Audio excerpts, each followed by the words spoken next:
When you cast your mind to the Middle Ages, you think of castles, don't you? Intricate hubs of feudal power and governance that mirror the complexities of their era. But see past it a little bit, and you'll realize they're more than just military strongholds. Built by kings, lords, and nobles throughout Europe, these massive constructions indeed were symbols of power and had advanced defense systems, including towers, moats, high stone walls, all to fend off invaders and endure protracted sieges. But beyond their use in combat, castles developed into thriving centers of government and culture, housing courts, protecting wealth, and serving as a fulcrum for those local power structures. Their architectural development, which reflected the changes in social organization and military technology breakthroughs, offers another intriguing perspective on the inventive and turbulent medieval period. So, how about we have a look into that today? We know all about the completed structures, but what lies beneath the walls? It's not often that we talk about those who actually had to build them and, frankly, the complete hell they went through to accomplish this task. So, today, if you'd like to come with me, I am going to talk to you about castles, from start to finish. Like and subscribe, and thank you to those supporting on the Patreon. Let us begin. Castles were the recognizable buildings that dominated the European landscape during the Middle Ages. These imposing structures, which were distinguished by their high towers and fortified gateways, had administrative as well as defensive purposes. However, the intricate social and economic dynamic that underpinned their imposing architecture had a significant impact on the communities that were forced to construct and maintain them. With a focus on the material and human cost associated with castle construction, we're going to go into a little bit of detail today about the process and the unspoken unpleasantries about all this. We're going to look into the organization and coercion of labor, the financial burdens on entire regions, and the wider ramifications of castle construction for long-term societal change, economic networks, and even social hierarchies. Of course, as many advances in military engineering and architecture during the Middle Ages, it's equally important to acknowledge that these construction achievements frequently required substantial sacrifices from those at the bottom of the feudal hierarchy. So, in addition to being defensive structures, we know that medieval castles were political markers too. They changed local governance by projecting power outward through their strategic placement. Whether by a newly ascending noble family or a victorious king attempting to extend sovereignty over contested lands, the building of a new fortress often signified the introduction of authority into a region, whether the region liked it or not. But the process needed more than just ambition and vision. To ensure quick and economical construction, it required assembling a sizable labor force made up of skilled craftsmen, peasant conscripts, and occasionally prisoners who worked under admittedly close supervision, certainly subject to a roll call before and after the shifts, I assume. And then we have the demands on materials and labor, in addition to iron, sand, and limestone for mortar. Builders required enormous amounts of stone and timber. Additional labor, equipment, and resources, often taken from local residents, and by taken I mean stolen, were needed for the transportation and cutting of materials.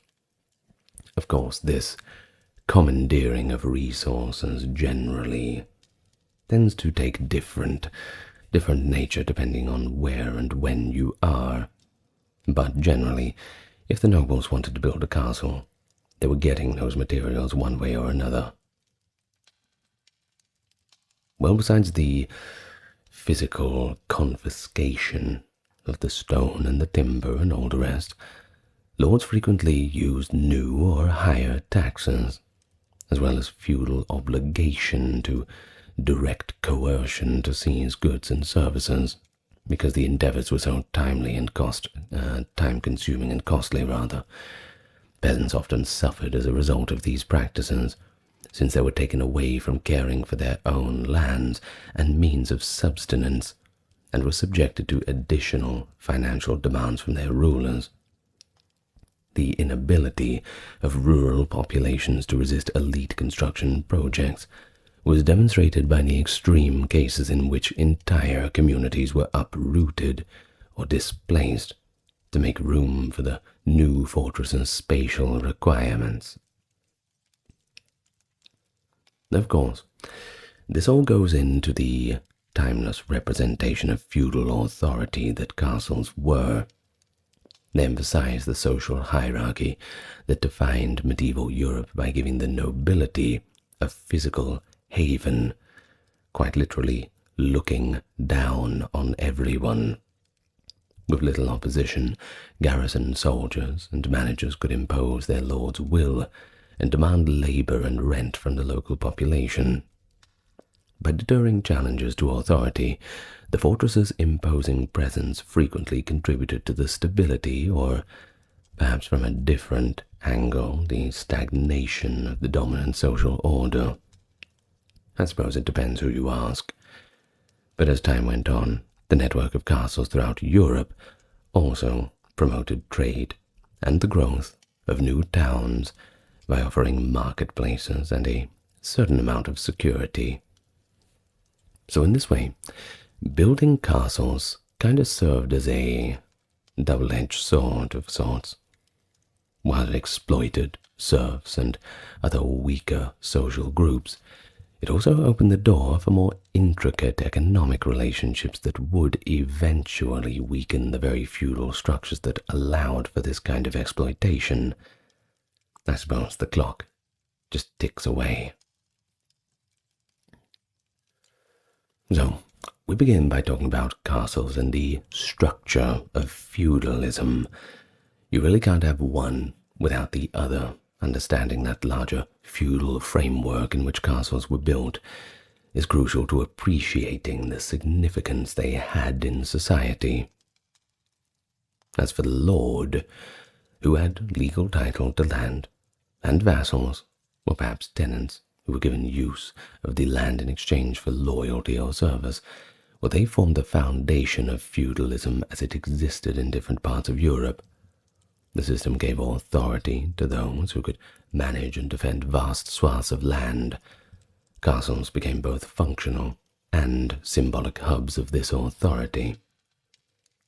A castle could offer some security to local populations by sheltering them behind its walls during periods of unrest or invasion, but it's not as nice as it sounds.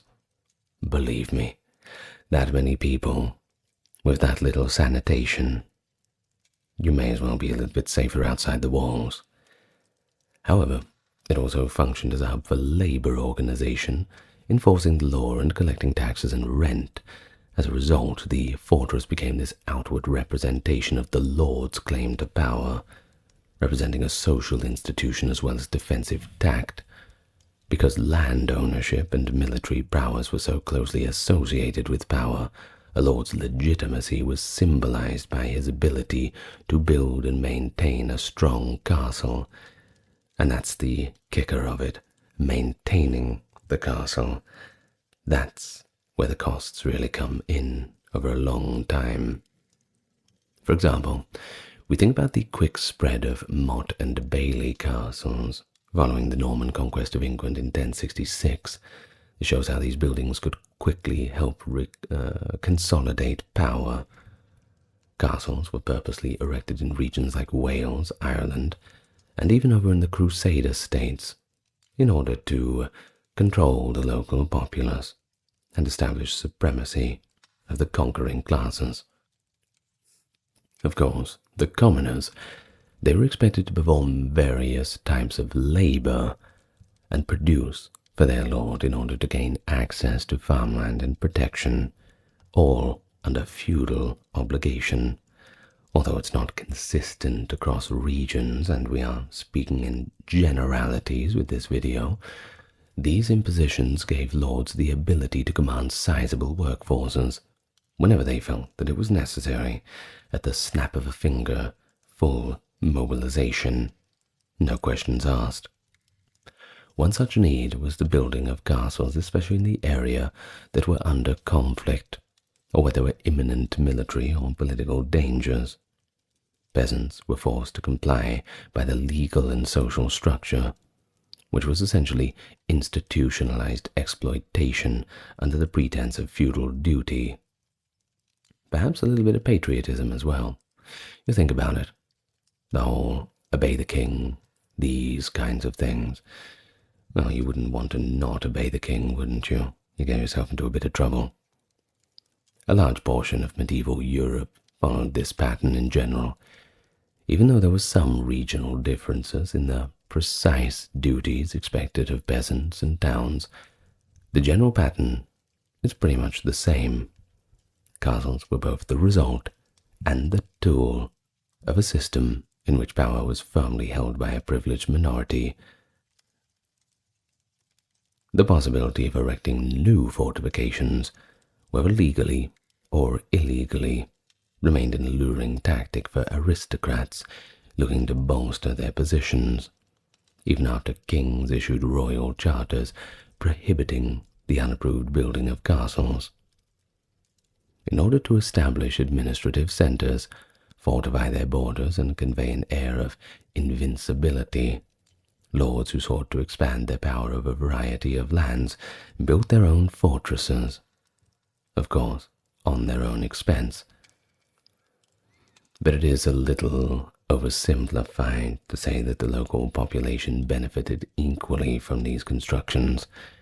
Many residents saw the new fortresses as an encroachment on their daily lives, even though some may have felt a sense of protection from having the military and the walls around a place to run if things got bad. Farmers, they were hit the hardest. They were forced to give up the products of their work. Artisans, too, were called up to perform duties that frequently went beyond what was reasonable, and entire communities could simply be uprooted if their land was selected as a strategic location. Now, let's talk about the ones who construct these fortresses. We talk about the serfs, the craftsmen, and of course, the forced labor. A large, diverse, and frequently coerced workforce was required to complete this complex task of building the castle. Workers were recruited from a variety of social classes and were under strict supervision, with an emphasis on cost-cutting and efficiency. Serfs and peasants carrying out their feudal duties, expert artisans offering what technical know-how they could offer, and captives, or forced laborers, compelled to serve in difficult circumstances, were the three main groups involved. And just think about it for a moment. How would you end up in a position of forced labor? Well, we can think of a little bit of a situation where you have things to do. The authorities arrive and say, "Congratulations, sir, you've been selected to work on the castle. Eternal glory and all that. Come with us. Don't bother packing a bag." Well, if you refuse doing that, you'll certainly find yourself behind bars rather. And then, of course, you have no choice but to do the labor anyway. So, of course, the forced labor, perhaps we can use the word coerced, but from the start it was forced labor. You didn't have a choice if they called you up. The majority of medieval peasants were required to perform labor for their lord, at least in some capacity. You might have heard of the practice known as corvée labor. No, this is it. Landowners might insist that local peasant men work on castle construction sites, for weeks or months instead of their own farms in periods of high construction demand. This work included carrying stones from neighboring quarries, digging ditches for moats, cutting wood for scaffolding, and moving supplies in frequently taxing circumstances. The duties were frequently performed for free and were seen as a component of a larger set of services that the lord required in exchange for allowing them to live on his property. Food security and livelihoods could have been at risk due to this diversion of agricultural labor, especially if construction occurs during crucial planting or harvesting seasons, although lords usually tried to plan significant projects outside of the busiest farming season because, of course, they needed to eat as well, and they don't want to be causing any famines, don't they? The necessity to finish fortifications quickly occasionally overshadowed any consideration for the welfare of peasants. Think about it. If they are at threat of a looming war or some kind of power struggle, priorities might need to be shifted. It always comes at the expense of the lower classes. Of course, if things really hit the fan, those nobles have a ship at the port where they can simply ride their horses down and go to some other more pleasant part. The poor old peasants, well, they couldn't do that. But of course it wasn't all peasants. You had professional engineers and craftspeople of the day. Expert craftsmen provided the specialized knowledge that was necessary to build these enormous fortifications, while the common laborers provided the muscle. For jobs requiring technical accuracy, such as laying foundations on difficult terrain, building sturdy walls, and creating dependable mechanisms for drawbridges, master masons, carpenters, engineers, and other specialists were essential. Due to their expertise, and also their scarcity, these artisans had quite a bit more negotiating power than the peasants. In fact, the nobles needed them more than the other way around. In fact, they occasionally moved from project to project to demand higher wages, and the highest bidder always wins. Their participation gave the building of castles a certain professionalism and consistency, and their expertise frequently dictated how long a structure would last. Sure, you can have 1,000 peasants carrying the stones, but placed in the wrong spot, well, your castle's not going to stand for too long, isn't it? Everyone needed the expert artisans. Those engineers and craftspeople, well, everything was relying on them. The hierarchical pressures of feudal society, however, did not spare these skilled workers. Conditions could become oppressive, with long work hours, high risks of injury, and of course, very little time for breaks. If a king or noble had demanded accelerated work, once bad luck. Artists risked legal repercussions or loss of a future job opportunity if they disobeyed or abandoned a project.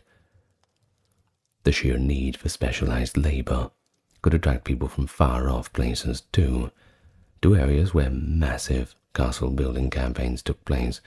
Think of the Edwardian castles in Wales or the Crusader fortress in the Levant. Even though these artisans occasionally became wealthy or enjoyed higher social standing, their success was still reliant on the support and interests of their influential patrons, somewhat at their mercy. It's an interesting power dynamic.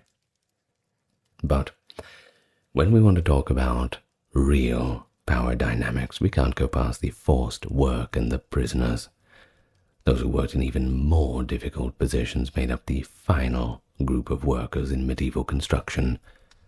Victorious nobles frequently forced criminals, prisoners of war, or oppressed people to labor on fortifications during wars or conquests.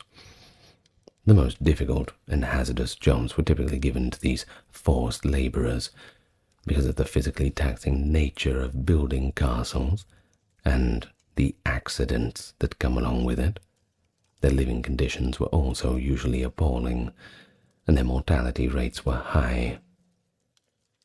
This type of work made it easier to quickly establish military outposts and guard recently conquered areas in some frontier areas. Despite the paucity of documentation on forced labor, historical allusions suggest that their function was not incidental. The use of forced labor shows the ruling class's desperate need to quickly fortify key areas, as well as the helplessness of those caught in the apparatus of conquest. Although these workers frequently left little documentation behind, their efforts greatly aided in the construction of the formidable fortifications, many of which still remain today. Oh, if only the walls could speak. Of course, it took a lot of money to build a castle, slaves notwithstanding, both to buy raw materials and to pay for the skilled labor. The richest kings and nobles may have been able to directly fund such projects, sure, but they usually reduced their own expenses by placing a large portion of the cost on the local population. Increased taxes, resource expropriation, and the systematic removal of capital and labor from other economic endeavors were particularly clear examples of this. Feudal tenures could also be used by lords and monarchs to compel their vassals to make additional payments. These could be assessed as new or higher rents, and they could be offered as special aids to finance the building of the castle. For peasant families that are already making do with meager resources, the cumulative effort of these impositions could obviously be disastrous. In some instances, officials from the lord or king had the power to conduct audits of towns and villages to determine their level of wealth, establishing exact quotas for the debts owed by each family or community. There was a climate of fear that discouraged open resistance, because failure to meet these quotas, of course, could result in fines or legal ramifications. The taxation of castle construction, of course, was not limited to rural areas. Wherever a ruler wished to fortify a region, levies were also imposed on towns, trade guilds, and even places of worship. That's right. Sometimes they taxed the churches. A resolute sovereign frequently found ways to extract the required funds, even though such entities occasionally had privileges and exemptions. Large-scale methodical wealth extraction was necessary for building of famous fortresses like those ordered by English kings, those magnificent ones we still have today. A castle could not be built with money alone, however. It was essential to have access to the raw materials like the lime, metal, wood, and stone. A region's natural resources were exploited by the nobles, who would burn wood to make charcoal or lime and clear forests for beams. At fixed prices, they were typically lower than free market rates. They could force local miners to quarry stone or iron ore. Furthermore, without receiving just compensation, peasants with carts or draft animals might be forced to move these goods over long distances. There were also major logistical issues with housing and feeding the workers. Over a long period of time, soldiers and a large number of artisans and laborers gathered at a castle site. It was necessary to obtain food supplies, frequently making by direct requests of neighboring villages. The ensuing shortages put additional strain on nearby communities, potentially leading to higher costs for basic necessities and worsening peasant poverty. In a similar vein, draft animals and transportation carts were frequently forced into service for construction projects rather than being available for agricultural work, sending the technological situation of this agricultural work back a few centuries. On occasion, The construction of castles forced local communities to undergo direct spatial changes. Existing homesteads or entire villages may have been uprooted if a specific location was judged to be strategically or militarily advantageous. Residents were compelled to move under such conditions, usually to areas with fewer economic opportunities or simply less arable land. This was particularly prevalent when modern bailey castles were built in key locations next to rivers or along roads, due to the fact that feudal law acknowledged the general rights of land-holding elites. Local populations had limited legal recourse against displacement. Campaigns to build castles have the potential to alter regional geographies and human settlement patterns on a larger scale too. The construction of fortifications in recently conquered areas or along borderlands may have caused waves of populations to migrate as people try to escape the costs and new taxes, or just simply the conscription of labor. But on the other hand, other groups such as craftspeople and merchants may have seen this as an opportunity, moving towards castle towns in quest of business prospects and a sense of security. Castles were powerful representations of feudal power in addition to being these useful fortifications. Frequently, they were towering over the surrounding countryside. This was all by design, of course, serving as a visible reminder that the local population was indeed ruled by a strong individual. But during peacetime, a castle's bailey and gates may have hosted feasts, court cases, and other formal occasions. It developed into a stronghold from which the local lord could launch an army during hostilities too. But it wasn't always down to the dirty business. The contrast between safety and danger highlighted the castle's dual function. On one hand, it offered protection to the wealthy and, occasionally, to a few local residents who might be allowed inside when danger was present.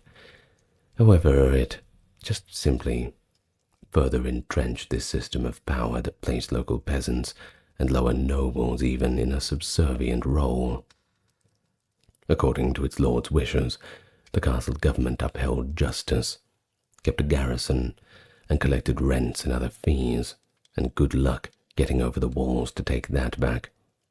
Armed forces positioned inside the castle could act quickly in the event that villagers rebelled or neglected their responsibilities. Think of the bailiffs, the sheriffs. Definitely not the most popular job. In disputed areas where a series of recently constructed or renovated castles could serve as the foundation of a conqueror's hold on recently conquered territories, this concentration of power was particularly noticeable. In these kinds of situations, the mere existence of a castle frequently denoted the establishment of new administrative and cultural structures. The conquering elite might be able to override or at least reinterpret the local laws, land rights, and customs. As a result, they were essential to the Middle Ages' colonial expansion, if we're going to use that word for it, because they gave military leaders the ability to simply subjugate native populations and take the resources with very little consequence. At least, yeah. We'll talk about some peasant revolts in a later video. But furthermore, by physically separating the nobility from the general populace, castles helped to preserve feudal hierarchies. Layers of division between lords and commoners were established by the fortress's internal defenses, which included keep towers and concentric curtain walls. Access to inner wards was tightly controlled, although peasants might occasionally be asked to deliver goods or attend markets in the outer bailey.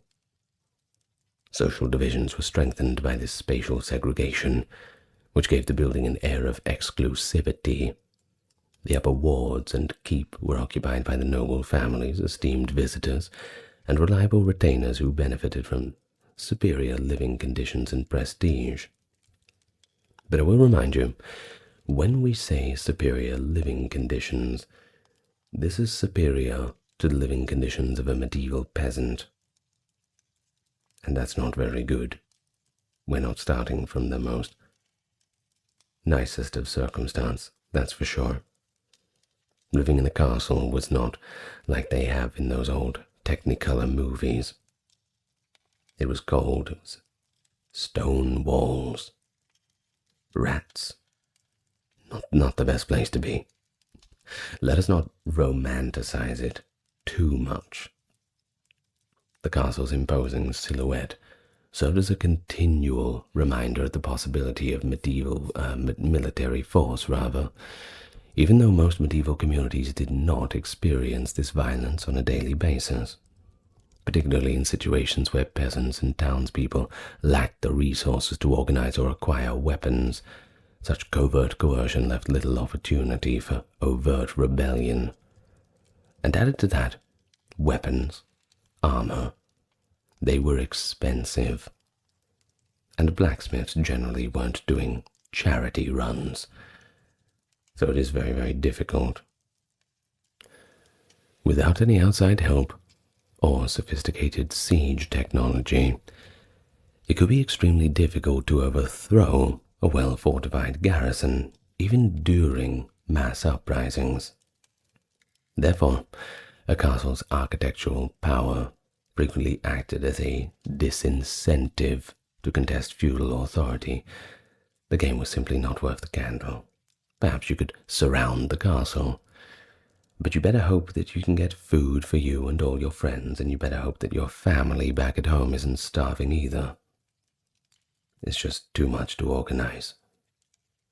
In medieval society, the constructions of castles had a variety of economic effects.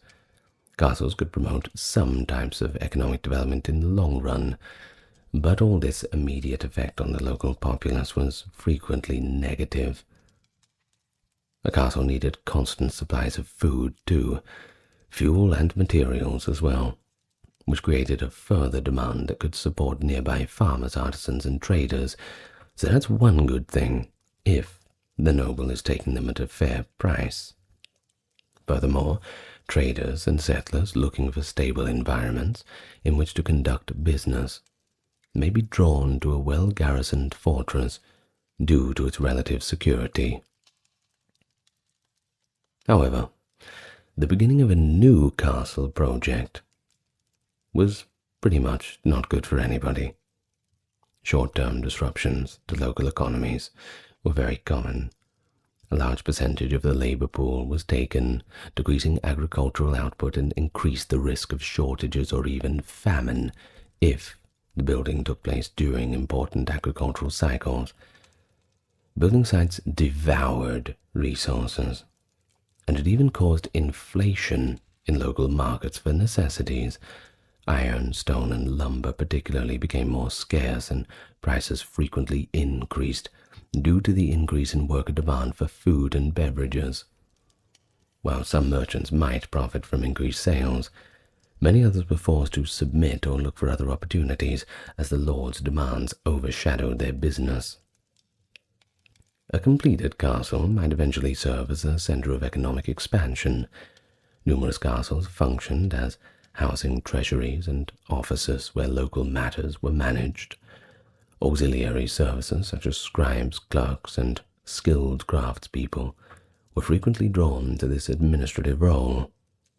In an effort to increase the flow of goods into the area and make money from tolls and fees, lords occasionally promoted the construction of markets or fairs close to castles. As the site began to stabilize, certain routes became more desirable for trade when traders discovered that the castle's protective presence decreased the dangers posed by bandits or perhaps rival warlords. And this is the way that castle towns arose. These tiny cities usually gathered around the gates of a fortress, or if there was room, inside its outer bailey. They might grow into large towns over many generations, complete with churches, merchant guilds, and a unique cultural life. Thus, the economic dynamism produced by castle towns signified a slow transition from exclusively agrarian modes of production to a more varied economic structure, where skilled crafts and trade were more prevalent. Castle construction also aided the colonization process within border or frontier towns. The language, laws, and business practices of the invading elites were introduced, and occasionally they encouraged peoples from the ruler's native land to come and settle in the newly fortified areas. To encourage migration, these settlers may be granted advantageous terms on land use or taxes.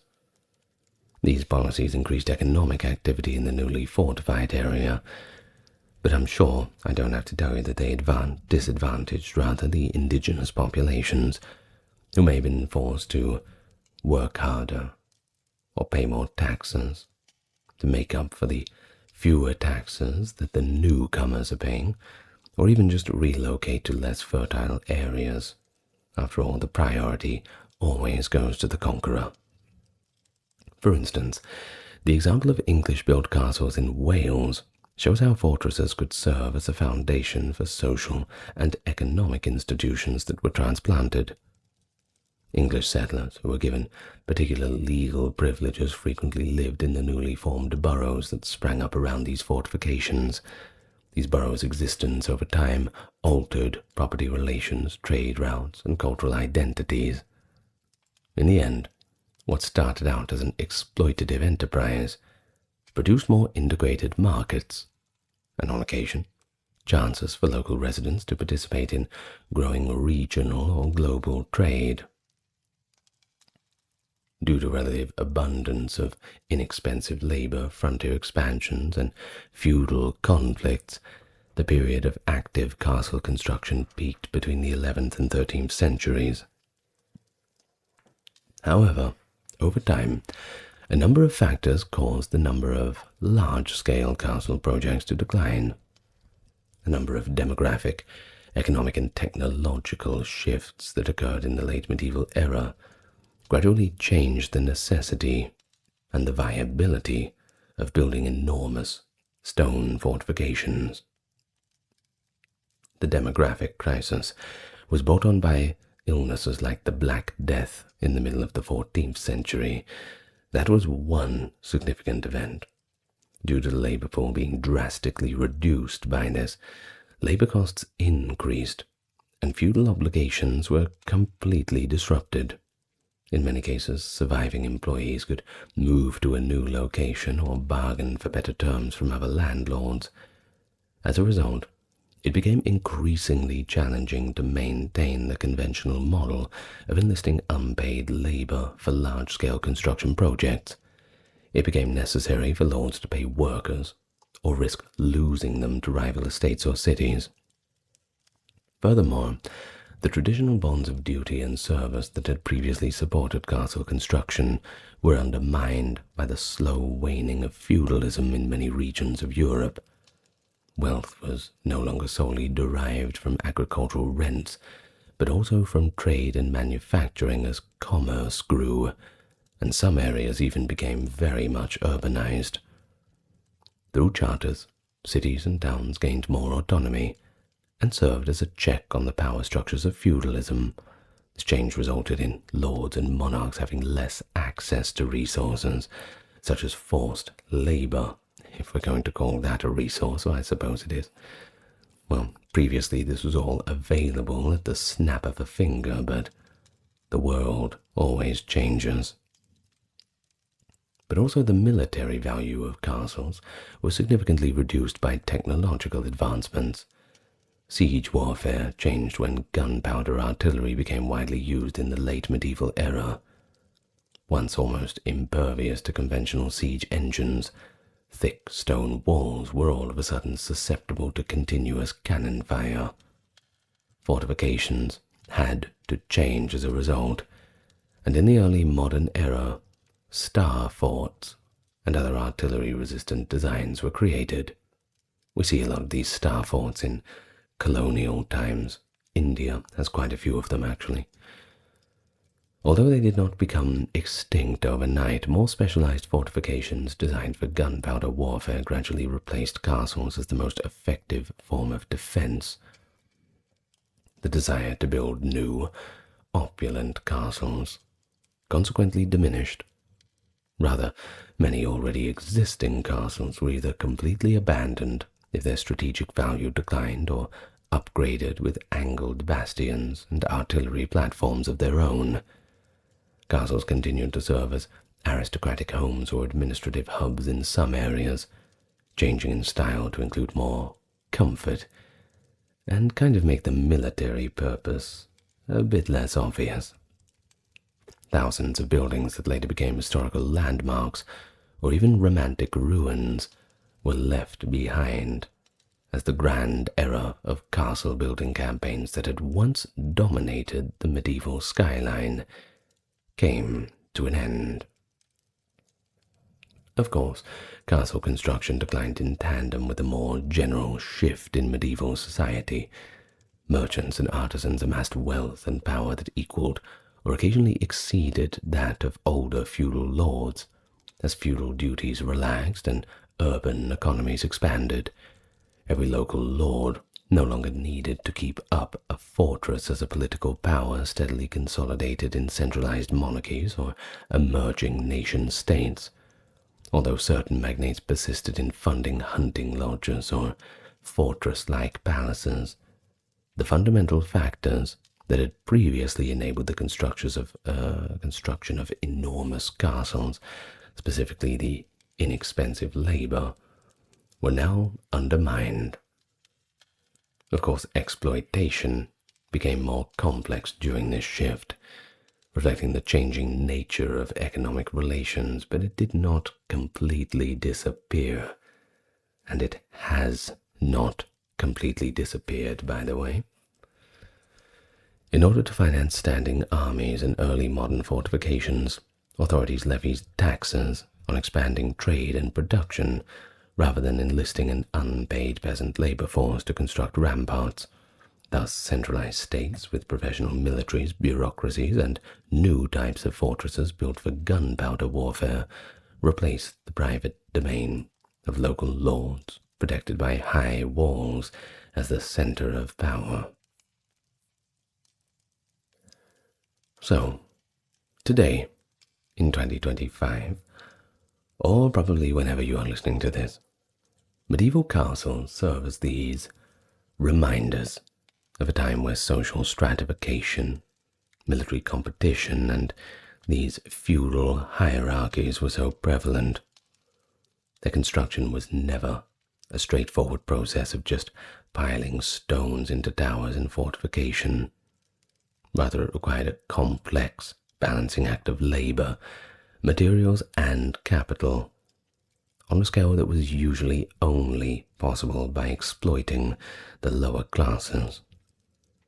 Due to these feudal responsibilities, the peasants were forced to dig the moats, fell the timber, heave the stones. Under these difficult circumstances, the craftspeople had to meet the demands of their aristocratic patrons, constantly cracking the whip. But spare a thought for those poor prisoners and forced laborers who were taken and forced to carry the heaviest burden.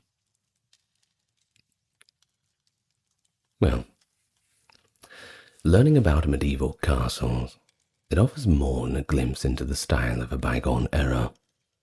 It sheds light on the more social issues that enable these structures, showing how the physical structures that changed entire communities were used to maintain and exercise power.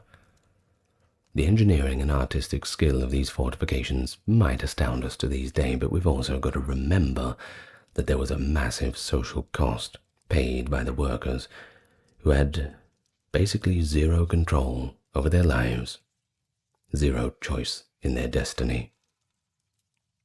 They're kind of grim monuments. But I, for one, am glad that we have them, regardless of how they came about. We all know how the Black Death devastated Europe, with previously unheard-of mortality in the middle of the 14th century.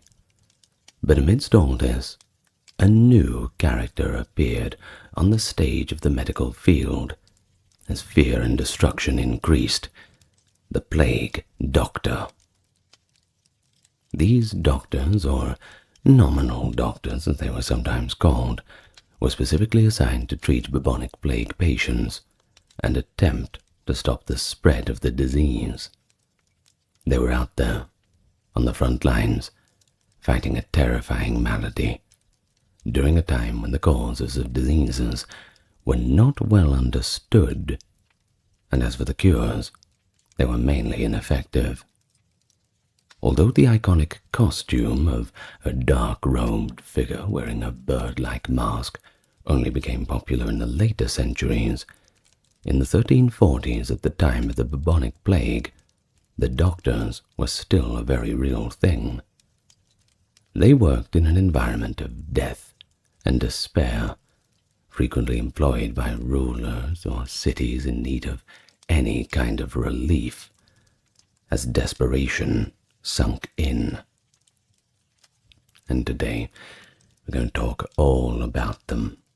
We're going to draw on a lot of sources, things like Boccaccio and diaries of the time. And we're going to get to the bottom of what a plague doctor actually did. We are mainly going to be concentrating on the time of the Black Plague in the 14th century.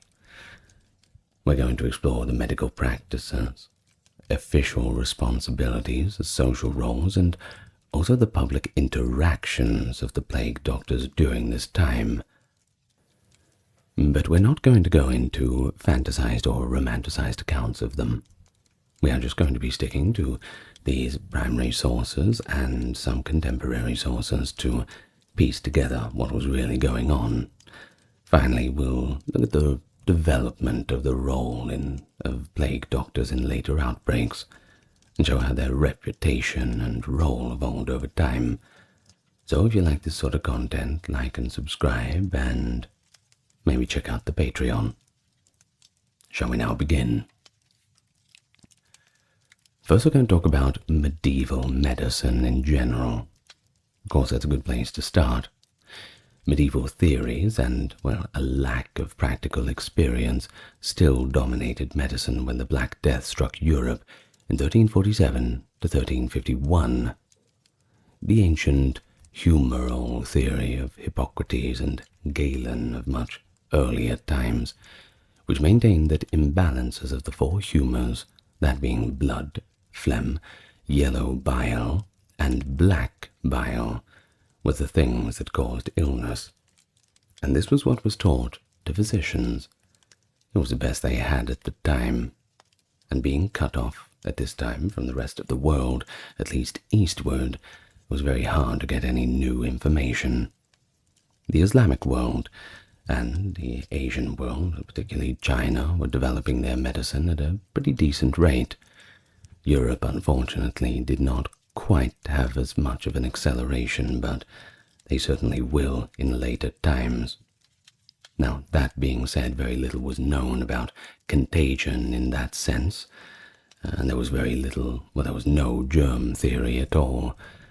Many medical professionals thought the plague was a type of pestilential fever, which is basically a diseased state of humors brought on by miasma. Now, miasma is effectively poisoned air, or other environmental and cosmic factors. Indeed, a significant report that was published in October 1848 by the Medical Faculty of Paris ascribed the plague to a 1345 conjunction of Saturn, Mars, and Jupiter that tainted the air and caused the disease to spread through different regions, which is an interesting theory. So, in order to combat the poor air quality and negative humors, early responses concentrated on changing lifestyle and surroundings. They were onto something, but just not quite there. But even the most educated doctors were perplexed by the epidemic's unexpected surge. Giovanni Boccaccio, a contemporary chronicler from Florence, noted that, and I quote, "the ignorance of the physicians did not know how to cure it." Or, in another section of his work, "To cure these infirmities, neither the advice of physicians nor the power of medicine appeared to have any value or profit." Doesn't sound very promising, doesn't it? But he also speculated that the disease might be simply incurable. The Decameron, the work by Boccaccio which describes the events between 1333 and 1349, documents this candid observation, which emphasizes the helplessness of the medieval physicians in the face of this new plague. Few infected patients indeed recovered, and conventional medical wisdom completely failed. Boccaccio went on to state, "No doctor's advice, no medicine could overcome or alleviate this disease. Faith in conventional medicine was weakened by the plague's virulence and mystique. A large number of men and women without any training in medicine began to invade the profession, which meant that folk healers and even charlatans coexisted with actual medical professionals. Society continued to look to anyone with the title of doctor for assistance in this fear-filled environment where all human wisdom and foresight were vain. Doctors dealing with the plague had to work in this chaotic medical environment." And you imagine being a doctor, trying your best in those times, and your patient turns around and says, "Well, I heard that if you rub an onion against your forehead 3 times a day, that will cure the plague." Don't listen to them. Listen to the real doctors. Well, of course, science is not a democracy, but we must try to listen to professionals where we can. Of course, during the Black Death, plague doctors became a separate profession due to necessity. The outbreak's scope overwhelmed the standard medical infrastructure in city after city. There was a medical care void as many reputable doctors fled affected cities to protect themselves, or just simply succumbed to it themselves and died before they could really treat anyone else. Of course, don't rely on the governments to protect you from that. For instance, there were 18 doctors in Venice prior to the plague. By 1848, there was 1. The other 12 had probably fled. The other 5, well, they were probably dead already. As for municipal governments and rulers, well, they started employing doctors expressly to treat plague victims and perform plague-related tasks in order to deal with the crisis, drawing once again from that miasma theory. These contract doctors, simply known as plague doctors as they were a completely different classification, specialists, I suppose, were frequently outsiders, young medical professionals just beginning their career, or at least less well-known practitioners. Of course, being new to the game, they were willing to work in dangerous conditions for a set wage. We have an early example of this from Italy, where in 1348, the city of Orvieto paid a physician named Matteo Fu Angelo 50 florins a year. It doesn't sound like much, but that is 4 times the average physician's salary. Pretty good wicket.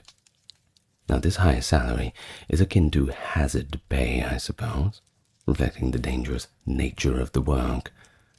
Similar to this, Pope Clement VI of Avignon hired more medical personnel to care for the sick after he encountered plague in the papal enclave in 1348. As many others fled, Guy de Chauliac, the Pope's personal physician, continued to treat victims in Avignon. His writings and presence show the papacy's support for continuing medical care in spite of the risks. someone had to do it. In fact, whole city councils in some places simply begged for the doctors to come. Giovanni de Ventura, a plague physician, was offered a renownedly generous contract by the city of Pavia in 1479. This is in a later outbreak. 30 florins per month, not year, and that's paid in advance, along with a free house and Pavian citizenship. This amount was huge. 30 florins was roughly half a year's salary for a skilled craftsman, highlighting the fact that treating the plague was viewed as a job that bordered on simply throwing oneself off a cliff, necessitating high motivation. Money talks. Everyone has a price. Danger. Now that is going to require a little bit of overtime pay. The pattern established in the 14th century is exemplified by that example, which occurred a little after the Black Death. In exchange for their services during epidemics, governments hired plague doctors with special contracts, high compensation, and occasionally promises of immunity or privileges. Records begin to use the title medicus pestis, or physician of the plague, by the early 1350s. Physician, rather. In a time before official health boards, these physicians played a primarily municipal role as public health responders. Their mission was to care for all the patients regardless of wealth, with a particular emphasis on the underprivileged who could simply not afford private medical care. Plague doctors were typically paid a fixed salary and were not allowed to collect fees from patients, in contrast to private physicians, who could simply charge fees to see the infected patients, or, if they were a little bit too infected, just refuse to see them. I'm sorry, we're booked out. You'll have to come back later. In reality, some did illegally accept gifts, because of course they would, or at least demand additional money for special cures, which damaged their standing with the public. But in general, their official responsibility was to assist the community during a crisis. May I remind you that every profession can become corrupt, especially when you are in this time, especially when the bait for getting you to come and do this very dangerous job with an extremely high mortality rate was throwing money at you. You tend to get a taste for it. One of the first instances of a coordinated, state-sponsored medical response to a public health emergency was the rise of the plague doctors. So that's interesting. But what about the medical therapies and procedures? They had to do something for them, right? Well, they had their ideas. You might be surprised, or perhaps not so surprised, to see how medieval these are. The medical knowledge and treatments used in the 14th century combined traditional and even sometimes magical thinking with scholarly medicine. Based on the humoral theory, they treated the plague by rebalancing the humors and eliminating toxins, because they thought that disease was brought on by the corrupted humors or poisonous air. Of course, bloodletting was one of the main techniques used to extract the bad blood that was causing the illness. During the plague, bloodletting took many forms and was widely used to treat a variety of illnesses. Not just the plague, pretty much everything. Although leeches were costly and not always available, they might be applied to patients to draw blood if they were available. More frequently, the physician would use a lancet or knife to open a vein, then carefully follow humoral and astrological rules regarding the amount of blood to be drawn from and from which area of the body. Some people used cupping, which involved applying a heated cup to the skin to create a vacuum that draws blood to the surface and is said to remove disease. They still do this in Chinese medicine to these days. Arguably, if it works or not. We're not quite sure. Some people say it does, they swear by it. In order to remove what they believe to be poisoned blood, these procedures would frequently be performed close to the swellings, also called buboes. We get the name bubonic from. But of course it wasn't just bloodletting. In addition to that, the doctors experimented with a variety of chemical and herbal cures. Many people carried out or prescribed theriac, a complicated herbal remedy that was first created as a poison counter. Opium and dozens of other ingredients made up the theriac paste, which was applied to buboes or consumed internally as a purported remedy. Other ingredient pastes and poultices were also popular. One suggested a salve that was applied to the plague swellings after lancing and contained a mixture of roots, flowers, and herbs.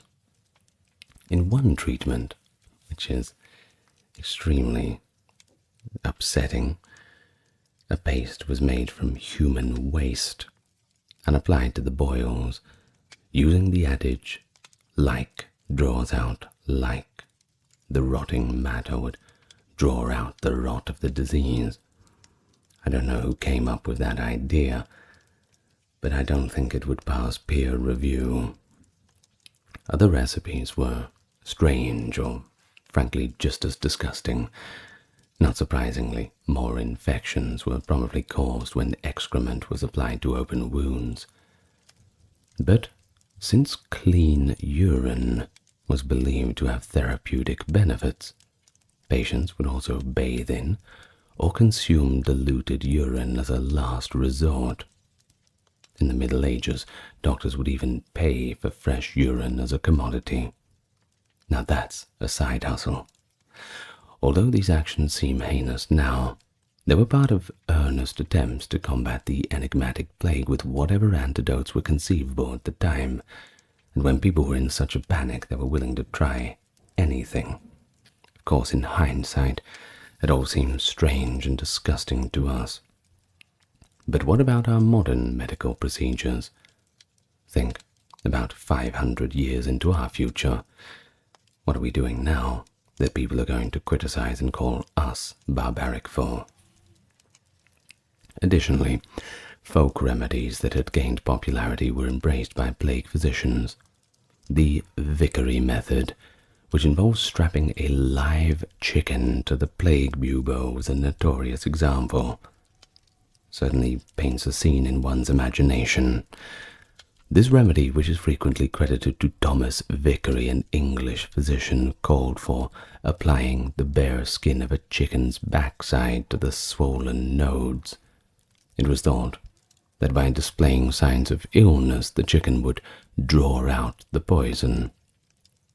Until the patient recovered, or the chicken, and frequently the patient, passed away, the chicken would be cleaned and reapplied.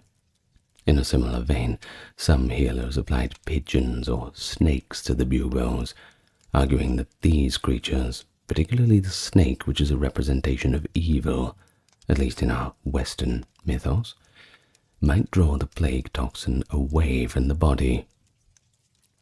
Exotic ingredients were tried for wealthier clients.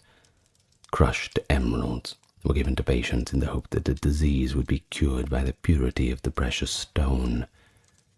In the hope that lesser poison might balance the greater, other poisons themselves with arsenic or mercury potions, which sadly frequently killed more patients than the plague actually did. Physicians may also recommend the well-known Four Thieves vinegar, a vinegar tonic flavored by cloves, sage, and rosemary that was believed to prevent disease if taken on a daily basis. The legend originated that thieves who allegedly used it to ward off plague while robbing victims. But the simplest treatment, if we call it that, was probably just lancing the buboes. To drain the pus and blood, many barbers/surgeons or plague doctors in their own right, would use a knife to cut open the swellings.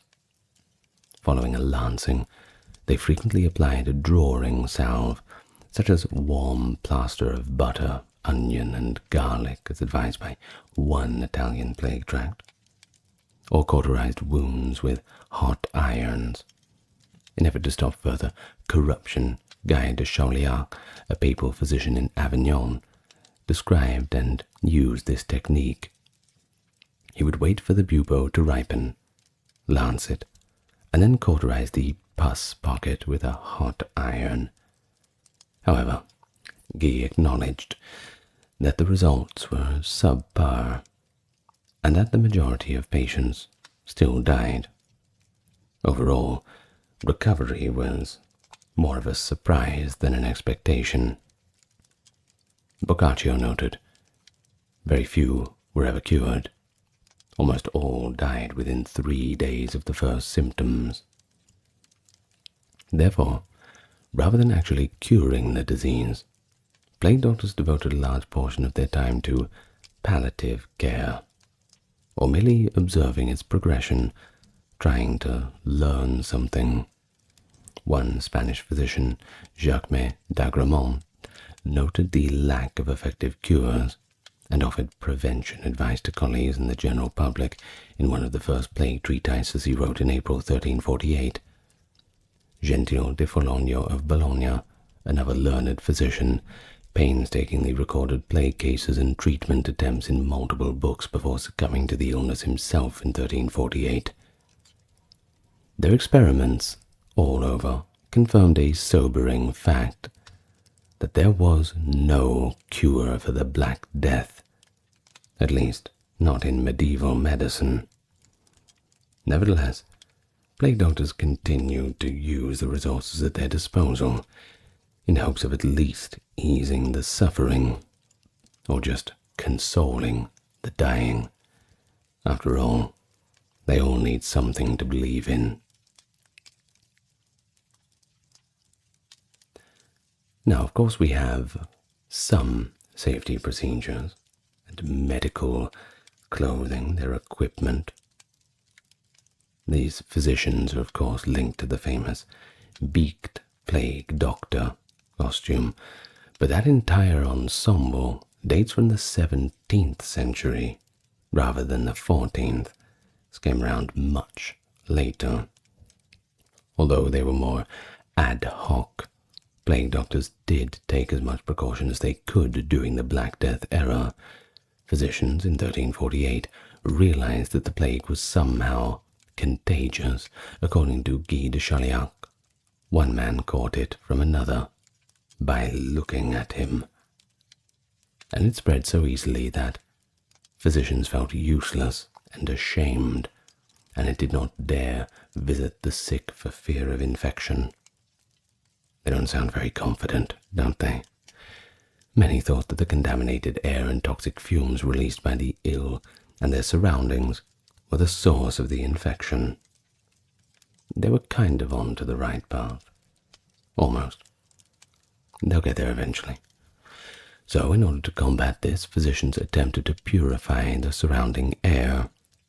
In an attempt to obstruct the noxious air, they would burn incense, juniper wood, or aromatic herbs in the sick rooms and breathe in the smoke.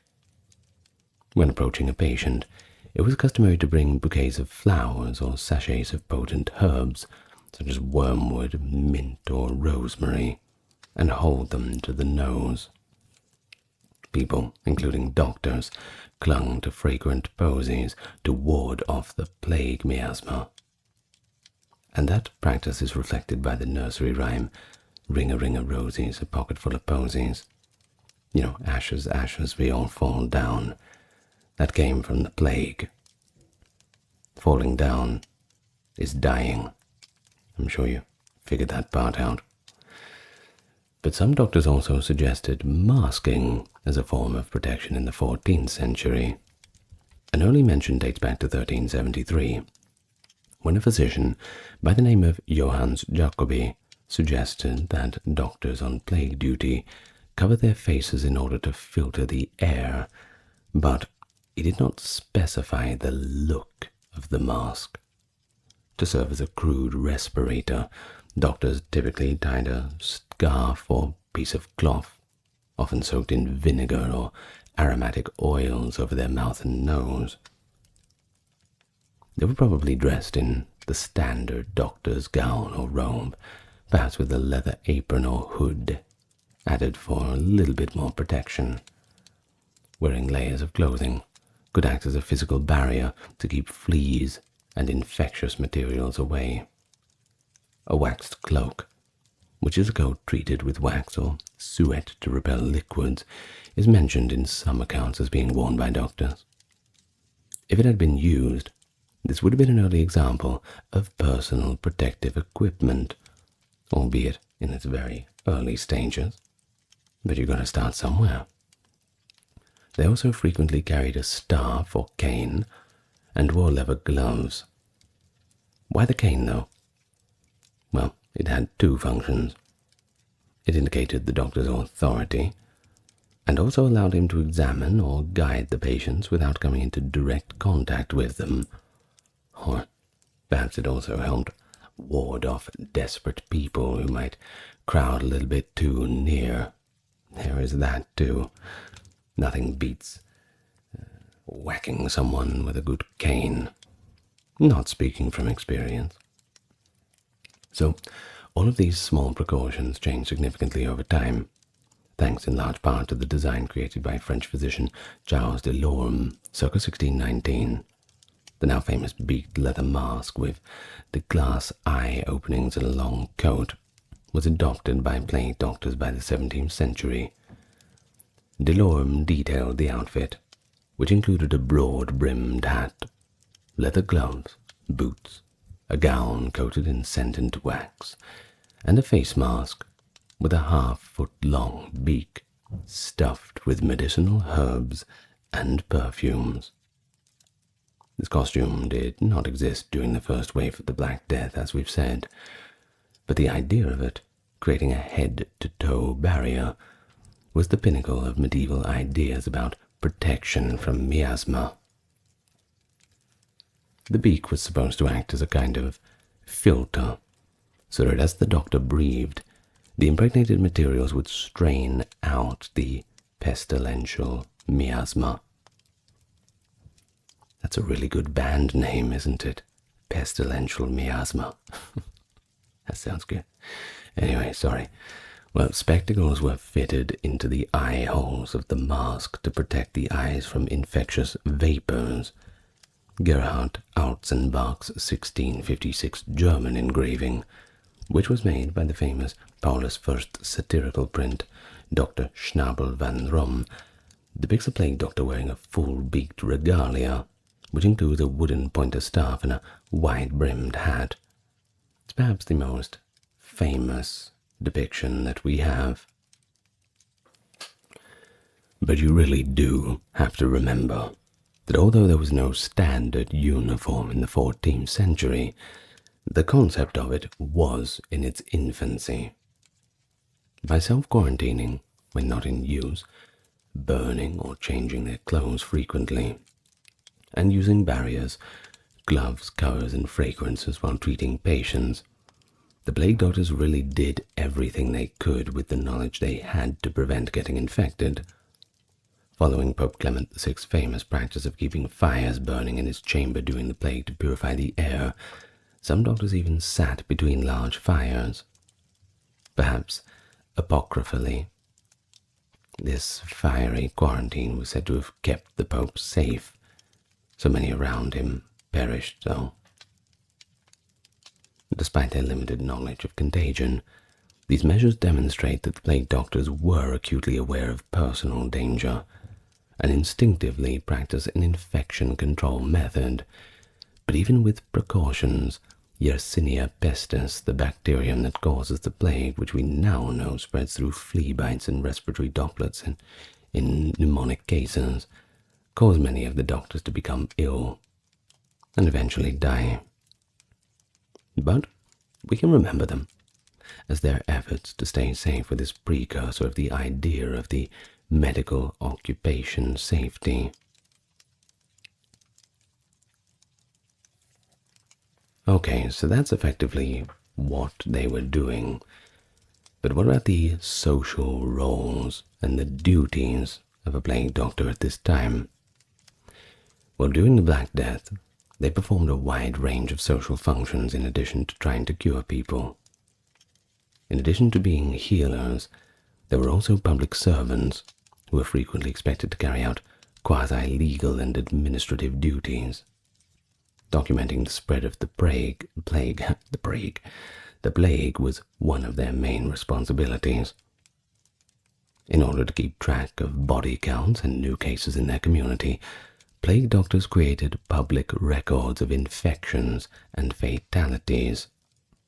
These straightforward tallies were crucial for authorities to determine the severity of an outbreak, during a time when epidemiological science was, of course, lacking. The plague doctor might, for example, visit homes in infected areas, noting who was ill or who was dead, and recording these figures every day for the city register. Being a source of data, these might have been their most helpful service in practice, because effective treatment was so difficult to find. Some plague doctors, according to medical historian Frank Snowden, effectively turned into demographers of death, carefully documenting the disease's progression week by week, month by month. Additionally, plague physicians were frequently asked to observe the dying's last testaments and wills. There were only so many priests to go around, I suppose. They may be the only knowledgeable witness available to certify a will, because they frequently visited the sick beds and arrived when a patient was close to death.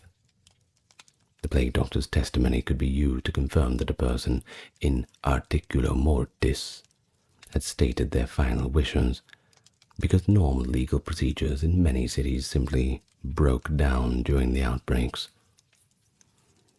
This established a quasi-notorial role for plague doctors. This was expressly stated in some employment contracts too. In the event that priests or notaries were not available, the doctor would take confessions and wills. As a result, the doctors had to handle delicate situations involving individuals getting ready to die, and their presence gave bereaved families some legal certainty. In a similar spirit, they occasionally gave patients advice regarding their behavior prior to death, essentially telling them to settle their affairs, find spiritual solace, or reconcile with their relatives. After the Middle Ages, medical ethics texts state that physicians should treat patients' souls in addition to their bodies. During the plague, this frequently meant serving as the final bridge connecting the dying and the community. But in some cities, post-mortem examinations were even performed by plague doctors. In the 14th century, the plague doctors of Florence and Perugia both asked to conduct or oversee autopsies on plague victims. The objective was to gain a deeper understanding of the disease, the pathophysiology, as a prelude to scientific research.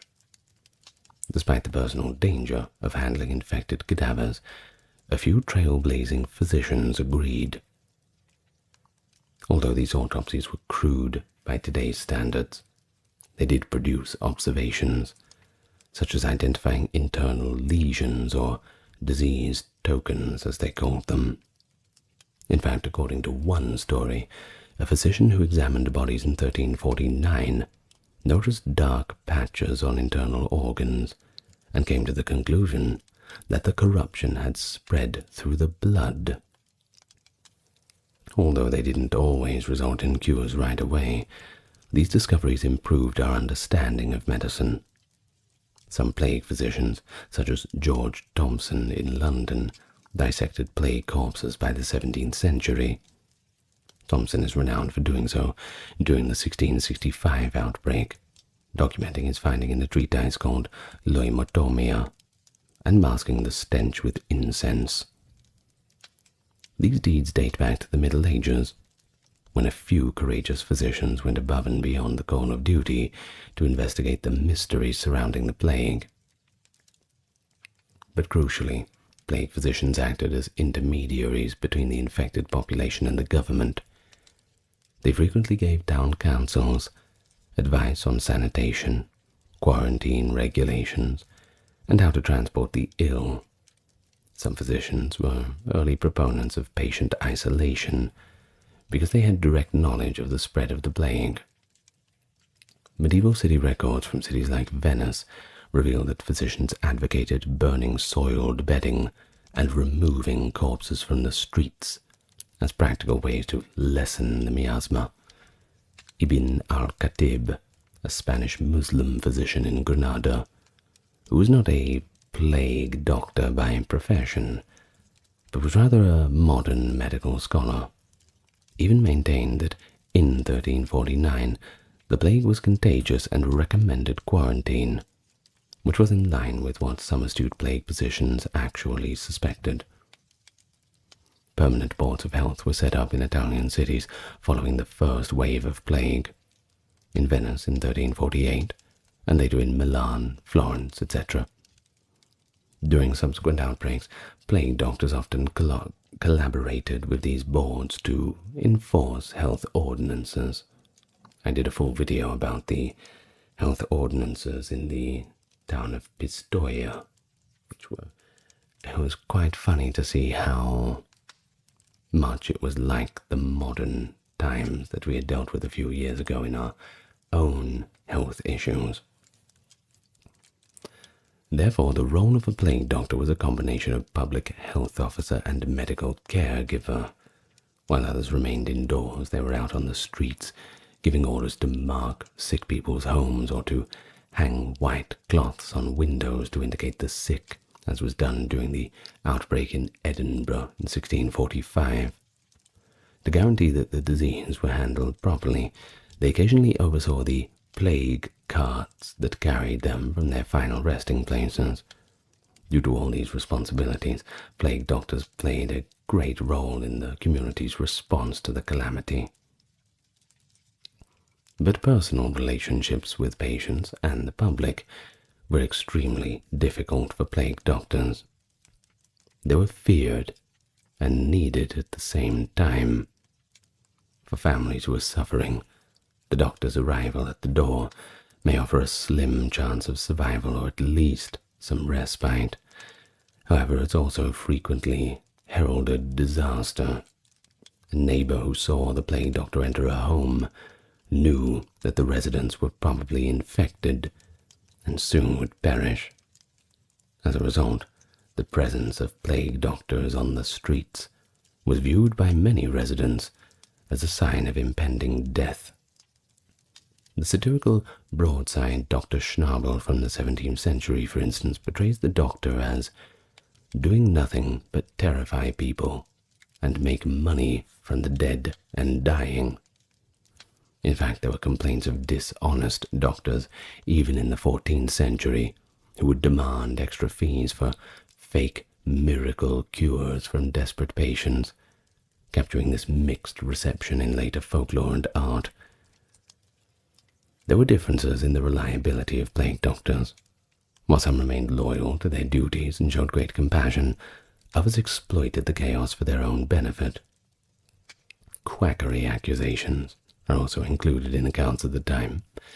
For example, Boccaccio refers to an enormous number of ignorant men and women set up as doctors, suggesting that many so-called plague healers were simply incompetents or frauds who blended in with the real doctors. Treating patients was frequently a heartbreaking task for those who were legitimate. Despite their best efforts, they frequently witnessed agonizing deaths due to the plague's rapid progression. Marchione di Capostefani, a Florentine physician, described how the streets and homes were so crowded with plague victims that the doctors could only provide consolation, while the victims perished without medical attention.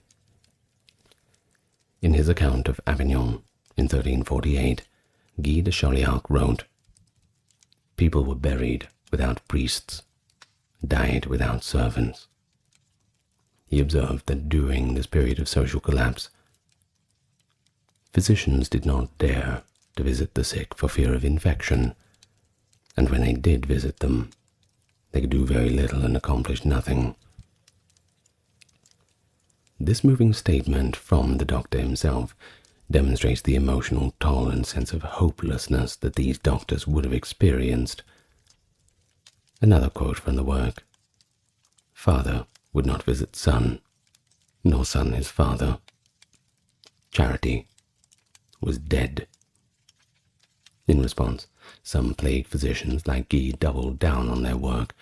He famously wrote, "Did not flee, unlike some physicians who abandoned their charges," and kept treating patients until he contracted the plague himself.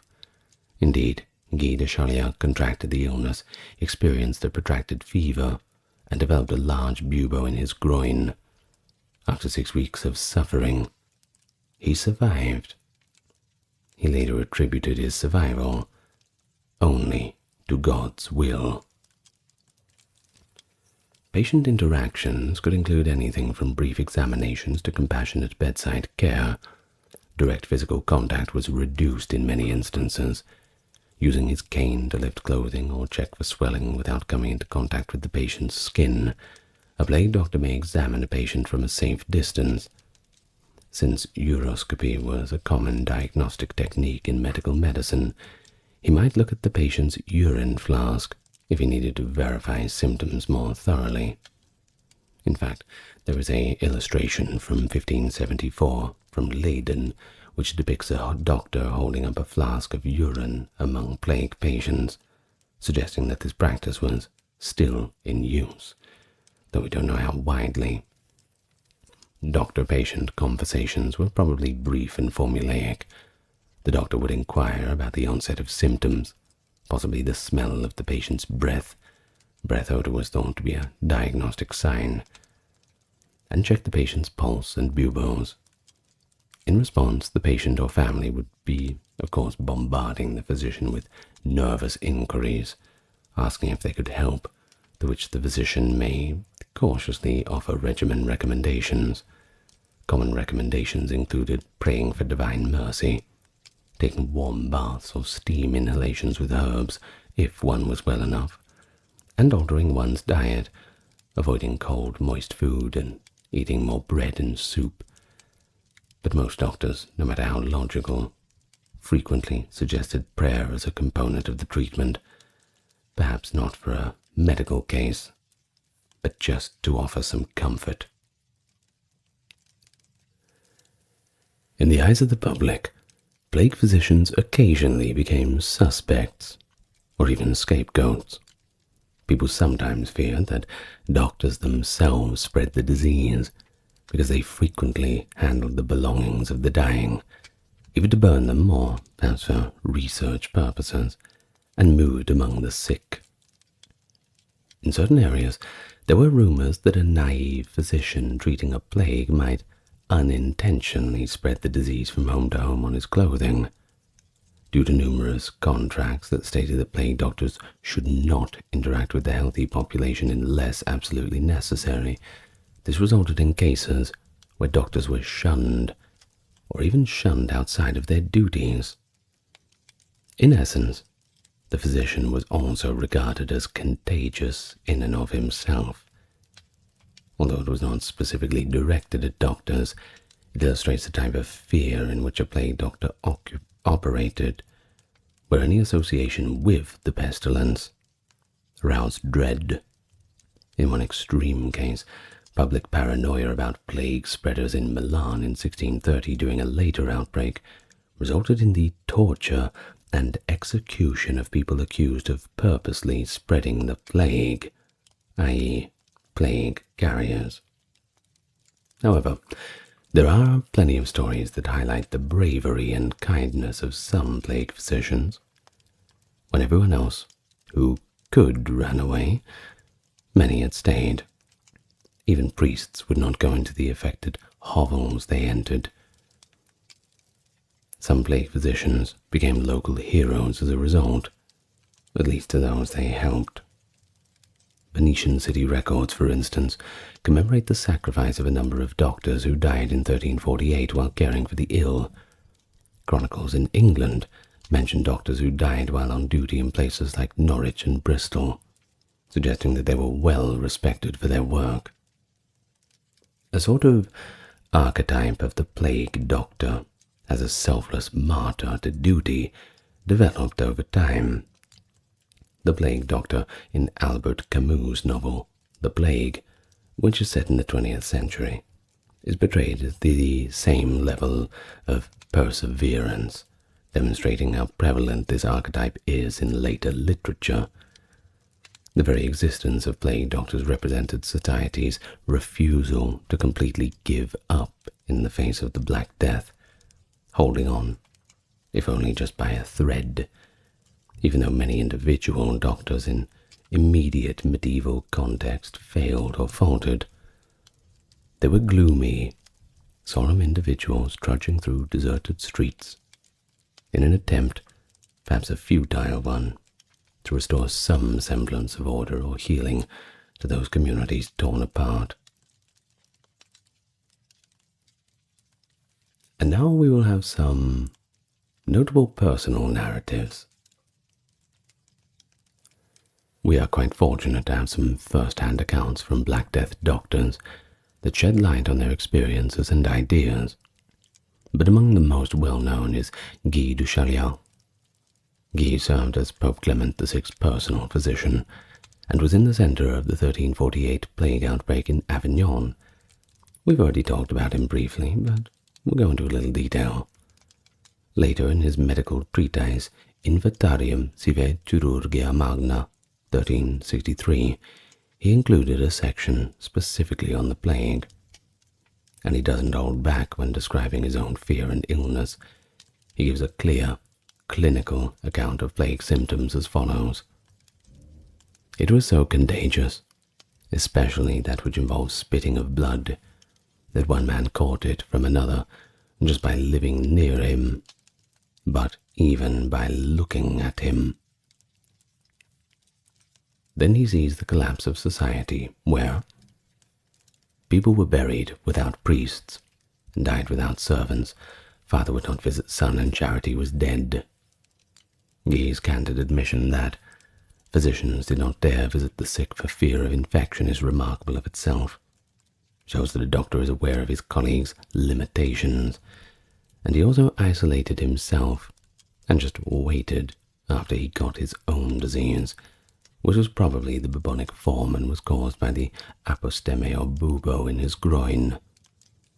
He said he only survived because God let him.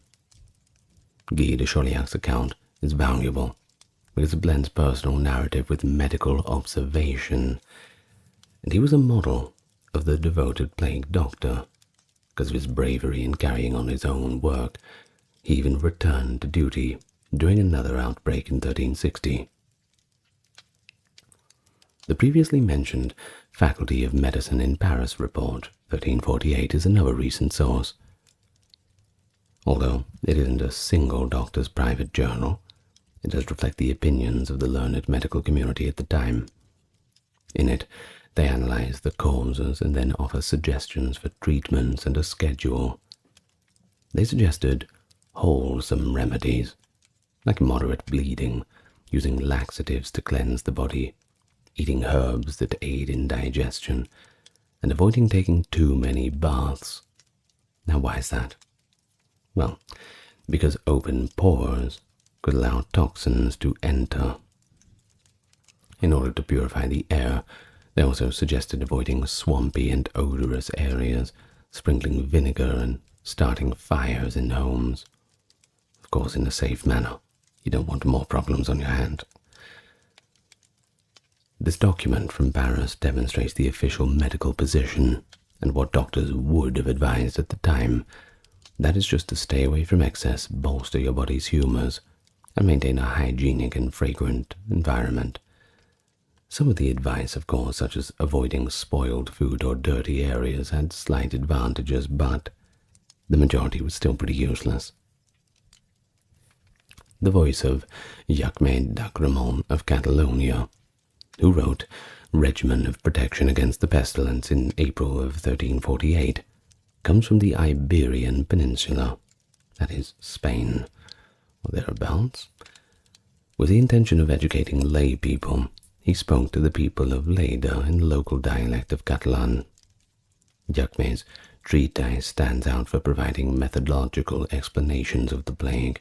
He makes it quite evident that every plague begins in one region, before being conveyed from place to place through a variety of methods. This suggests early comprehension of geographic spread and contagion, whether they knew it or not. Although he did not support the persecution that followed such rumors, he did acknowledge that human agency or evil men could spread the plague, a reference to the widespread fear of conspirators or well poisoners. Jacque's text contains detailed regimen advice because he wanted to calm his neighbors by giving a sense of control. He advised avoiding fatigue, using protective perfumes, and maintaining a healthy diet to balance the body's humors. As one of the earliest works on the Black Death, his treatise serves as a first-hand public health guideline from a plague physician to the general public. Gentile da Foligno, a physician from Bologna, who was one of the first researchers to examine the plague, also provides us with an indirect voice.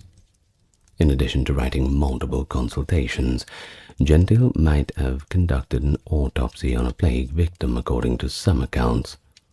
He studied the body of a pig infected with the disease in order to comprehend it. That's a good start. He postulated that a miasma had infiltrated the blood, which was the cause of the plague, and like many others, he attributed its beginning to the planetary alignment in 1345. The fact that Gentile died in 1348 while teaching that one must stay to treat patients, well, that's testimony enough. This type of anecdote emphasizes the personal risk that doctors simply had to accept. One of his students wrote that his master became ill after working among the plague victims continuously, and that he died, I quote, as one who tested his theories to the end. The actions of plague doctors were discussed also by non-physician observers. In Florence, Boccaccio tells of a vivid story about how many doctors were afraid to visit patients with the plague, and those who did frequently failed to achieve anything. Many doctors in England disregarded the oath taken by the monk Henry Knighton, who wrote, "Doctors were bound by oath not to absent themselves." Even when doctors ministered diligently, the outcomes were seldom happy, he continued to write, adding that those who stayed were either extremely compassionate or had no choice. Chronicles such as these, though not from the medical field, support the idea of the plague doctor as a person fighting against insurmountable odds, and you can't argue with that. So let's talk now a bit more about the regulations and the authorities overseeing the doctors. Of course, this is going to be different from place to place and time to time, but we'll provide a general overview and some examples. Now, in essence, plague doctors worked for the city or the state, and their contracts and rules show how officials attempted to control the situation. A normal plague doctor's contract would specify expected duties, salaries, and length of service, which was usually for the duration of the epidemic. Giovanni de Ventura's contract in Pavia, 1479, for example, probably contained provisions requiring to treat all patients, regardless of class, that he could not refuse to enter homes infected with the disease, and that he could not leave the city without authorization or until the pandemic was over. These provisions were required because in the event that things simply became too bad, some hired doctors might become frightened and just get their things and leave, quite literally running for their lives. According to records, some towns had to deprive their plague doctors of their wage or threaten punishment in order to prevent them from abandoning their posts. In order to maintain public safety and compliance, plague doctors were occasionally placed in quarantine themselves. They may have had to reside in a specific home, which could include a temporary medical facility or remote housing. During their tenure, a plague doctor essentially lived in a constant isolation, since they frequently, according to one, had to serve a long quarantine after serving a plague patient. To prevent spreading the infection from patients to others, they were not allowed to go to public events, marketplaces, and they weren't even allowed to go to church. Doctors typically had to go through a rigorous quarantine, 40 days of isolation after their service ended or the plague subsided before returning to normal society. These regulations show that authorities considered plague physicians to be both essential but potentially hazardous carriers. Black Death-era city ordinances provide insight into how plague physicians were incorporated into more comprehensive policies. By the end of 1348, public health regulations in many Italian cities had established pest houses or plague hospitals. Neither name is very inviting. But they also had special cemeteries outside of city walls, prohibited the healthy from interacting with the sick, and mandated street cleaning. Some of these measures were supervised by plague doctors themselves. After all, you better bring the experts. A physician might be assigned to oversee a plague hospital if one existed, where the ill, impoverished were gathered in order to keep them apart from the city. Think of it kind of like a leper colony. While the renowned Visconti method of confining the sick to their homes was being used in Milan, doctors were assigned to periodically visit those homes from a safe distance and report any changes, basically ensuring that if anyone died or recovered, that information was recorded properly. A chief plague physician may have had help from barber surgeons, who performed bloodletting and lancings, apothecaries who prepared medications, and local barbers or bathkeepers, who may have performed some of the regimen of tasks like bleeding or fumigation under the doctor's supervision. According to accounts of multiple tiers of medical staff, a whole team could be hired by the government, with the top plague doctor providing guidance. Cities employed 2 plague physicians in certain instances, particularly later in the century, and assigned them different responsibilities. One may have been in charge of autopsies and research, while the other handled the daily patient visits. Flip a coin. They're both not very nice. But even with the best of intentions, rules may not have always been applied consistently. Long after the plague was over, some doctors petitioned for their promised pay, showing that governments weren't always quick on the wages. George Ray, who worked as a plague doctor in Edinburgh in 1645, is one example. 15 years later, he was still attempting to get his full payment. This implies that although cities took these contracts seriously, payment may be delayed due to political or financial unrest.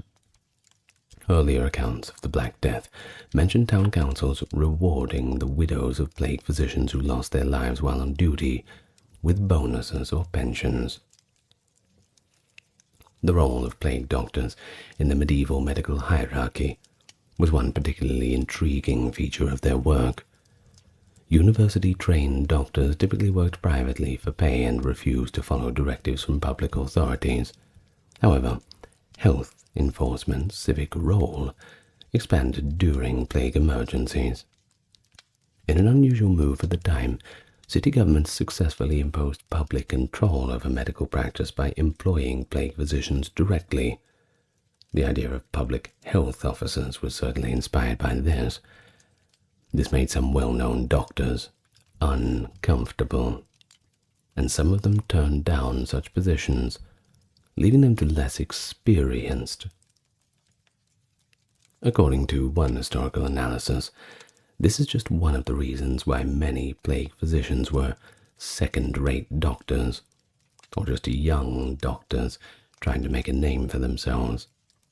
In the larger medical community, accepting a position dealing with municipal plague might have been somewhat stigmatized, because it was risky and less prestigious than caring for affluent patients during peacetime. But occasionally, those who did serve, if they survived, became quite well known. Since he could claim to be an expert in pestilential disease, a successful plague doctor could later use the experience to boost his reputation. Front page of the resume, that is for sure. A doctor who worked during a plague outbreak, for instance, frequently wrote a treatise on the disease later on, which could improve that reputation further. According to one account, more than 281 plague treatises appeared between 1350 and 1500, indicating that a large number of them were published in the latter half of the 14th century. These were often written by frontline medical professionals, essentially the plague doctors imparting their hard-earned wisdom, but surely a few of them must have been copies or fakes. After all, to improve one's resume, one tends to embellish the facts just a little bit. And now, stories from the plague. There's a few kind of unusual or interesting occurrences that had happened at this time, or within the context of the greater happenings. So we will go through a few of these that has been documented to put a more human face on this. Now, we have mentioned the fires of the Pope, that is Pope Clement VI of Avignon. This was at the advice of his official physicians. He kept 2 large fires burning constantly on either side of his throne room and just sat there, waiting for the plague to be over. Apparently, this was supposed to purify the air. It was probably advised by his doctors, who also provided the aromatic woods to feed the fires. Additionally, he sat alone. It's noteworthy that none of the papal doctors perished during that outbreak too, which some attribute to this fiery quarantine. The extent to which they went is demonstrated by this striking picture of a ruler surrounded by flames, as the medical professionals dash in and out to treat the ill. And then we have the critique by Matteo Villani. During the time of the Black Death, the chronicler from Florence, Matteo Villani, wrote harshly about physicians, claiming that doctors with their medicines killed many more than the diseases did. Now, this is a little bit exaggerated. It suggests that some of the members of the public believed that certain treatments, such as bloodletting and powerful potions, were actually just accelerating deaths. Villani also described how, until the city raised payments, there was never a doctor in Florence available for any price. They'd all either died or fled. And then, of course, we have the well poisoning story. Jews and other minorities were blamed in many places after being accused of causing the plague by poisoning wells. Some plague physicians contributed these incidents by either dismissing the charges as unfounded. Some urged authorities to view the disease as natural rather than malevolent, or by actually giving them legitimacy, depending on their personal feelings towards that group of people. It was all fueled in one Geneva case, when a doctor allegedly testified that a powder discovered in a well was poisonous. It shows how during those anxious times, everyone's always willing to point the finger of blame at someone.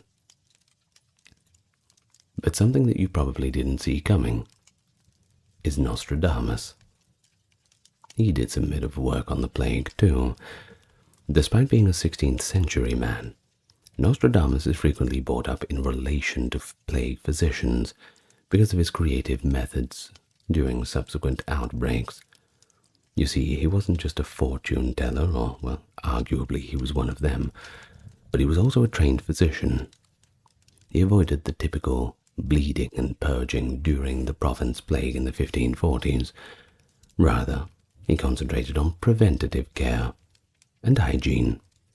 Among his well-known recommendations were to remove the infected corpses as soon as possible, clean the streets, expose patients to sunlight and fresh air, and give them a vitamin C-rich rosehip jam. Reports state that his cure rate was remarkable at the time. Because it depicts a plague doctor departing from medieval customs and hinting at contemporary ideas, this is a pretty remarkable story.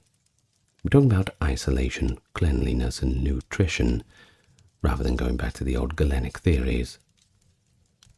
A minority view at the time, Nostradamus was also cautioned against bloodletting for plague.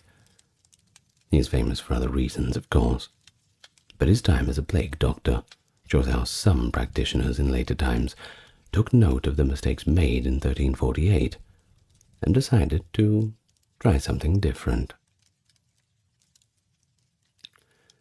Well, eventually the image of the plague doctor became so ingrained in popular culture that it was the subject of gloomy jokes. A satirical poem ridiculing the doctor's inutility was included with the Polish first engraving Dr. Schnabel. According to what is written about Dr. Beak, he is a foolish character, despite the fact that he wears an odd mask and carries a cane. Exaggerated features such as a large beak, claw-like gloves, and a winged hourglass on his staff are all purely artistic additions to the doctor's appearance. The widespread circulation of this print suggests that the plague doctor was as much of a folklore figure as a real person by the 17th century. As a macabre joke, people even dressed up as plague doctors during the Italian carnival celebrations. The tradition is still carried out today in Venice's Carnival with the Medico per la Peste mask. Pretty interesting example of how trauma is processed, I think. Such a terrifying role became a masquerade theme. What was once terrorized can now be mocked. Everyone has to deal with the trauma in a different way. Well, finally, we have that tale of John Politus and George Ray. Now, we already mentioned George Ray, the Edinburgh plague physician. John Politus was practicing there too in 1645. It shows the unappreciated nature of the work, at least in some places. Politus began during the outbreak but passed away a few months later. Guess what from? After taking over, George Ray survived the pandemic. But as we mentioned, they didn't pay him. So what did he do? He petitioned the city for the unpaid portion. But he was still attempting to collect the debt 20 years later. Now this leads me to believe that this debt must have been a substantial amount, and I can put a story in my head. Think about it. We're going into a little bit of imagination here. But after poor old John Politus died, it would have been a little bit hard to find someone's position to take over that one. You think about it. If you're going in as a plague doctor, well, what's the worst that can happen? Well, if you look at what happened to John Politus, well, that is the worst that can happen. You can die from the plague. So what does the government do? To get a new doctor, they have to have a plague doctor, right? Well, they offer a sum that is so ridiculous that it is too good to turn down. Of course, George Ray, seeing the dollar signs rolling around in his eyes, of course couldn't refuse that one. But the problem was, it was an upfront payment. And then when the time came where the bill came in, well, there were problems. Always problems. Poor old George Ray. Well, at least he survived. That's one thing. Of course, I'm sure he survived with quite a bitter taste.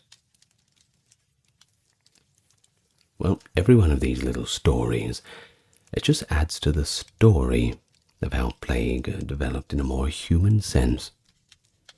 The mosaic of the experiences and representations of plague doctors. Occasionally they too were victims of fate, subjects of art, heroes in retrospect, and villains in rumours. The lives of the doctors were linked to the worst disaster of their time, whether they were walking through towns with staff and herbs, or lying fevered in their own beds. Well, for the final part of the video, I'd love to be able to tell you that the plague ends around 1352, somewhat like that, and it just goes away and everybody lived happily ever after. I'm afraid that's not what happens. In fact, we still got the plague today. So we're going to talk about the subsequent plague epidemics, and of course, how did the doctors of the time deal with them? Sure, it's a couple of 100 years, and medical technology and research isn't quite where it is, or it should be, to deal with such a problem. But there were some advancements. So, the plague recurred in waves throughout Europe for centuries following the first Black Death in the 14th century. The function of the doctor evolved and remained constant over time. Societies continued to use designated plague physicians in subsequent outbreaks, ranging from the second pandemic that included the Great Plague of 1665 in London and the Marseille Plague of 1720, to all the little intermittent outbreaks in the 18th century. But as public health infrastructure and medical knowledge gradually advanced, the methods of the plague doctors eventually changed. During the late medieval era, the 15th century, plague struck Europe every few decades.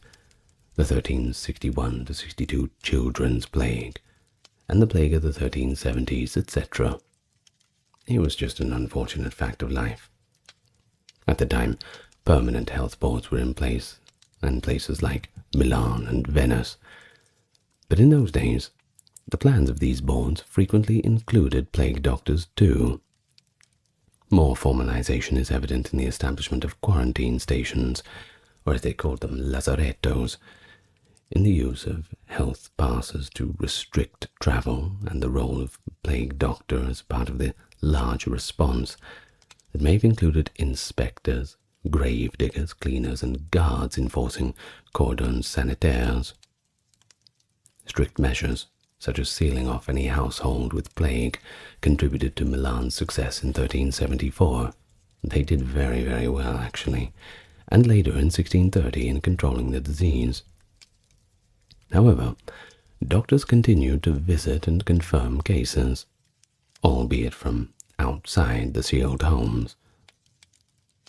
Charles Delorme's description of the plague doctor's costume spread through continental Europe by the 17th century. Many physicians wore heavy protective gear during the Great Plague of London in 1665 and the Great Plague of Naples in 1656. But not all doctors in London in 1665 wore plague suits. For those who worked in particularly dangerous positions, such as the city pest house, might have. Just the word pest house. I can only imagine the most miserable place on earth. Well, debatable, sure. Even though they were unaware of the mechanism, more doctors by this point had to accept the concept of person-to-person contagion, and were more careful to isolate themselves whenever feasible. Dr. Nathaniel Hodges, for example, bravely remained in London to treat plague victims before writing Loimologica in 1672. He explained that he kept a sponge soaked in vinegar and camphor to breathe through while visiting patients, drank wine infused with tobacco as a preventative, and self-quarantined in his quarters every night. A clearer understanding of contagion and some chemical disinfectants, tobacco, smoke, and camphor, strong-smelling compound, were believed to clean the air. At least this shows somewhat of an evolution from the 1348 pandemics. The growing use of inoculant-like procedures was another trend over time. Some late plague doctors in Turkey and Russia tried crude forms of variolation, that is, using the smallpox concept, by applying bubo material to superficial cuts on healthy people in an attempt to create a mild illness for immunity, even though there was no real vaccine for the plague. Although these trials weren't very common or effective, they do show that some practitioners in the 18th century began to adopt a more experimental approach, and it was somewhat based in scientific method. They were on the right track. Many people believed that the Great Plague of Marseille in 1720 was the final significant outbreak in Western Europe. Organized efforts played a significant role in the plague doctor during this event. There were several physicians and surgeons in the city, some from outside and some from nearby, and they did dress up in various plague costumes. An illustration from that era depicts a physician in Marseille's lazaretto donning a hooded outfit, long waxed robe, boots, gloves, and of course, a crude mask. Although medical theory had not significantly progressed beyond humours by 1720, some people improved practices, and they were made possible by empirical experience. For instance, the mass burning of contaminated goods and airing out of homes was supervised by plague doctors in Marseille. A compound cordial, plague water, and even an improvised plague vaccine were tried on prisoners by one doctor, Giovanni Pilarni, with varying degrees of success, of course. The outbreak was the last of its kind in Europe, though the death toll was still very high and many doctors unfortunately perished. The plague then disappeared from European life for a time, either as a result of improved quarantine at ports, alterations in the climate, or changes in rat populations. The traditional image of the plague doctor vanished as the disease began to subside. There were still outbreaks in the Middle East and Eastern Europe in the late 18th and early 19th century, though. For example, in 1771 there was a severe plague in Moscow, during which the doctors were working, and, well, one of them was eventually killed by a riot when he attempted to shut down a church to prevent gatherings. However, the role virtually vanished in Western and Central Europe as a result of the disease. And by the 19th century, medicine had moved on to new problems, and even a better understanding of infectious diseases. When the third plague pandemic struck Asia, and then some other parts of the world in 1894, doctors were wearing the hats of modern epidemiologists. Equipped with microscopes, they quickly identified the plague bacillus and the flea that spreads it. The days of the ancient plague doctor, complete with beaked masks and astrologically timed bloodletting, were all but over. So looking back, the legacy of the plague doctors is not entirely positive. In most cases, they did not significantly reduce mortality or even cure the Black Death. Many of the remedies they used were actually quite harmful, or at least ineffective, and their knowledge was limited. But don't write them off. They were by no means useless. When there wasn't much available, they offered care, albeit limited.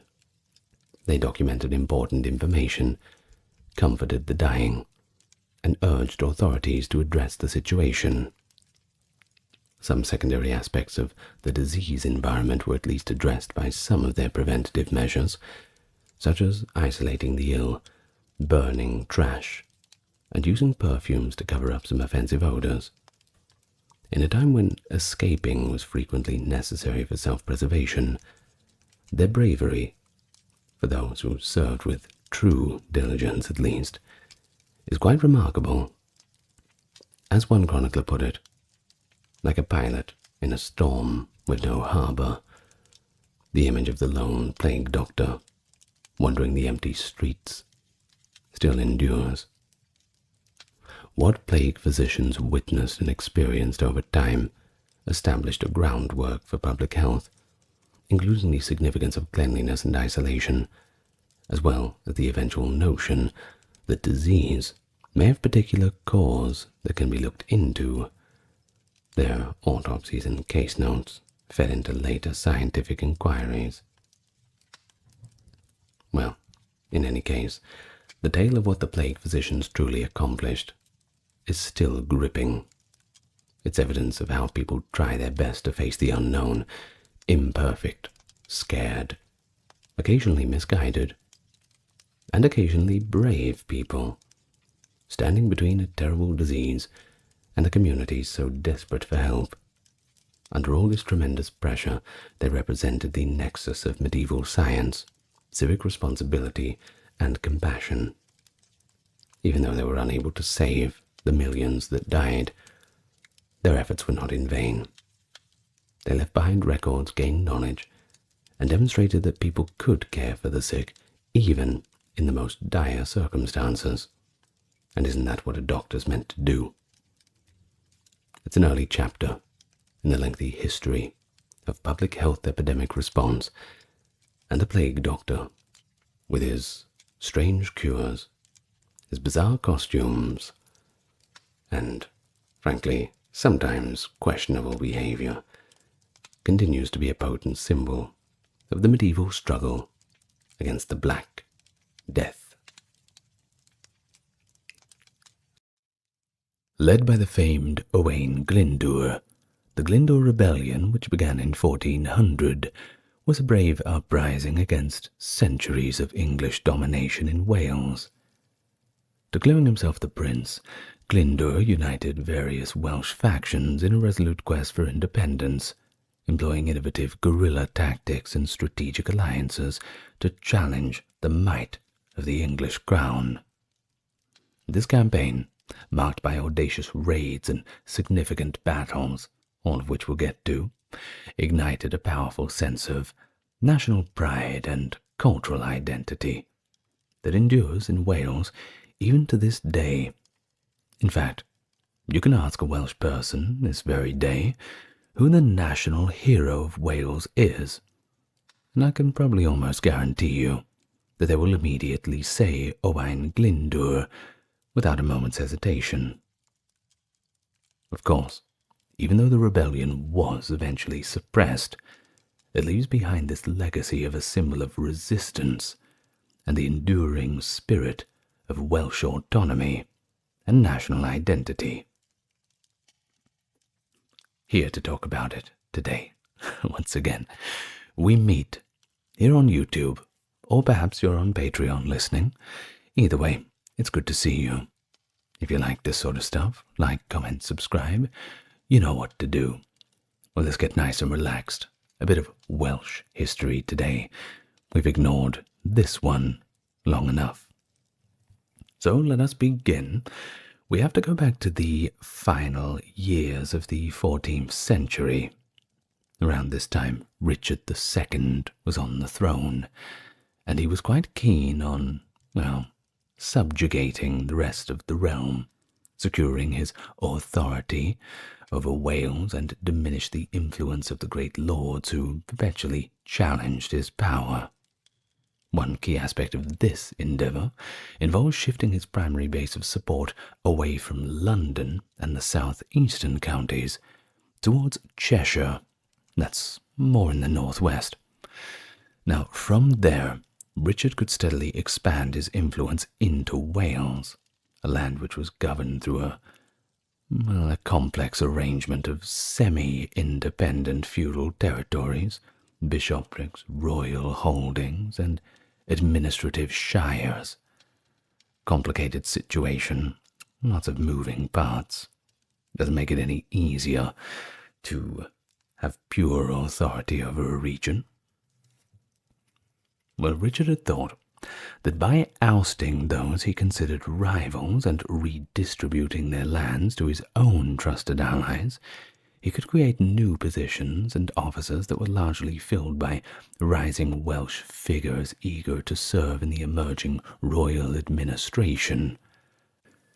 Of course, for those on the Welsh side who received these appointments, the concluding phase of Richard's reign was an era of somewhat uncommon opportunity. Yet, for England's high-born magnates, who feared any limitation of their own status, these developments were, well, not received as well. It confirmed their belief that Richard was rapidly spiraling beyond their control. Ooh, already drama. Well, speaking of drama, there was a quite dramatic turn of events that ensued in 1399, when one Henry Bolingbroke, heir to the Duchy of Lancaster, returned from exile. Having lost his inheritances and titles under Richard's policies, Henry rallied an army with the declared intention of confronting the king and seeking restoration of his lands. While Richard hastened from Ireland to Wales to counter Henry's growing presence, he was intercepted by Henry Percy, the first Earl of Northumberland. As Richard departed Conway Castle, with the stated goal of negotiating with Bolingbroke at Flint Castle, Northumberland detained him in circumstances that appeared, well, at least officially, to revolve around the disputed Lancaster estates. Of course, before Richard could be transferred to London, he was held in Chester, the English border settlement that increasingly found itself caught between the ambitions of its monarch and those of the Lancastrian forces. Henry Bolingbroke, with broad support, was swiftly designated regent and soon became king by decision of the Parliament. Now, early in 1400, after the failed Epiphany Rising, if you don't know what that is, well, we can't go into too much detail. Basically a plot orchestrated by English nobles still loyal to Richard. Perhaps a video on that soon. News had spread that Richard had actually died in Pontefract Castle. However, for some time, the exact circumstance of his fate remained unclear to both supporters and rivals. This uncertainty, of course, left Owain Glyndŵr and other influential Welsh leaders facing a momentous decision. For the first time in their lives, they were called upon to pick sides in this rapidly shifting political landscape. And well, of course, as the saying goes, if you stand in the middle of the road, you'll get hit from both sides. May as well pick a side then. Of course, given that Richard had succeeded his father, Edward the Black Prince, as Prince of Wales, and had garnered substantial Welsh support, his removal significantly disrupted opportunities for Welsh advancement. Many in Wales, of course, were left anxious and unsure of how the new political order would shape their prospects. For a time, at least, remnants of Richard's loyalist supporters continued to operate, albeit clandestinely. Back in Chester, on the 10th of January 1400, serious unrest erupted in a manifestation of lingering sympathy for the Epiphany Rising. The turmoil along the frontier between England and Wales only grew and grew as the new regime worked to consolidate its hold. Against this volatile backdrop, both the common people and the higher ranks of society in the broader regions faced a precarious future, as the overthrow of Richard II reverberated across the British Isles and irrevocably altered the lives and prospects of those who had once thrived under his patronage. The game was about to change. No more free rides for Richard's buddies, I suppose. So, according to various accounts that tend to agree more or less on how things went, the rebellion originated in a dispute between Owain Glyndŵr and his English neighbour over some contested lands. Successive English landowners in Wales held the title Baron Grey de Ruthin of Drwfyn Clwyd. I believe that's how it's pronounced, doing my best with the Welsh. And these individuals had long been entangled over complicated legal conflicts with Glyndŵr concerning property rights. It does, however, remain uncertain which parliament Glyndŵr petitioned to resolve the matter. But we do know, under King Richard II, the courts appeared to favour Glyndŵr's claim.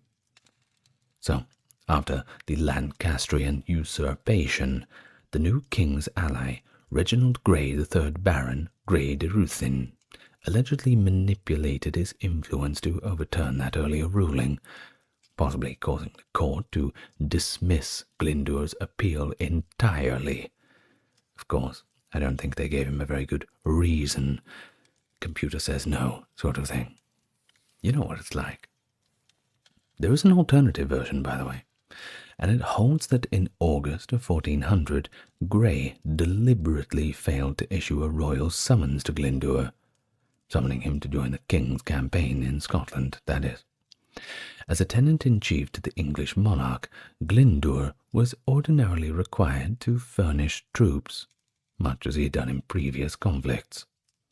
However, by missing this concealed summons, likely due to Grey's machinations, Glyndŵr unwittingly provoked King Henry's anger and suspicion. Of course, you can certainly imagine that Grey would have gotten in his ear and said, "See, I told you that Glyndŵr was up to no good. This just proves it." Very cheeky indeed. On September the 16th, 1400, Owain Glyndŵr took decisive action. Gathering a small band of supporters that included his eldest sons, brothers-in-law, and the Dean of St. Asaph, he pronounced himself the Prince of Wales. Now, in the political climate of that era, this bold declaration of Welsh sovereignty was, well, it was a big deal.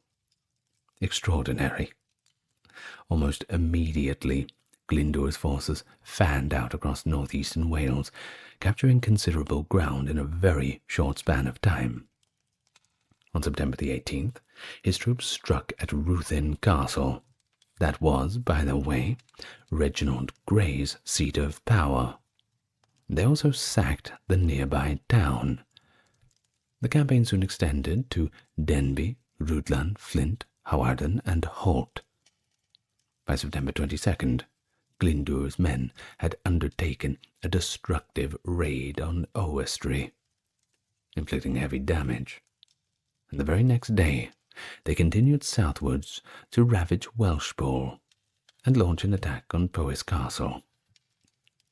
Around the same time, the Anglesey-based Tudor brothers, Gilym ap Tudor and Rhys ap Tudor, initiated their own guerrilla offensive against the English forces. You see, these two had held command roles in 1396 as a levy raised to defend North Wales from any potential French incursion. The Tudors of Pennyminid, their broader family, were prominent on Anglesey and had forged strong connections with King Richard II. They even accompanied him on his 1398 military expedition to Ireland. Crucially, Gwilym, Rhys, and their third brother, Maredudd ap Tudor, were Glyndŵr's maternal cousins, and they openly joined him once he called for revolt, without so much as a question.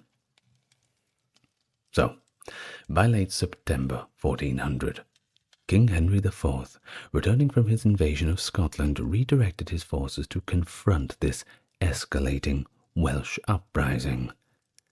He arrived in Shrewsbury by the 26th of the month, prepared to press into Wales. Undertaking a swift campaign around North Wales, the king found himself beset by inclement weather and constant menace of Welsh guerrilla attacks, who were of course much more familiar with the terrain than the English. Upon reaching Anglesey, he ordered English troops to torch monasteries and settlements, including the Llanfaes Friary near Bangor, a revered site where the Tudor family was traditionally interred. That, of course, came as quite an insult. Now, also at Rossfort, the Great Moor, Rhys ap Tudor led a successful ambush against the English, compelling them to retreat behind the fortified walls of the Beaumaris castle. Facing mounting challenges and little strategic gain, Henry withdrew to Shrewsbury on October the 15th, releasing a number of prisoners before moving on to Worcester 2 days later. His efforts, so far, seem to have yielded minimal results. 1401. The rebellion had spread further and faster. Glyndŵr expanded his control over most of central and northern Wales, where repeated assaults on English settlements, strongholds, and estates were recorded. Even in the southern districts of Brecon and Gwent, reports began to surface of banditry and social disorder, a sign that the insurrection was growing not only in scale but impact. Determined to reassert royal authority, King Henry appointed the renowned warrior Henry Hotspur Percy, son of the influential Earl of Northumberland. A royal proclamation of amnesty was issued in March, extending clemency to all rebels, except, of course, Glyndŵr himself and his cousins, Rhys and Gwilym ap Tudor.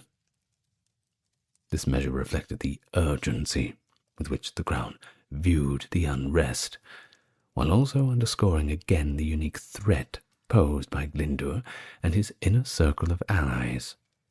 Of course, if there was a doubt that the rebellion would fail, you would think that most of the soldiers who were fighting, or rather, we'll call them rebels, that they would have taken this amnesty. You know, like in later times when the writing was on wall for the pirates and all that in North America, taking the amnesty from the governors, because it's certainly better than being executed. At least, that's my opinion. Of course, the Tudor brothers recognized that merely waiting for events to unfold would do very little to protect them against the formidable threat that was hanging over Wales, despite the fact that most of the country at this time agreed to pay the usual taxes, even though they were still in complete rebellion. Well, they realized they needed a powerful bargaining chip if they hoped to negotiate their way out of danger, and so they turned their eyes to Conway Castle, a grand fortress, originally built by Edward I, by the way, in the late 13th century as part of his so-called Iron Ring of castles, designed to secure English rule in North Wales. Although the Conway garrison only consisted of 15 men-at-arms and 60 archers, these defenders were well armed, and if, well, really needed, they could be quickly reinforced by the sea, though most people were hoping it would not come to that. It's best to have reinforcements if you need them. But adding to the risk, the Tudors and their followers had a mere 40 men, and the numbers were just not going to cut it. Still, nevertheless, on Good Friday, April 1st, the Welsh decided to roll the dice and seize their chance.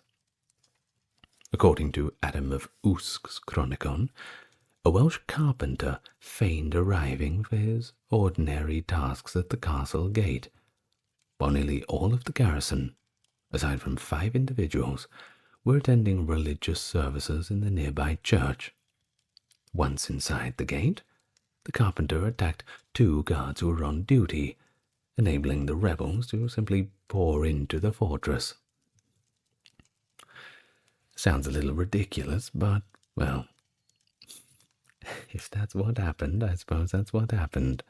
We will have to take the account from Adam of Usk as it comes to us.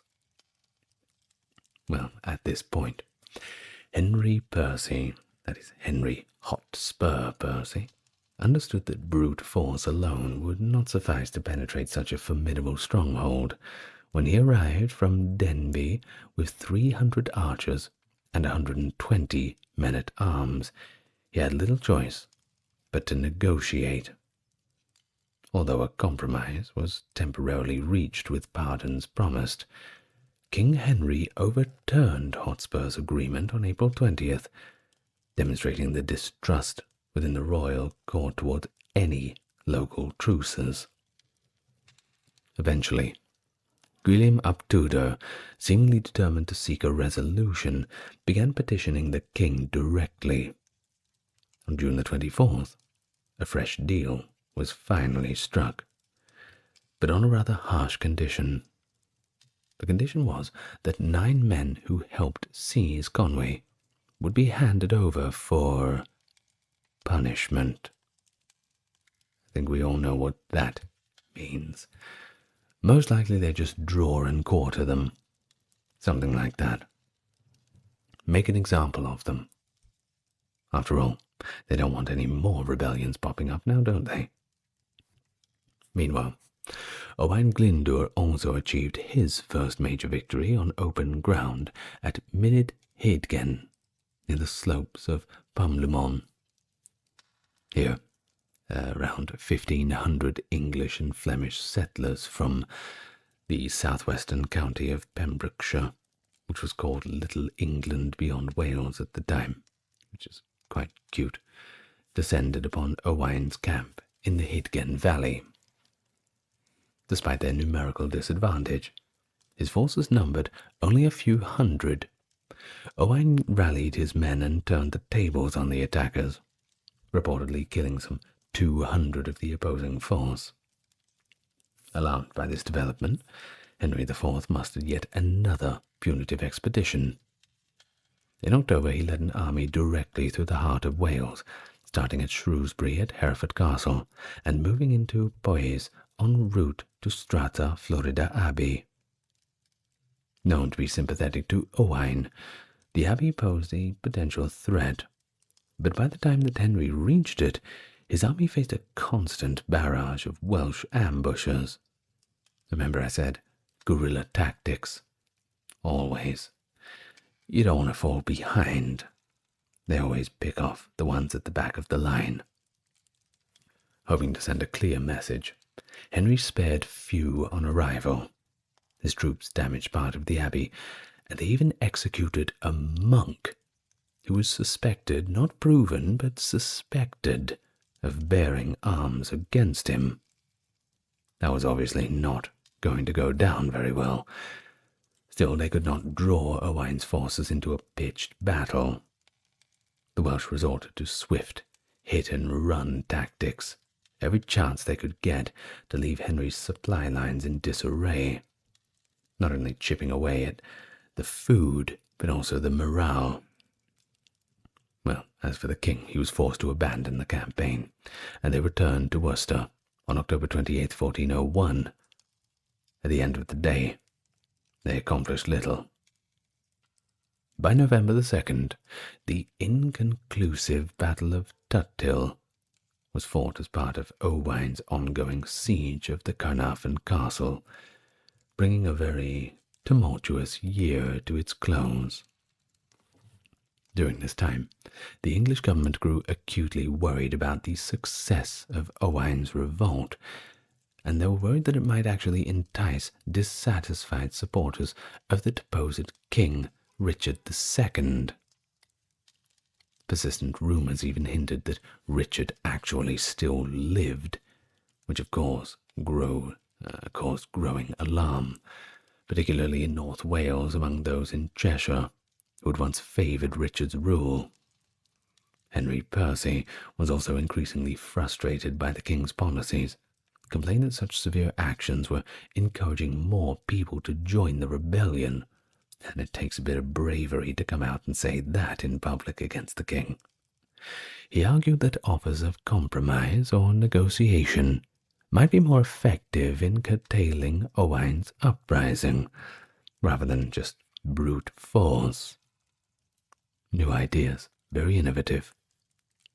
It does appear that as early as 1401, Hotspur might have begun discreet discussions with Owain and other Welsh leaders, attempting to at least bridge some of the misunderstanding.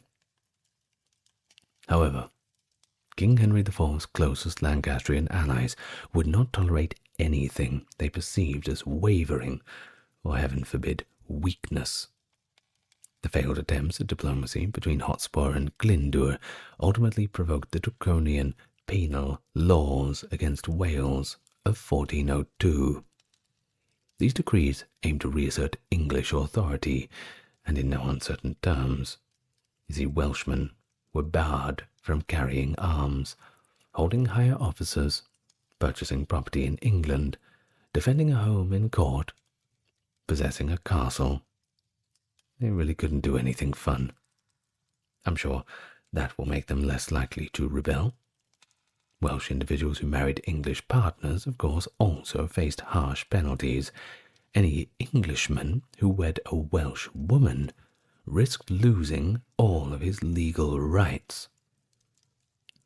It became illegal for Welsh children to receive an education, or for them to learn a trade under apprenticeship in many areas. Even more tellingly, English law would not convict any English person based on the testimony of a Welsh plaintiff. The effects of these severe measures were, of course, immediate and far-reaching, and really had made it just crystal clear that in the eyes of the English crown, every single Welsh person was viewed with the same amount of suspicion. As the king's attempts at compromise with Owain Glyndŵr fell through, Welshmen who had once served the English administration in hopes of furthering their prospects now found themselves stigmatized and under suspicion due to these new laws. All of those prospects that they had fought so hard for, they were all now thrown away. I suppose Glyndŵr hate to say you told them so, but, well. So, feeling cornered by the new legislation, they really had no other option but to join the revolt, believing that Owain's cause was their best hope for preserving their rights and having any sort of livelihood in the future. Conversely, the tide of the rebellion continued to expand, setting the stage for a deeper conflict that would soon transform Wales into something that the English had never seen coming. So, in 1402, Owain started off the year and ambushed and captured Reynald, that's Reginald Grey, the third Baron Grey de Ruthyn, his arch-enemy, in late January or early February. He held him for a year until King Henry actually came and paid him a hefty ransom. Certainly off to a good start. At Bryn Glas, in central Wales, in June 1402, Owain's army came into contact with another army under the command of Sir Edmund Mortimer, who was the Earl of March's uncle. Mortimer was taken prisoner after his army suffered a crushing defeat. According to reports, the Welsh women who accompanied Owain's army murdered the injured English soldiers, and disfigured the corpses of the deceased, allegedly as retaliation for the English soldiers' crimes against the women and looting in the year before. Well, Henry refused to pay the hefty ransom that Glyndŵr offered in exchange for Mortimer's release. It could be argued Mortimer actually had a stronger claim to the English throne than he did. So, his immediate release was out of the question. In fact, it was probably best for the current king that Edmund was swept under the rug a little bit. So Edmund responded by forming an alliance with Owain and getting married to Catrin, one of Owain's daughters. Once again, I'm sure that the king was not very impressed with this. But hey, when you back people into a corner, that's what happens. So, 1403 was when the uprising really became a genuinely national affair. Owain made southward and westward strikes. He marched down the Douai Valley, reenacting the western campaign of Llywelyn the Great. Every village stood up to join him. Castles and manors in England collapsed, or their occupants simply gave up. Ultimately, Owain took control of Carmarthen, one of the principal English power bases in the west. Then Owain turned and attacked Gwent and Glamorgan. The walled town of Abergavenny was set on fire and the castle attacked. He then burned Usk and captured Cardiff Castle and Newport Castle as he advanced towards the coast down the Usk River's valley. Welsh labourers and craftsmen were fleeing their employers in England and returning to Wales in large numbers according to the royal officials, and the Welsh students at the University of Oxford were abandoning their studies to go back to Owain. Of course, the ball was rolling. In Wales North, Owain's followers attacked Carnarvon Castle again. This time, they had a little bit of help from the French. It's nice. And they almost nearly took it. So, in retaliation, Owain's houses at Glyndwr and Sycharth were attacked and set on fire by Henry of Monmouth, the son of Henry IV and future Henry V, by the way. So Henry of Monmouth, who was only 16 at the time, travelled north to meet Hotspur on July 10th, 1403, when Hotspur rebelled against the king by contesting his cousin Henry's claim to the throne and by raising his standard in rebellion in Chester, a stronghold of support for King Richard II. Just before Hotspur, on July 21st, Henry reached Shrewsbury, forcing the rebel army to set up camp outside the town. The Earl of Northumberland had also made it to Shrewsbury before Henry forced the conflict. As a result, Henry was able to fight on his own terms before the rebels' full force arrived on July 22nd. Despite suffering facial injuries from an arrow, Prince Henry fought alongside his men throughout the day-long conflict. The rebels' resistance started to wane and disintegrate as word spread that Hotspur had fallen. Hotspur's rebellion ended when he died at the end of the day. In fact, up to 20,000 men had been killed or wounded along with him, and more than 300 knights had actually perished. Not a very good day by anyone's standard. As for Owain, he took control of the magnificent western castles of Aberystwyth and Harlech in the summer of 1404. He held court at Harlech and named the clever and shrewd Gruffydd Young as his chancellor, eager to show that he was a serious ruler. Adam of Usk claimed that shortly thereafter he was crowned Prince of Wales officially. He called his first parliament again as a gathering of all of the Welsh. Important members of society and senior churchmen flocked to his banner. The only surviving examples of English resistance were a few fortified manor houses, a couple of walled towns, and remote castles that no one could really be bothered going out to anyway. So, by negotiating the tripartite indenture with Edmund Mortimer and Prince Henry Percy Rather, the first Earl of Northumberland, in February 1405, Owain showed off his newfound prominence.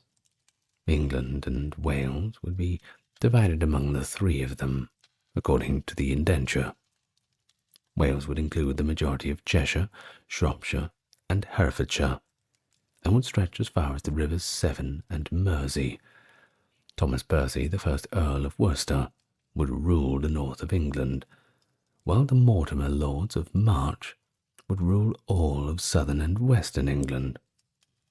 Local English communities were negotiating their own treaties with the rebels after ceasing active resistance in Shropshire and Herefordshire, along with Montgomeryshire. There were rumours that the Cistercians and Franciscans were providing funds to support the uprising, and that Richard II's former allies were sending money and weapons to the Welsh. Furthermore, even after Archbishop Scrope of Percy was defeated in May, the Percy Rebellion remained viable. In actuality, Henry Percy, the Earl of Northumberland, was not to be vanquished by the Sheriff of Yorkshire at Bramham Moor until 1408. Owain was taking advantage of the political climate in order to negotiate the best possible deal. Smart. So, by 1404, Glyndŵr could look back on a string of bold conquests and promising alliances. Though his overtures to Ireland had not yet yielded the firm support he'd hoped for, he had reason to believe that the French and their Breton allies would prove to be a little bit more receptive. So, that spring, he dispatched two of his most trusted envoys, his brother-in-law John Hanmer and his chancellor Griffith Young. Their efforts were rewarded, sending them off to France to negotiate a formal treaty in a written accord. The French crown pledged military aid to Owain and the Welsh rebellion. And indeed, some Franco-Breton forces had already made their presence felt in Wales, assisting the Welsh in besieging Kidwelly Castle as early as November of 1403. At that time, Brittany remained a vassal of France and had no compunction in offering semi-official assistance to Glyndŵr. Scottish agents also extended sporadic if cautious support, hoping to keep England occupied on multiple fronts. In 1406, Owain proclaimed a far-reaching national programme, setting forth his vision for an independent Wales with its own governing structures. He envisioned a Welsh parliament and a revived Welsh church, no longer subject to outside control and influences. He planned for two universities, one located in the north and the other in the south, a place to educate the next generation of leaders. And of course, they would be educated in the Welsh language. Moreover, he sought to reinstate the venerable legal code of Hywel Dda, thereby restoring traditional Welsh law. But the timing worked against him. Politics in Paris had swung in favour of those who sought a truce or peace with England, and thus most French contingents actually withdrew from Wales. Nor did his famous Pennell letter, in which he pledged loyalty to Pope Benedict XIII of Avignon, vowing to shift the Welsh church allegiance away from Rome in exchange for French backing, managed to alter the situation. International support, it seemed, was slipping away, and it was slipping away right when Owain most needed it. Yeah, you can see where this is going. There were other signs that indicated that the rebellion's momentum was slowing. In early 1405 or 1406, Owain's forces suffered defeats at Grosmont and the Battle of Pilmelin near Usk.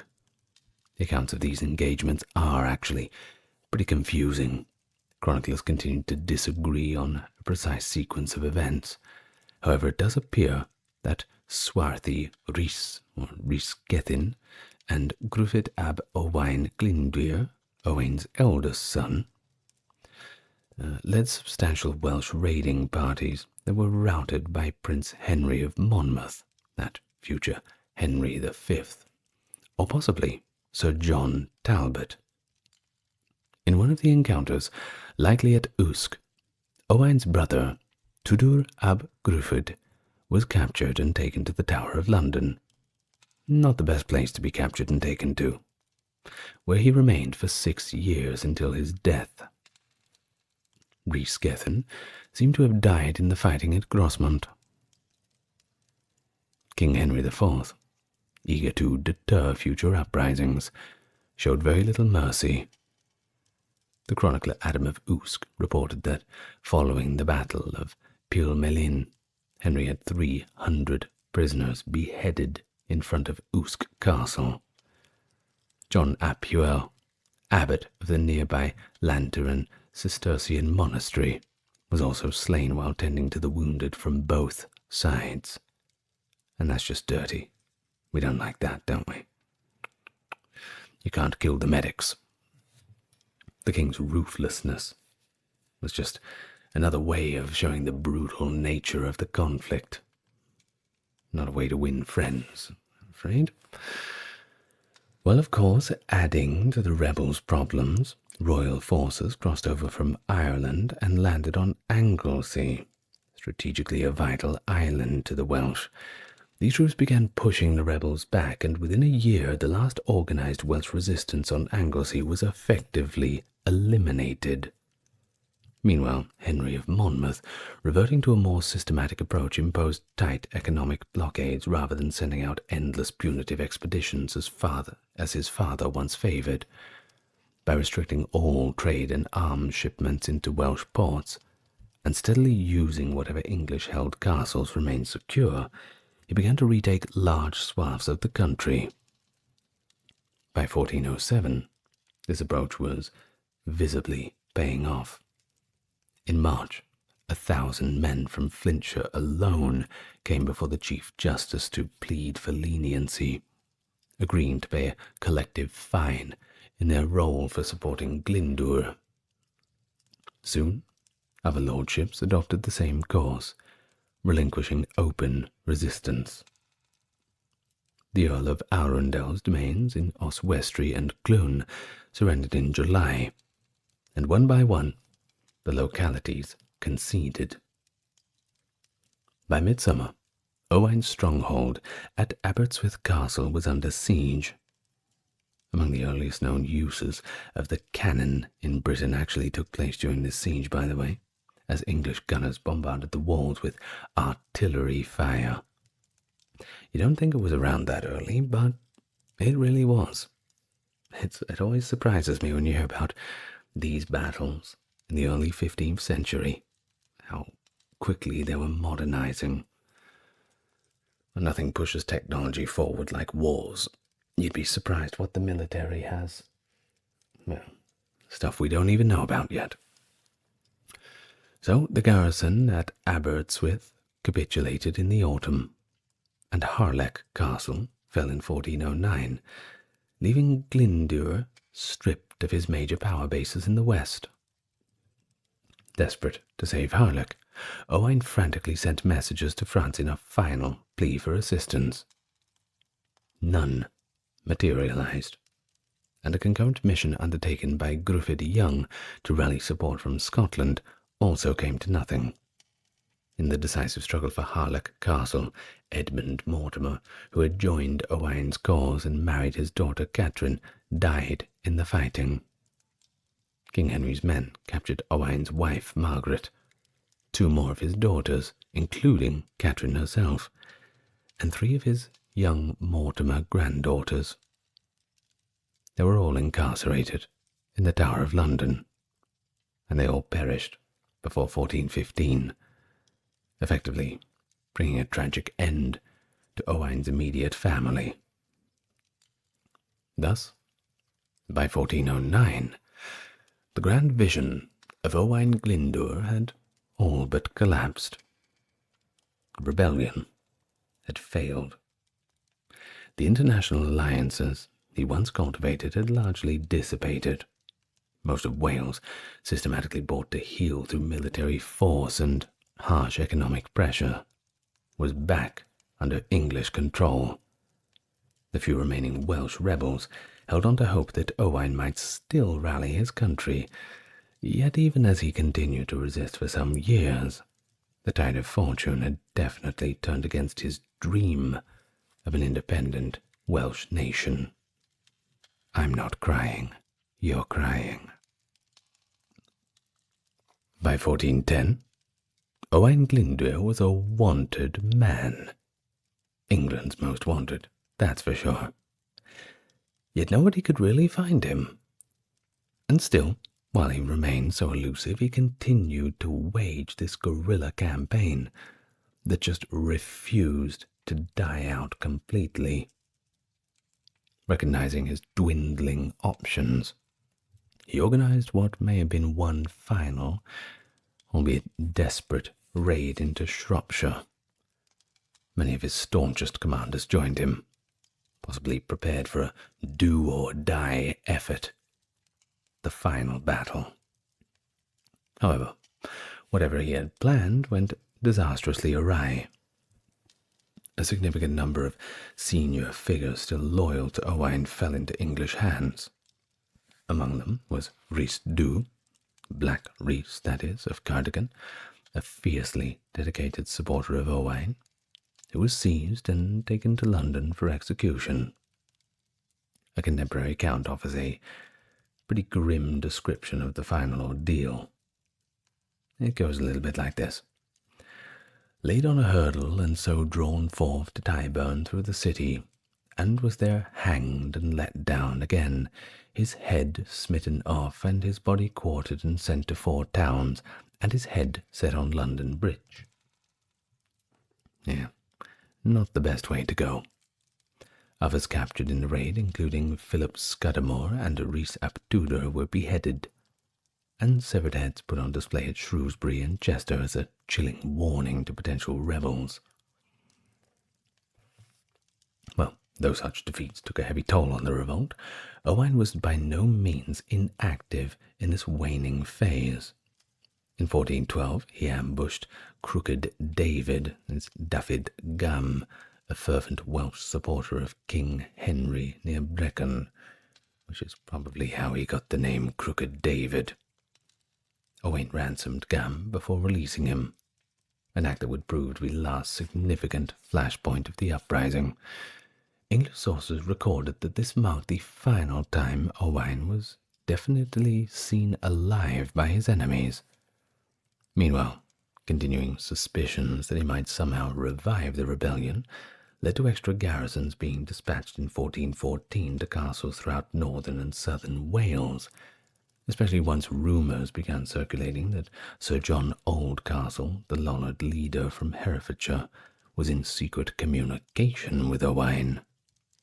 Though large-scale hostilities were mostly over, local outlaws and bandits lingering in Snowdonia kept the English authorities up at night, very wary, waiting.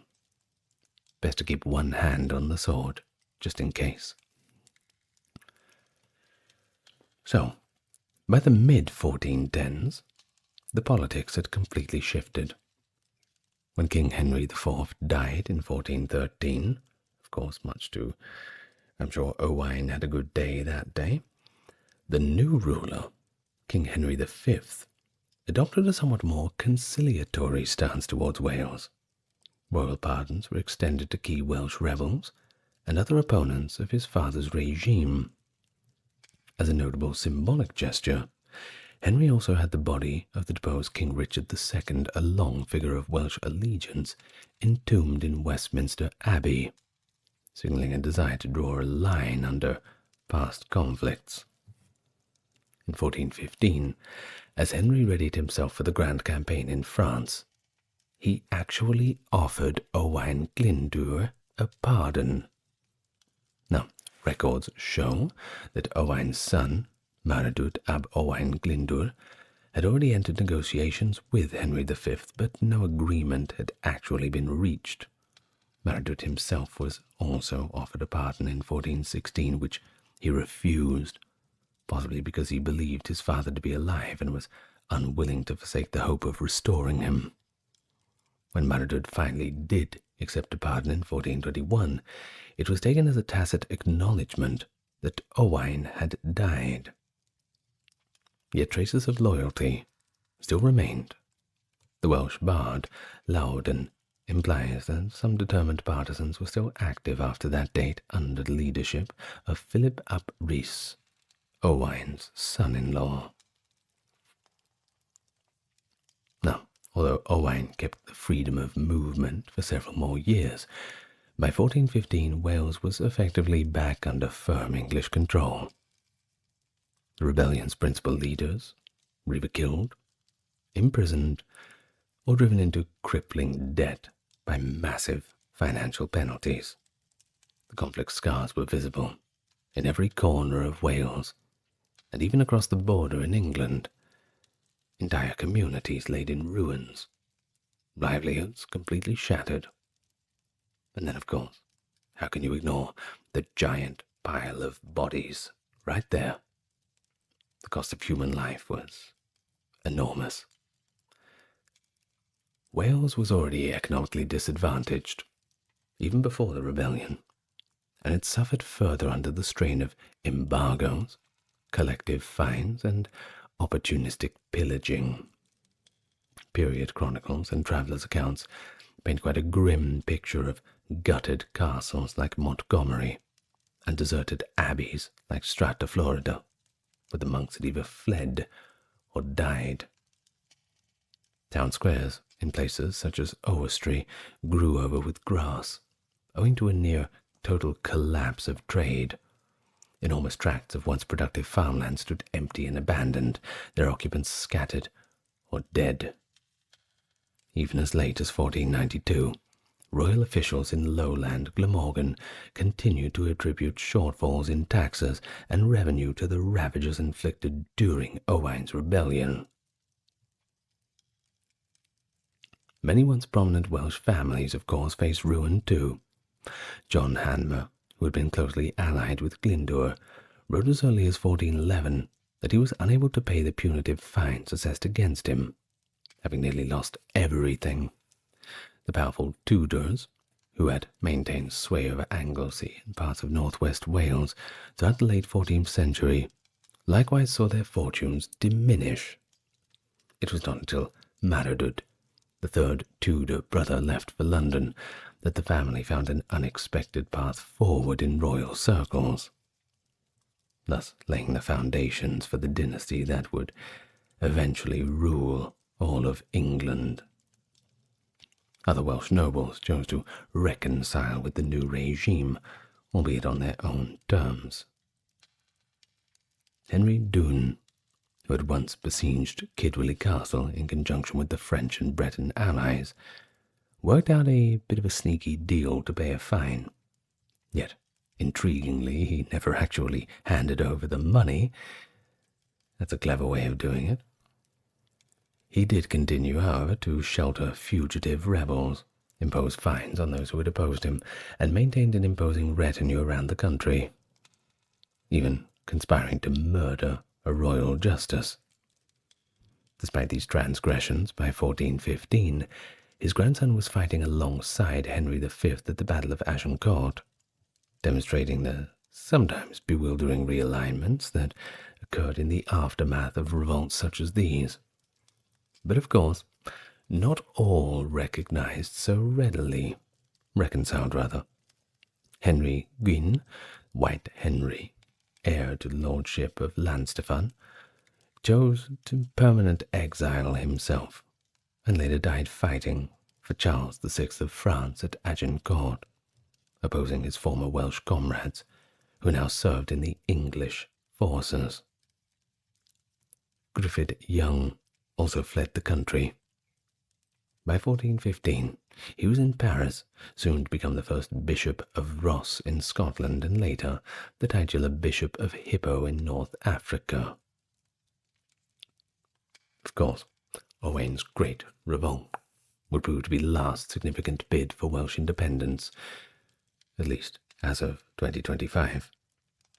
Before the eventual legal incorporation of Wales into the Kingdom of England through the Laws in Wales Acts of 1535 to 42, these statutes, fully effective by 1543, were passed under King Henry VIII, the Tudor monarch, of course, who carried Welsh blood, and effectively merged Welsh administrative and legal systems into England's.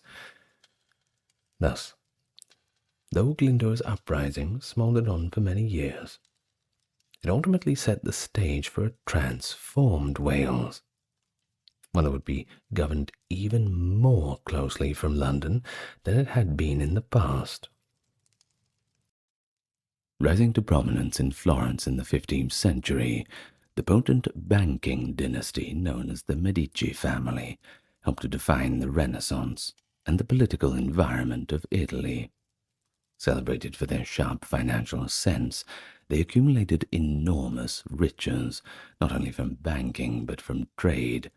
Of course, they then used these riches to have a great impact over European events and, broadly, Florentine politics.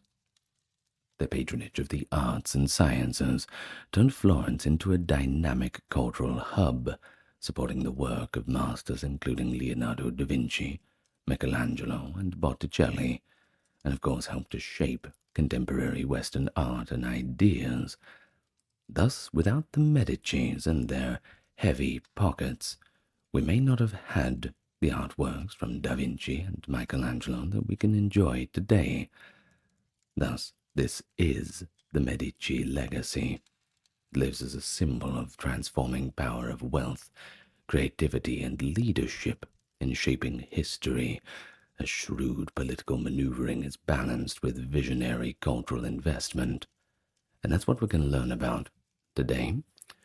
Welcome to the channel. Looking at the Medici family. Of course, you've all heard of Da Vinci, Michelangelo, Botticelli. But of course there was a driving force behind these artists, and that driving force was money. So let's learn about those financiers. Of course, it's not just about Da Vinci and all the rest. We're going to start from the beginning. Now, before we begin, if you like the kind of content, then click the subscribe button, and hopefully we can get to 100,000 soon. So, nice and relaxed, let us begin. And we begin in Siena.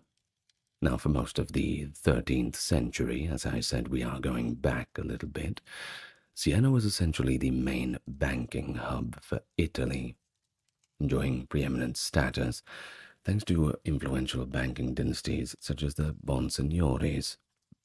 Indeed, the Bonsignori Bank itself rose to become one of the most prominent financial institutions in Europe during that era. Maybe a little bit more about them in a different video. But for now, we will say that when the Bonsignoris went bankrupt in 1298, sorry about the spoiler alert, Siena's position itself began to rapidly decline.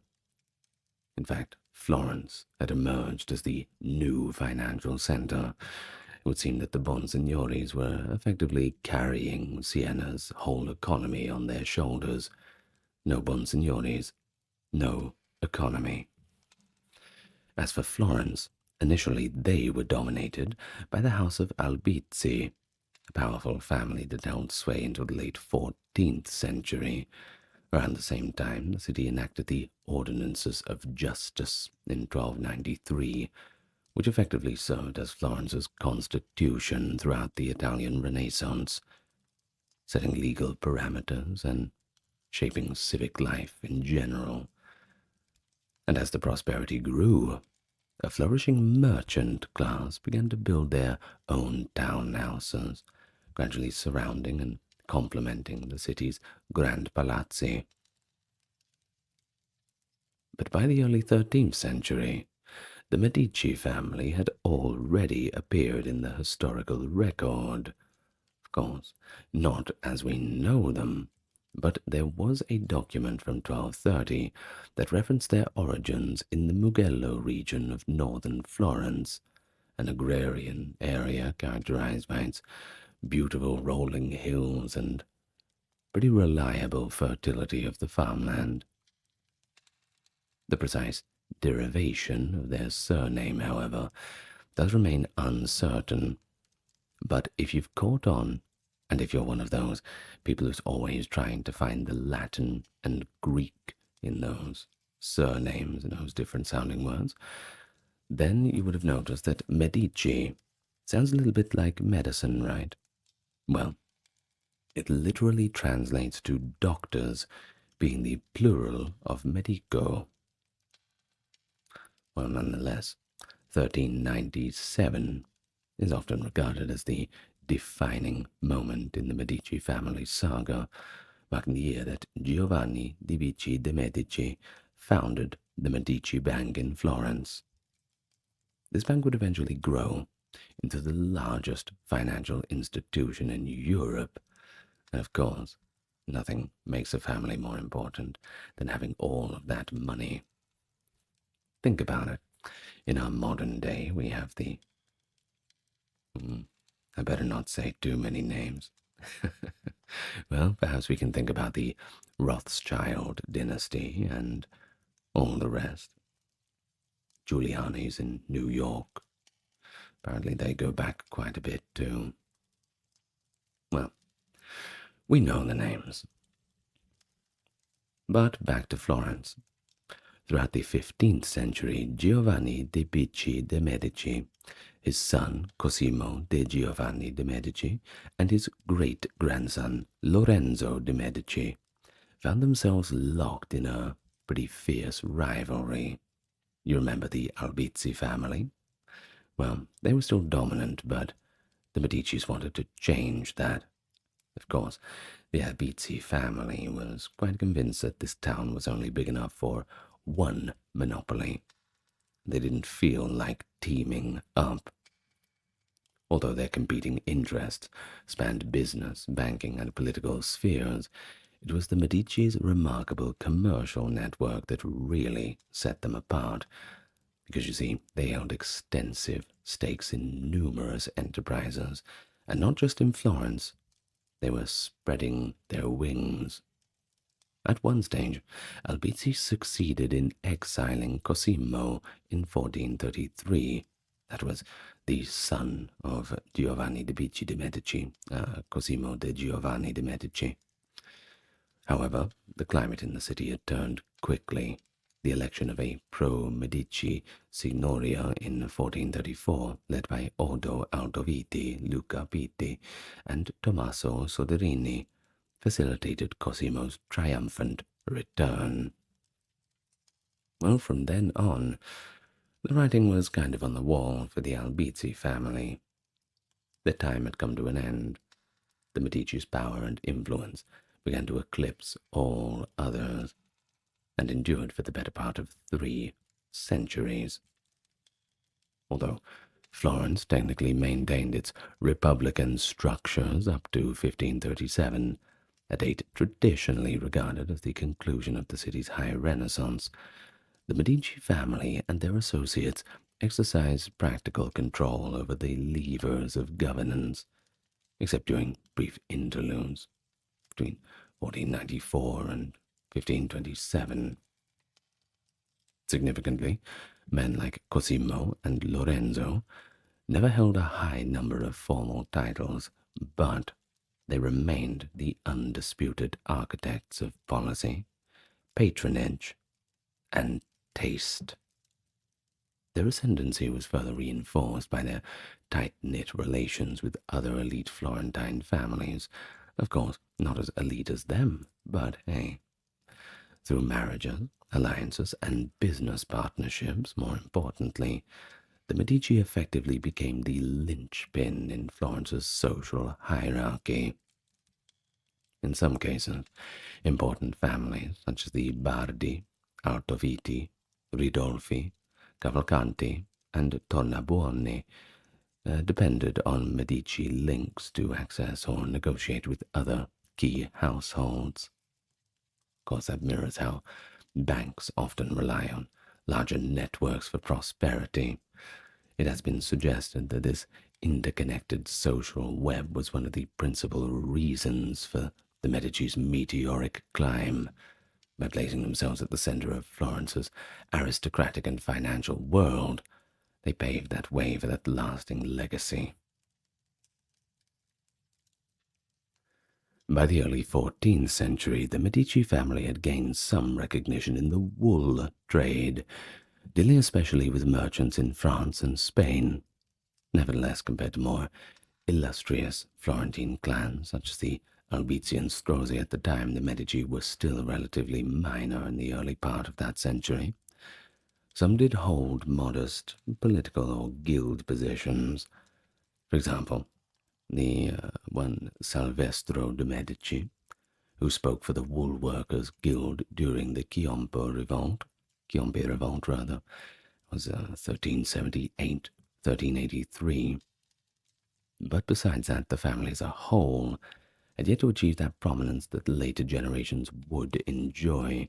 Its relatively low profile is underscored by the events of 1400, when all but two branches of the Medici were barred from taking part in Florentine politics for 2 decades due to their involvement in a plot against the ruling elites.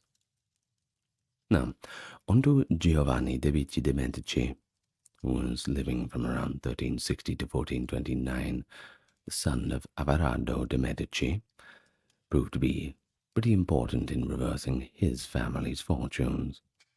Now, we've mentioned the founding of the Medici Bank in 1397.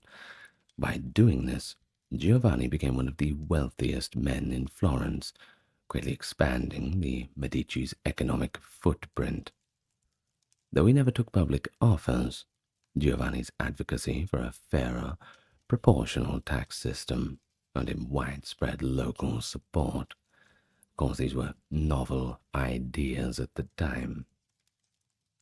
Upon Giovanni's death, his son Cosimo the Elder, that is Cosimo de' Giovanni de' Medici, succeeded him, and in 1434 returned from a brief exile to become Florence's Gran Maestro, an unofficial but powerful position.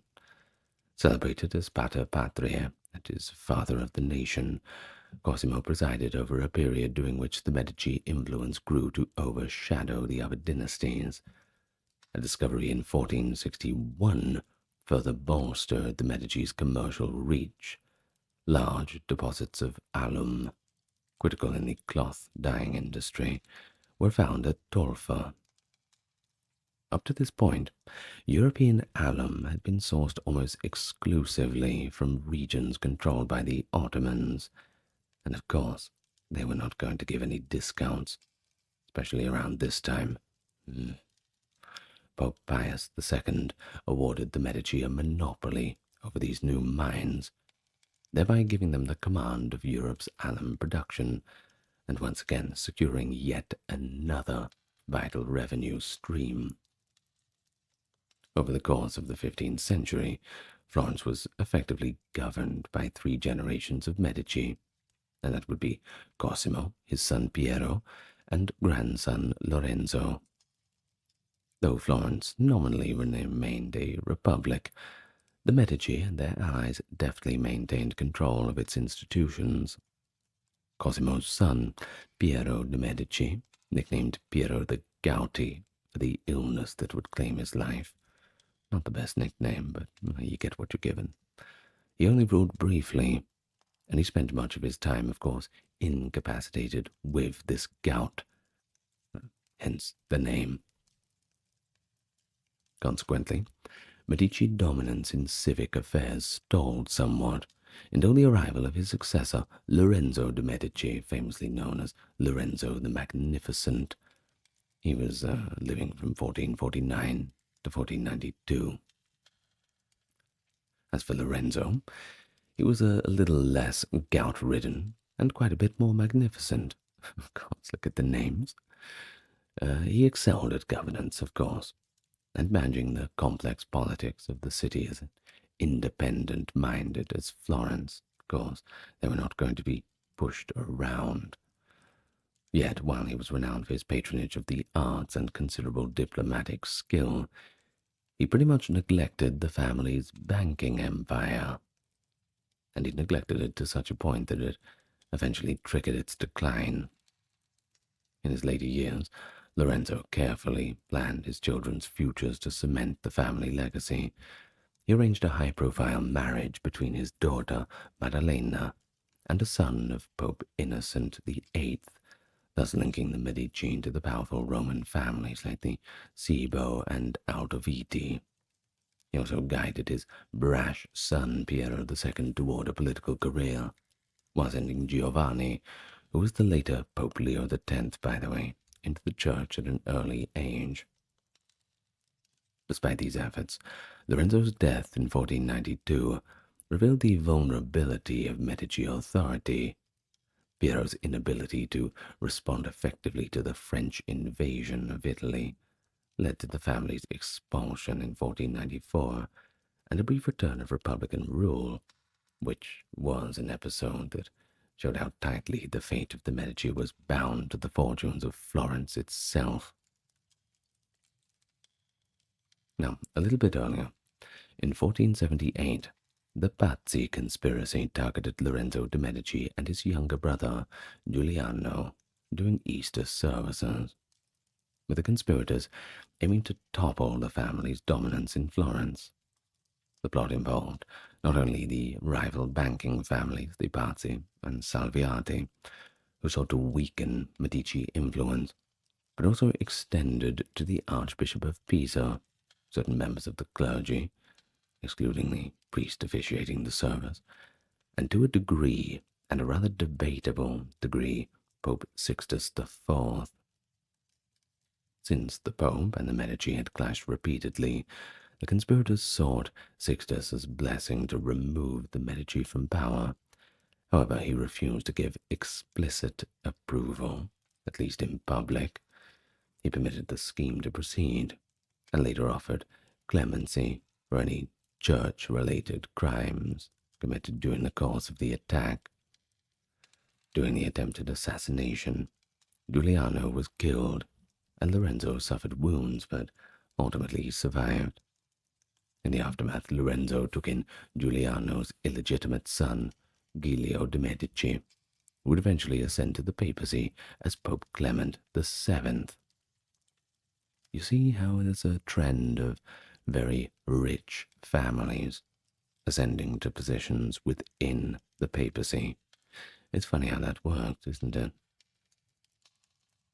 Well, despite Lorenzo's survival, he couldn't live forever, couldn't he? His death in 1492 would send shockwaves through the city's politics.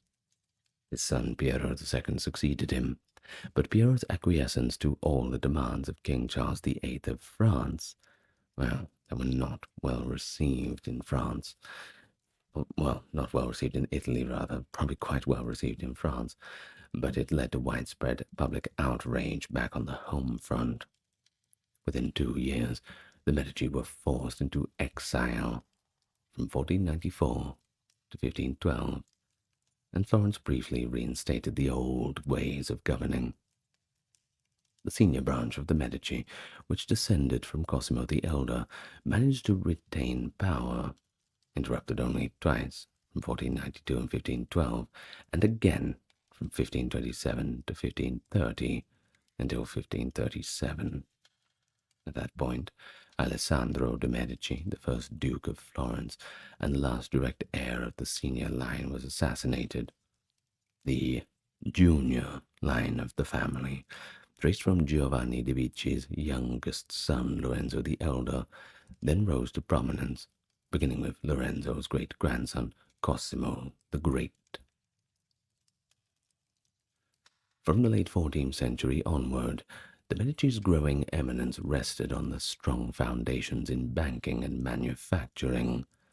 Cosimo the Elder and his father established wide-ranging commercial networks, including a franchise-like model that extended the family's reach well beyond Florence.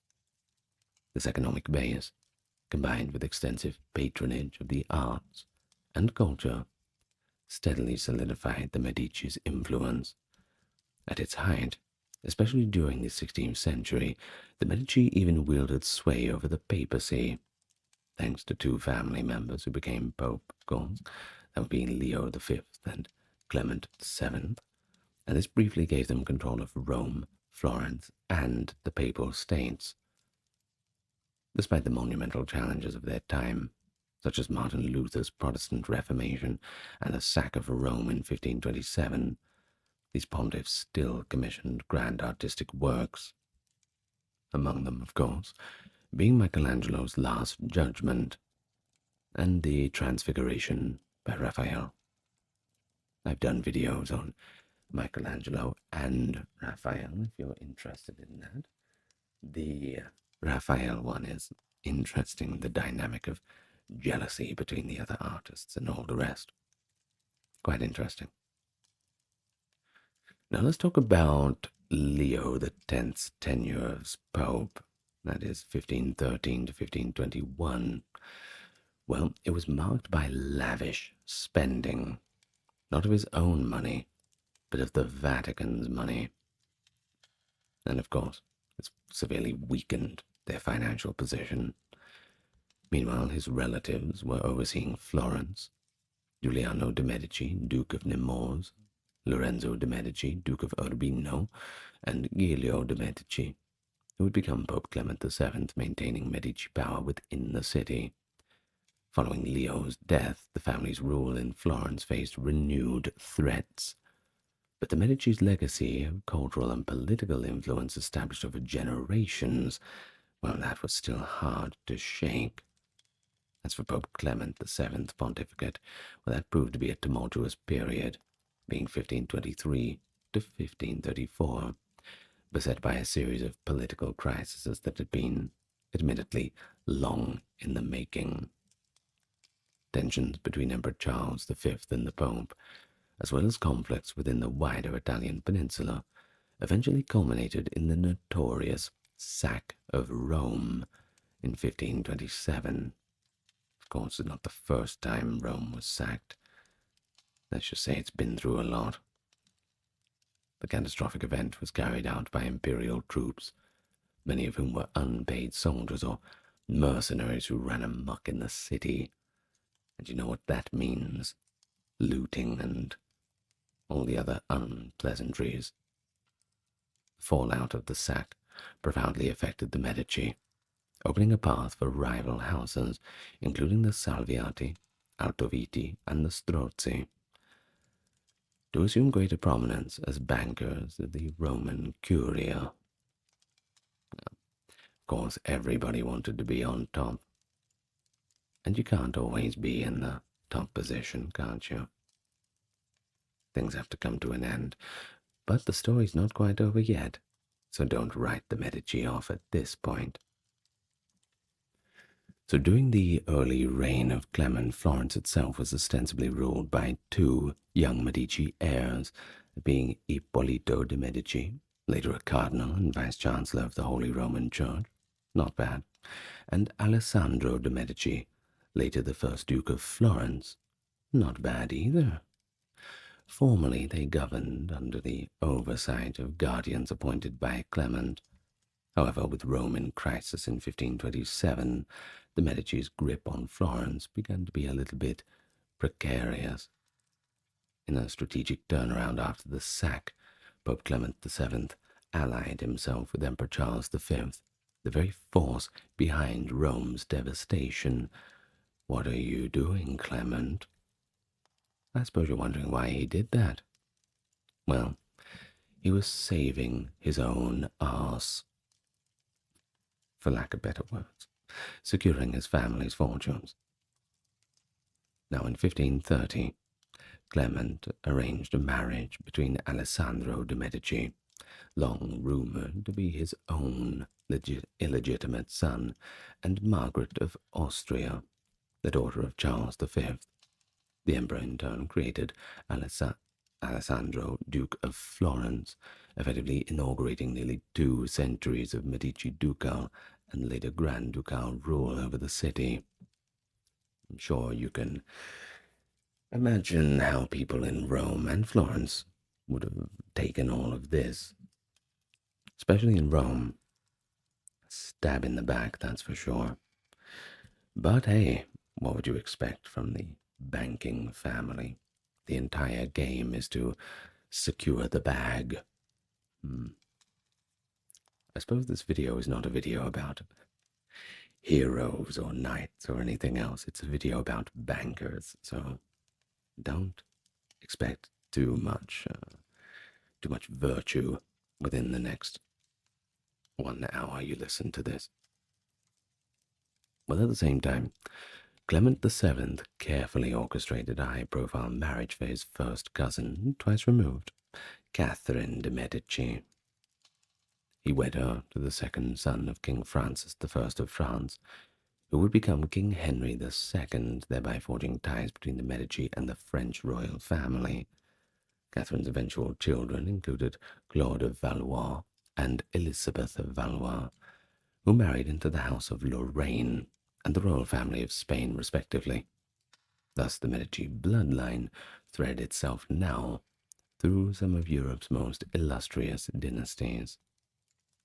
When Pope Clement VII died in 1534 after a long illness, the senior branch of the Medici family began to falter.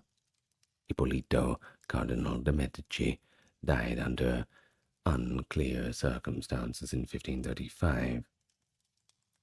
Alessandro de' Medici, after marrying Margaret of Austria in 1536, was assassinated just a year later by his disgruntled cousin Lorenzino de' Medici. The shocking deaths marked the end of the senior Medici line's direct hold on Florence. Power shifted to the so-called junior branch, descended from Giovanni de' Medici's youngest son, Lorenzo the Elder. Cosimo I de' Medici, Cosimo I, rather, excuse me, a relatively distant member of this junior branch, emerged as the new head of the family in Florence. Hailing from the Mugello region, Cosimo consolidated his position against numerous adversaries, and among them was Catherine de' Medici, Pope Paul III, and various detractors within Tuscany. By doing this, he aimed to establish firm control.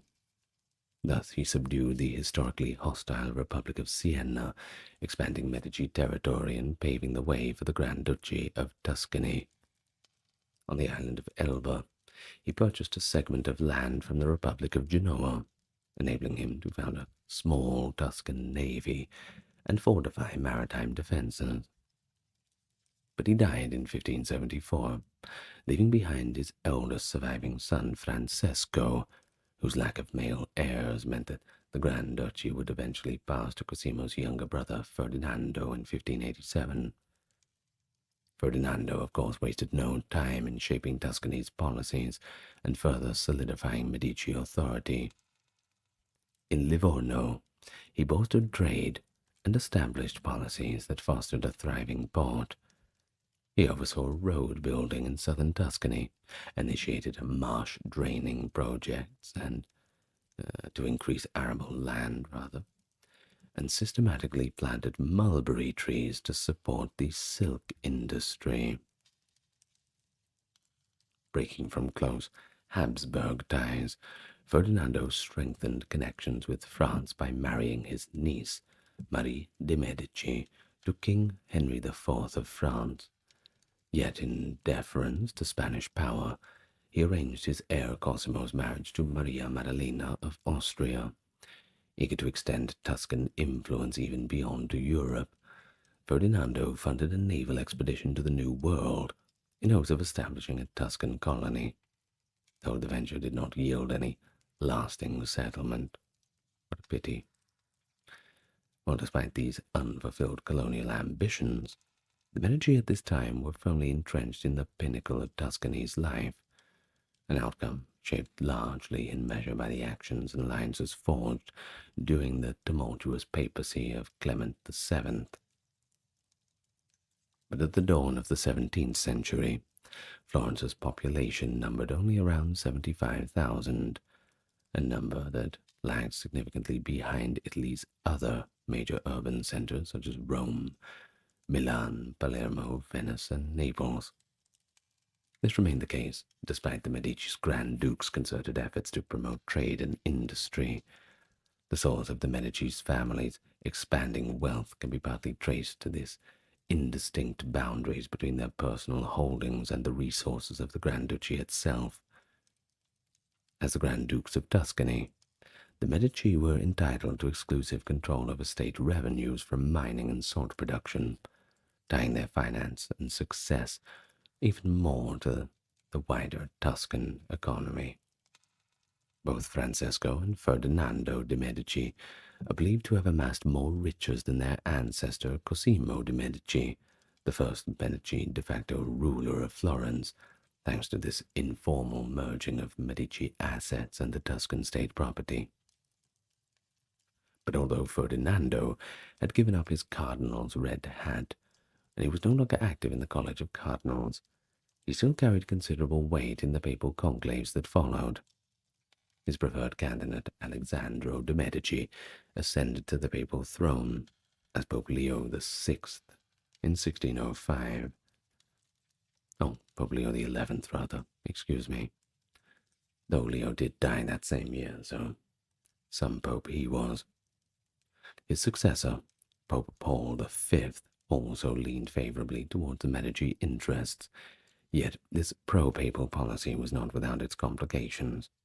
Tuscany had hosted numerous religious orders, many of which were granted exemptions from taxation, a point of friction for Ferdinando's government. Despite such issues, when he died in 1609, Ferdinando left behind a thriving realm. His reticence on certain foreign matters, however, would have deeper ramifications for Tuscany in the later years. And meanwhile, Ferdinando's niece, Marie de' Medici, who served as regent for her son, Louis VIII of France, dramatically shifted course in 1617 by discarding her pro-Habsburg stance. Afterwards, her influence on French affairs waned, and she no longer held meaningful political power for the rest of her life. The next Medici Grand Duke, Cosimo II, reigned for fewer than 12 years. Married to Maria Maddalena of Austria, he fathered 8 children. 8. Busy boy. Among them, Anna de' Medici, Ferdinando II de' Medici, and Margherita de' Medici. Cosimo II is perhaps the best remembered for his patronage of the astronomer Galileo Galilei, to whom Galileo dedicated his 1610 treatise Sidereus Nuncius. Cosimo's premature death in 1621, attributed to compilations from tuberculosis, abruptly ended his short rule. Because Cosimo II's eldest son, Ferdinando, was still a minor at the time of his father's passing, the government of Tuscany fell into a joint regency known as the Turtici. This arrangement paired Cosimo II's mother, Marie Maddalena, with his grandmother, Christina of Lorraine. Both women shared similar temperaments and worked together to tighten Tuscany's bonds with Rome, often placing papal interests ahead of the duchies. They allowed Galileo Galilei to be tried for heresy and refrained from claiming the Duchy of Urbino for Ferdinando. When its last duke, Francesco Maria II della Rovere, died. Instead, they permitted Pope Urban VIII to annex it, even though Ferdinando had been married to the duke's heir Vittoria della Rovere.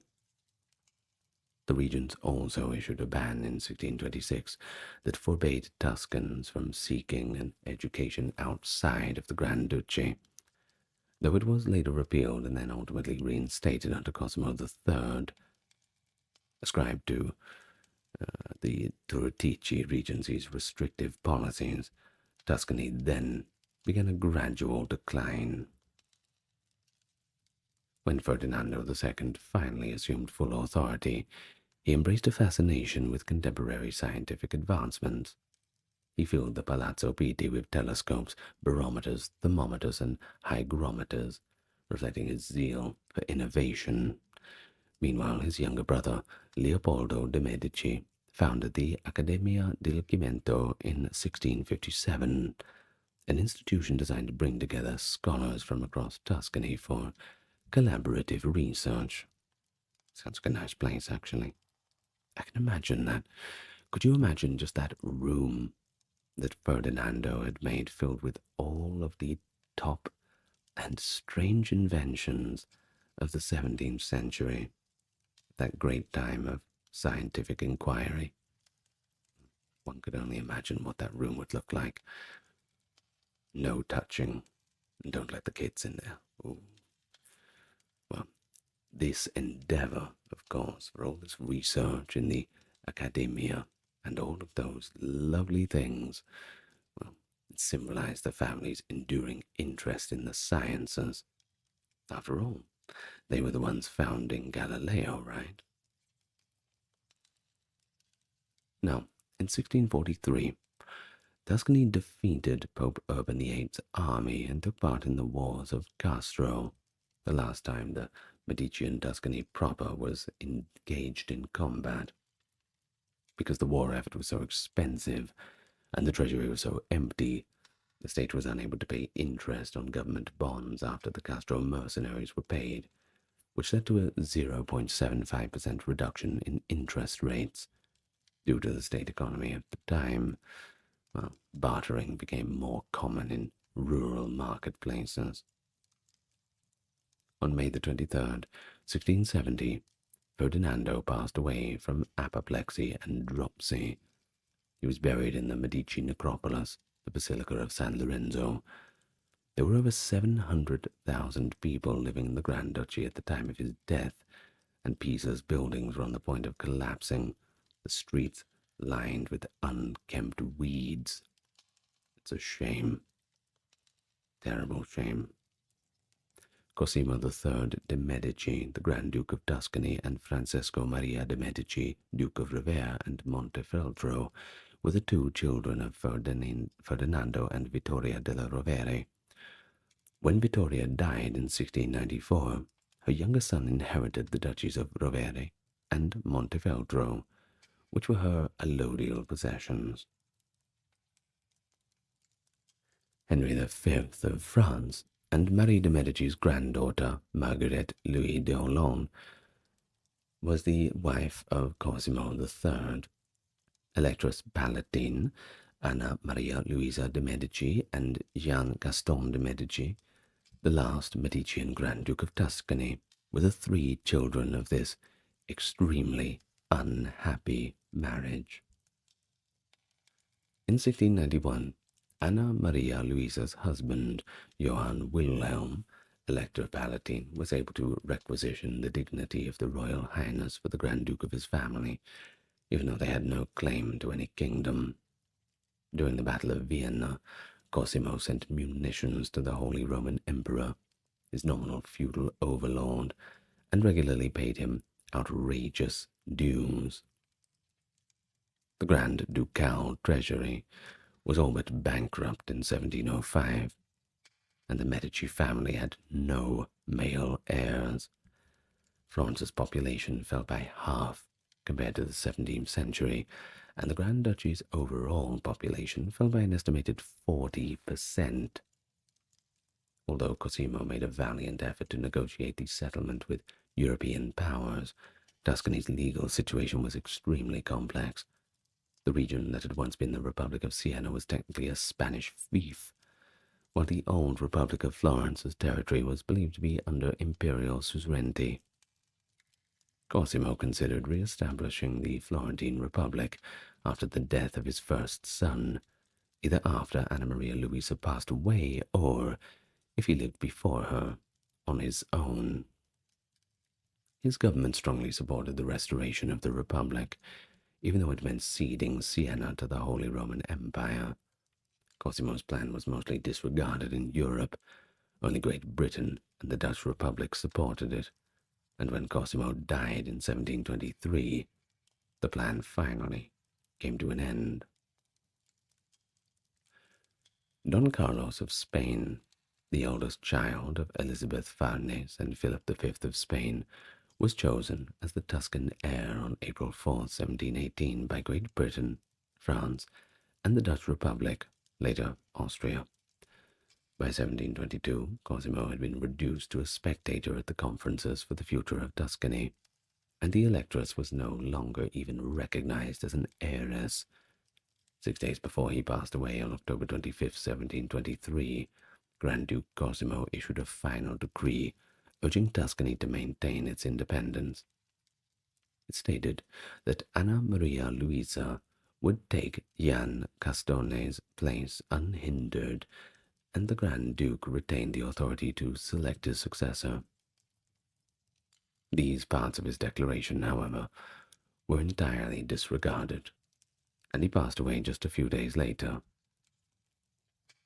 Jan Castone hated the electress for arranging his disastrous union with Anna Maria Francisca of Saxe-Lauenburg, and he repealed all of his father's anti-Semitic laws, while he detested her brother's liberal policies. Jan Castone took pleasure in causing her distress. On behalf of Don Carlos, who disembarked in Tuscany in December of the same year, a Spanish detachment took over Florence on October 25, 1731. Jan Castone's run-down entourage, the Ruspanti, detested the electress, and equally, she detested them. By planning banquets, Jan Castone's sister-in-law, Duchess Violante of Bavaria, attempted to remove the Grand Duke from Ruspani's sphere of influence.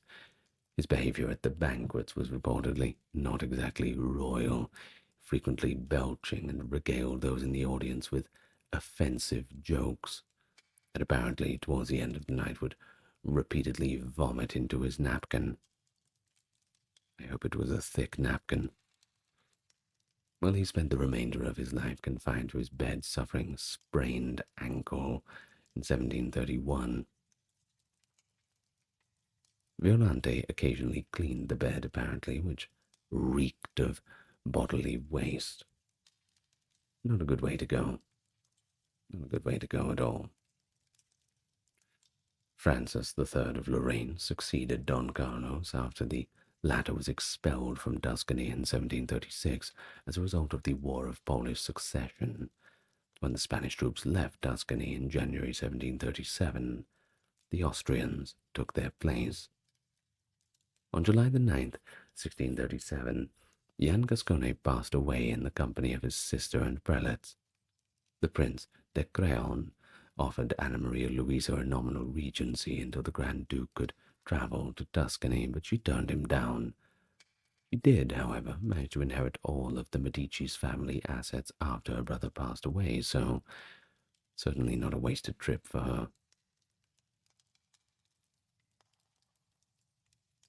Well, Tuscany was briefly included in the realm of the Austrian crown after the main Medici Dynasty were extinct, and Francis Stefan, the Duke of Lorraine and husband of Maria Theresa of Austria, ascended to power in 1737.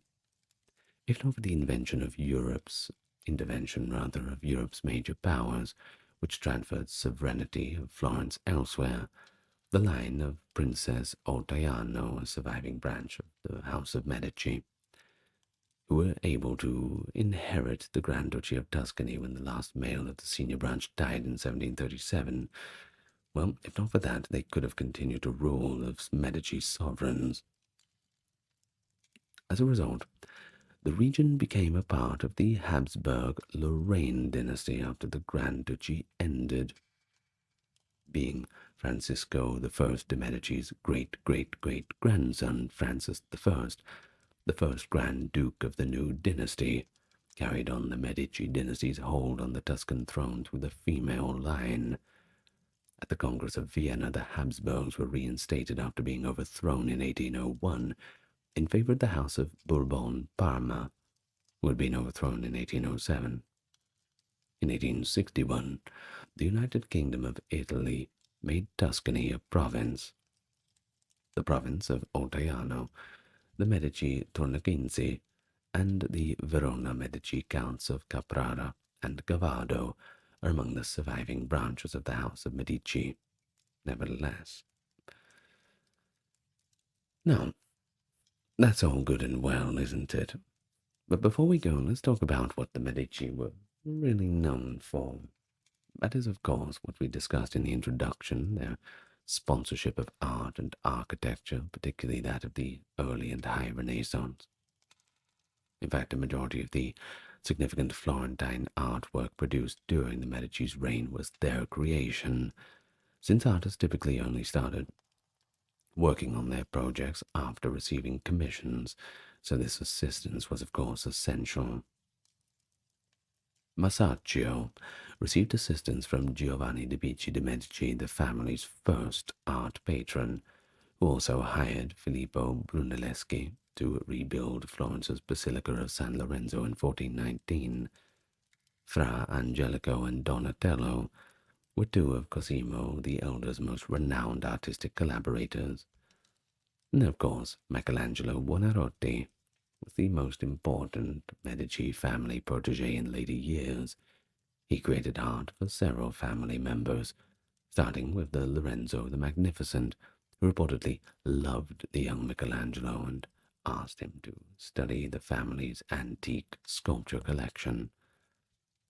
And then we have Leonardo da Vinci, who was also patronized by Lorenzo himself for several years. But in fact, Lorenzo was in his own right a poet, a songwriter, and an artist, so his encouragement of the arts and literature is regarded as the pinnacle of Medici patronage. In fact, he had quite a taste for it, doing it himself too. The puritanical Dominican friar Girolamo Savonarola gained notoriety after Lorenzo's passing and cautioned Florentines against living in excess and luxury. Many great works were voluntarily destroyed, I say voluntarily destroyed, in the bonfire of the Vanities, that being on February 7th, 1497, under the fervent leadership of Savonarola. In the same spot as his bonfire, Savonarola and two young supporters were executed at the stake in the Piazza de Signoria on May 23rd, 1498, the following year. The Medici, of course, were avid collectors and also commissioned works of art and architecture. Today, their holdings make up the main body of the Uffizi Museum in Florence. They were also in charge of some of Florence's most famous architectural creations, such as the Medici Chapel, the Belvedere, the Boboli Gardens, and the Uffizi Gallery, and of course, the Palazzo Medici. Despite the fact that none of the Medici were actual scientists, the family is well known for sponsoring the renowned Galileo, who served as a key figure in his patron's power struggle and tutored several generations of Medici children. After Galileo was accused of heresy by the Inquisition, Ferdinando quite cowardly renounced his patronage. I think they could have bought him out of it. I really do. With all that money and all that political power, they could have done something. Maybe if it was Lorenzo being his patron, it would have been different. But because it was Fernando, well.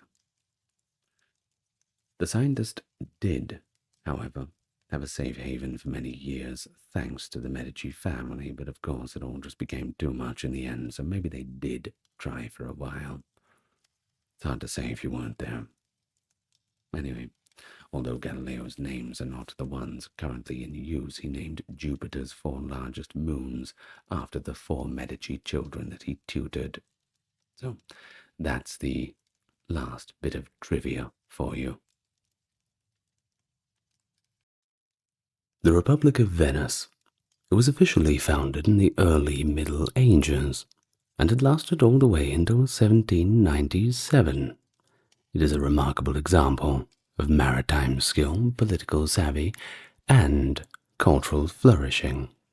You see, Venice became a major trading hub, enabling extensive trade between Europe and the Byzantine Empire, or Eastern Roman Empire, and the Islamic world, mainly thanks to its advantageous location on the northeastern coast of Italy along the Adriatic Sea.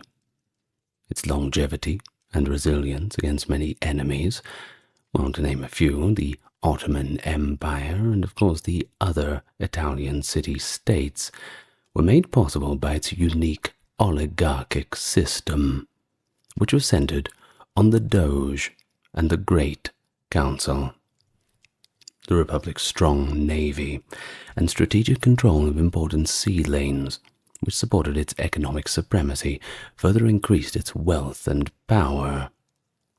But in spite of its remarkable history, the Republic of Venice was ultimately overthrown by Napoleon Bonaparte himself in 1797 as a result of changing trade dynamics, internal conflict, and external pressures from the new European powers.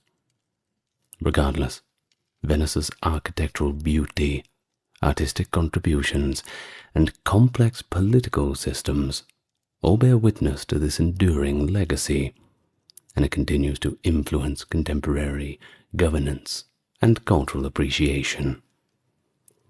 And let's talk all about it today. Welcome to the channel, everybody. For the newcomers, good to have you with me for the first time. Those returning, good to have you back.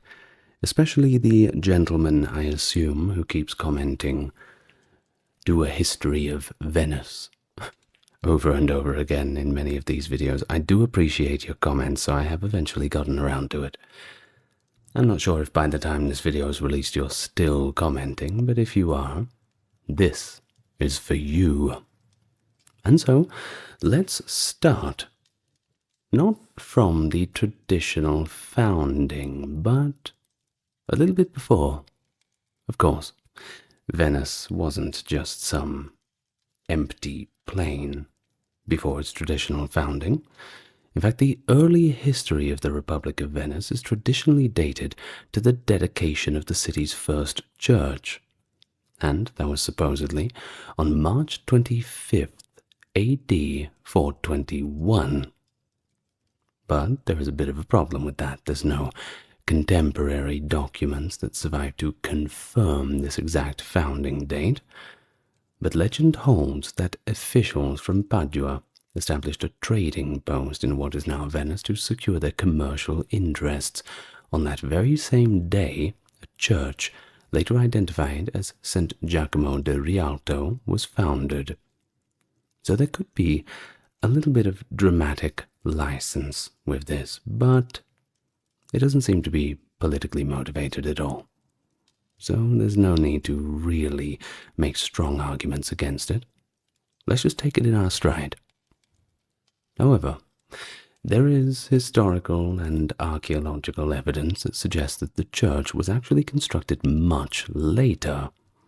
And I mean much later. We're talking the 11th and the mid-12th century. And if we are going to take the establishment of the Republic of Venice on the date of the dedication of the city's first church, well, that throws us around 600 or 700 years out of whack, doesn't it? But regardless, the earliest settlement at Rivo Alto, which is modern-day Rialto, is associated in the 11th century Chronicon Altinate with the dedication of the same church.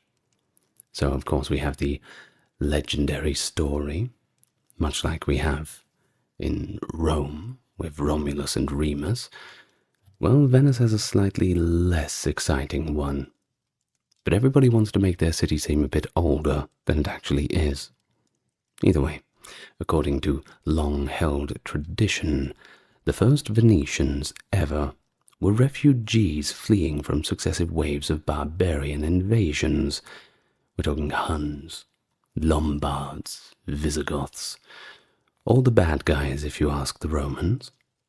They were pouring into northeastern Italian mainland between the 2nd and the 5th centuries AD, and they were not the most respectful house guests, that is to say a little about it.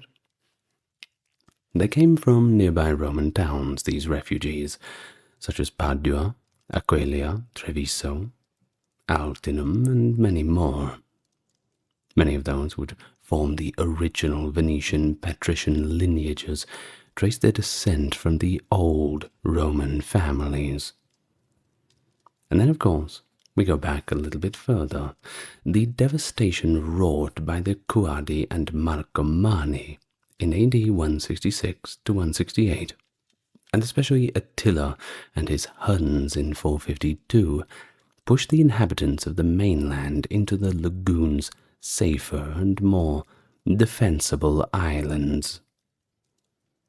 And then we have the Lombard invasion in 568, further restricted the Byzantine or Eastern Roman territories to a narrow strip along the coast, and the lagoon dwellers became an increasingly distinctive community, defined by salt-making, fishing, and the careful engineering of embankments.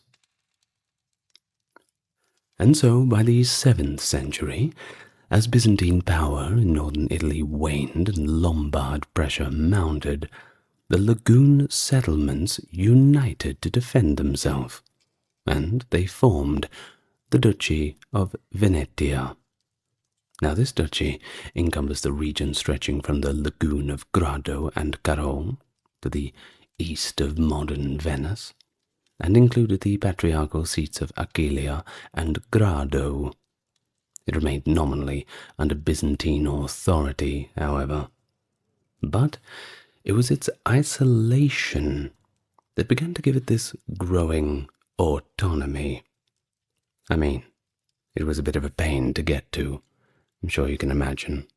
Even in our modern day, it's not that easy. Well, at least we have trains and everything else now. A set of leaders, known as the Tribuni Maiores, established the first central governing body of these lagoon islands. Eventually, the first ducal ruler recognized by both the local population and the Byzantine Empire emerged. Also, Hipparto, or Ursus, confirmed as Hipparchus and Dux titles formally recognized the union of local authority with Byzantine imperial sanction.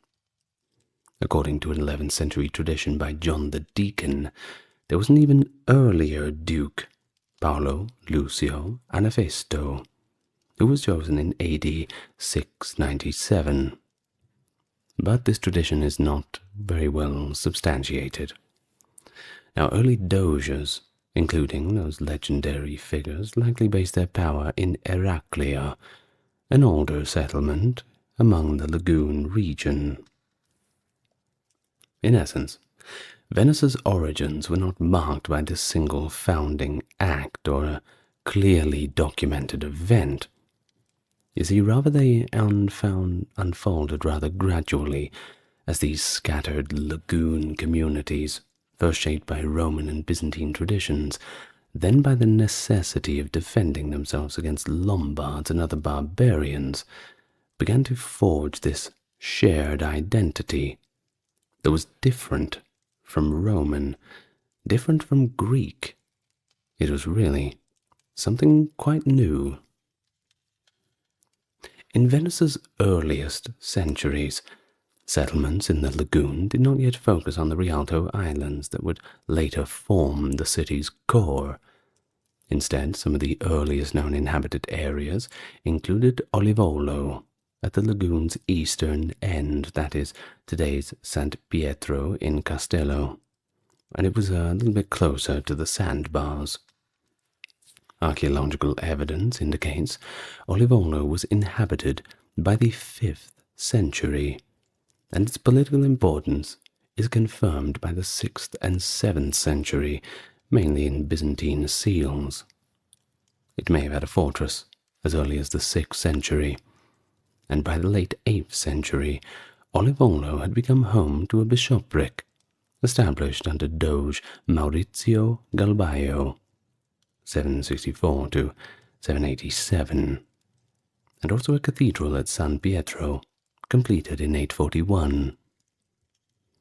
further underscoring the area's religious and political significance. I mean, you can't have a city without a cathedral, can't you? While evidence suggests that islands in the Rivo Alto or Rialto group were settled early on, the serious urbanization of the Rialto region didn't really begin until the 9th century, and we'll get into that soon. But first we must mention that early Venetian leaders moved their seats of power among the lagoon's communities. Teodato Ipato, successor to Orso Ipato, transferred the ducal seat from Eraclea to Malamocco on the Lido in the 740s, reflecting the ongoing attempts to establish hereditary dynasties. But these attempts failed repeatedly due to internal factional struggles, shifting political alliances, and, well, the assassinations didn't really help either. Nothing messes up a dynasty like assassinations. By the early 9th century, Venice's political identity and independence had begun to solidify somewhat through all of its internal struggles and external challenges. Don't worry, there's still plenty of barbarians around, that's for sure. Perhaps they're not very good at swimming.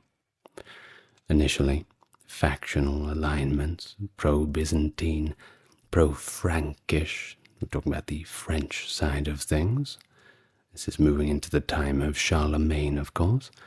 Republican and even pro-Lombard. That caused frequent shifts in leadership.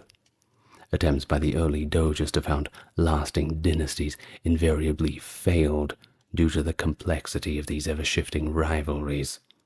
It was never easy. I suppose it's never meant to be. But a turning point did come with the pro-Frankish faction's ascendancy under Doge Obelerio degli Antoneri in 804. Excuse me as I struggle through the names.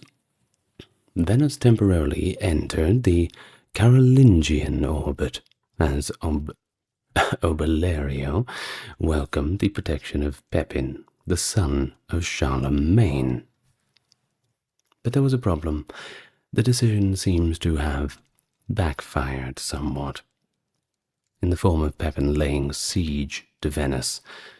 Pretty much the worst thing that could have happened. But don't worry, there was a secret weapon that they didn't even know that they had. That was the lagoon's marshy environment, which unleashed disease on the Frankish forces, taking many of them out, without even needing to fight them. After 6 costly months, the army of Pepin retreated, and as for Pepin himself, he died not long after. Possibly, and, well, probably, from illnesses contracted during the siege. I mean, there's nothing worse than a humid, stinking marsh with all of its mosquitoes and all the rest of the filth that Mother Nature can bring up from that kind of climate. Well, of course, it was a big victory for Venice, especially going up against the Carolingians, a small city-state, versus what was effectively an empire. In defending itself against this threat, Venice demonstrated its ability to resist even the strongest.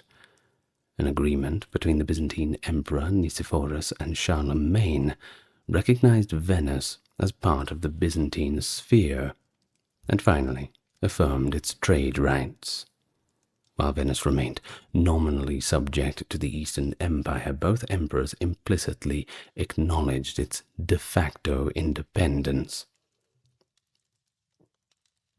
Of course, this misadventure of Obelerio left Venice more united than ever before. The failure of outside powers to subdue the lagoon cemented its distinct position in Italy. With the city's independence secured, the doges who followed could focus on development. It's time to make something of this place. and so, under the rule of Agnello Participazio, 810 to 827, and his two sons, Venice began to undergo significant transformations. Let us say that it's going through its adolescence, I suppose we can put it like that. The first thing that Agnello did was move the ducal seat from Malamocco to the Rivo Alto Islands, still then lightly settled, not quite empty, but it was a move that signaled the beginning of the intensive urbanization in the heart of the lagoon. Bridges, canals, embankments, and fortified structures began to shape the future city, weaving its islands together and integrating them more deeply with the sea. This era saw a profound cultural and religious milestone when Agnello's son, Giustiniano, brought the relics of St. Mark the Evangelist from Alexandria to Venice, establishing St. Mark as the city's patron saint. Thus, by the mid-9th century, Venice had shed this fragile uncertainty of its early centuries, and was well on its way to becoming a stable, prosperous maritime republic, one guided by commerce, diplomacy, and political independence, all under its unique cultural identity, instead of conquest and war. But of course, this does not mean that Venice did not get its hands dirty from time to time. Well, it was also around this time that Venice had signed a trade agreement with the Holy Roman Emperor Lothair I, whose privileges were later extended by Otto I and secured the sea by fighting Saracen and Narentine pirates during the reign of Pietro Tredonico, the Participazio's successor. Tredonico's military might would influence the many later crusades and dominate the Adriatic for centuries to come. After his long and prosperous rule between 1837 and 64, the Participazio took over, and it seemed, though a dynasty might finally be established. Venice had pledged also not to purchase Christian slaves within the Carolingian Empire, or sell Christian slaves to Muslims in the Pactum Lothari of 840. Later, the Venetians started selling more Slavs and other non-Christian slaves from Eastern Europe. The Venetian slave trade was split up into multiple routes, including the Black Sea and the Balkan slave trade. Slave caravans made their way from Eastern Europe to Venice via Austria's Alpine passes. According to surviving records, male slaves, who were more common, were valued at much less than a female slave. In Venice and other major slave markets, castration houses emerged to meet the demand for eunuchs, which were particularly valuable. While the Republic of Venice attempted, but was unable at this time to help the Byzantines drive the Arabs out of Crotone in 841 by sending a fleet of 60 galleys, each carrying 200 men. And this would become a bit of a trend, that Venice is called upon for their naval help pretty much when anything goes wrong. Don't worry, they'll be charging for it. After all, they are businessmen. Cities in the Istrian region signed an oath of allegiance to Venetian governance under Pietro II Candiano in order to ensure safe passage to Venetian fleets and traders near Croatian Dalmatia. His father, Pietro Candiano I, tried to attack and destroy Marania, Pagania, or Narentines. The admiral of the Maranian navy captured and killed Candiano September 18th, 887. I'm sure it was not a quick death either. In an effort to secure the Dalmatian coast for Venice, he became the first and only Duke of Venice to die. not the title that he wanted, I'm sure. Either way, after a revolt in 972 overthrew the autocratic Philo-Imperial Candiano dynasty, the people elected Doge Pietro I Orsiello. However, his conciliatory approach proved to be unpopular, and he resigned in favor of Vitale Candiano. Beginning with Pietro II Orsiello, who ruled from 991, the focus on the mainland was unquestionably eclipsed by a determined effort to gain control of the Adriatic Sea. The favourable treaty with Emperor Basil II quelled internal conflict and increased trade with the Byzantines by granting Venetian traders exemption from taxes paid by both the Byzantines and other foreigners. To combat Narentine pirates, a strong fleet set sail from Venice on Ascension Day in the year 1000. The fleet travelled to all the major Istrian and Dalmatian cities, where the populace swore allegiance to Venice after becoming weary of the conflicts between the Croatian king Svetoslav and his brother Kresimir. But despite their best efforts, the main Narentine harbours, Lagosta, Lisa, and Cruzola, were overrun and destroyed. The Narentine pirates vanished after being put down for good, and good riddance. Although Dalmatia was still officially ruled by the Byzantines, Orsiello became the Dux Dalmatiae, the Duke of Dalmatia, and this solidified Venice's dominance over the Adriatic Sea. In 1008, Orsiello finally passed away, and by 1017, when Venice had become a major player in the balance of power between the Byzantine and the Holy Roman Empires, an expedition led by Pietro's son Ottone further cemented Venice's dominance over the Adriatic. Venice did maintain its neutrality during the extended investiture controversy, an 11th century conflict between Pope Gregory VII and the Holy Roman Emperor Henry IV over who would have authority over the appointment of church officials, which of course resulted in some loss of support from the popes. But you have to take a side, don't you? By gaining a bull declaring, well, a bull is kind of like a written censure that comes from the Pope, declaring Venetian supremacy along the Adriatic coast up to Durazzo, and granting his merchants tax exemption through the Byzantine Empire, Doge Domenico Selvo helped the Byzantine Emperor Alexios I Komnenos win the war against the Normans of Apulia. This helped the city-state later amass wealth and power by acting as a middleman for the lucrative spice and silk trade that flowed through the Levant and Egypt along the Kingdom of Aksum and the Roman Indian routes via the Red Sea.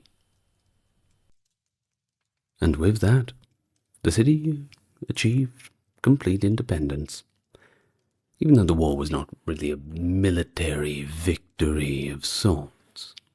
Either way, Domenico Selvo led a fleet against the Normans in 1084, but he lost 9 great galleys, the biggest and most powerfully armed vessels in the Venetian navy, and he was ultimately defeated. Looks like the Normans were getting back on top. While Venice's domination of trade between Europe and the Levant made it wealthy from the High Middle Ages onward, and it started to spread into the Adriatic Sea and beyond. Nearly from the start, Venice was involved in the Crusades.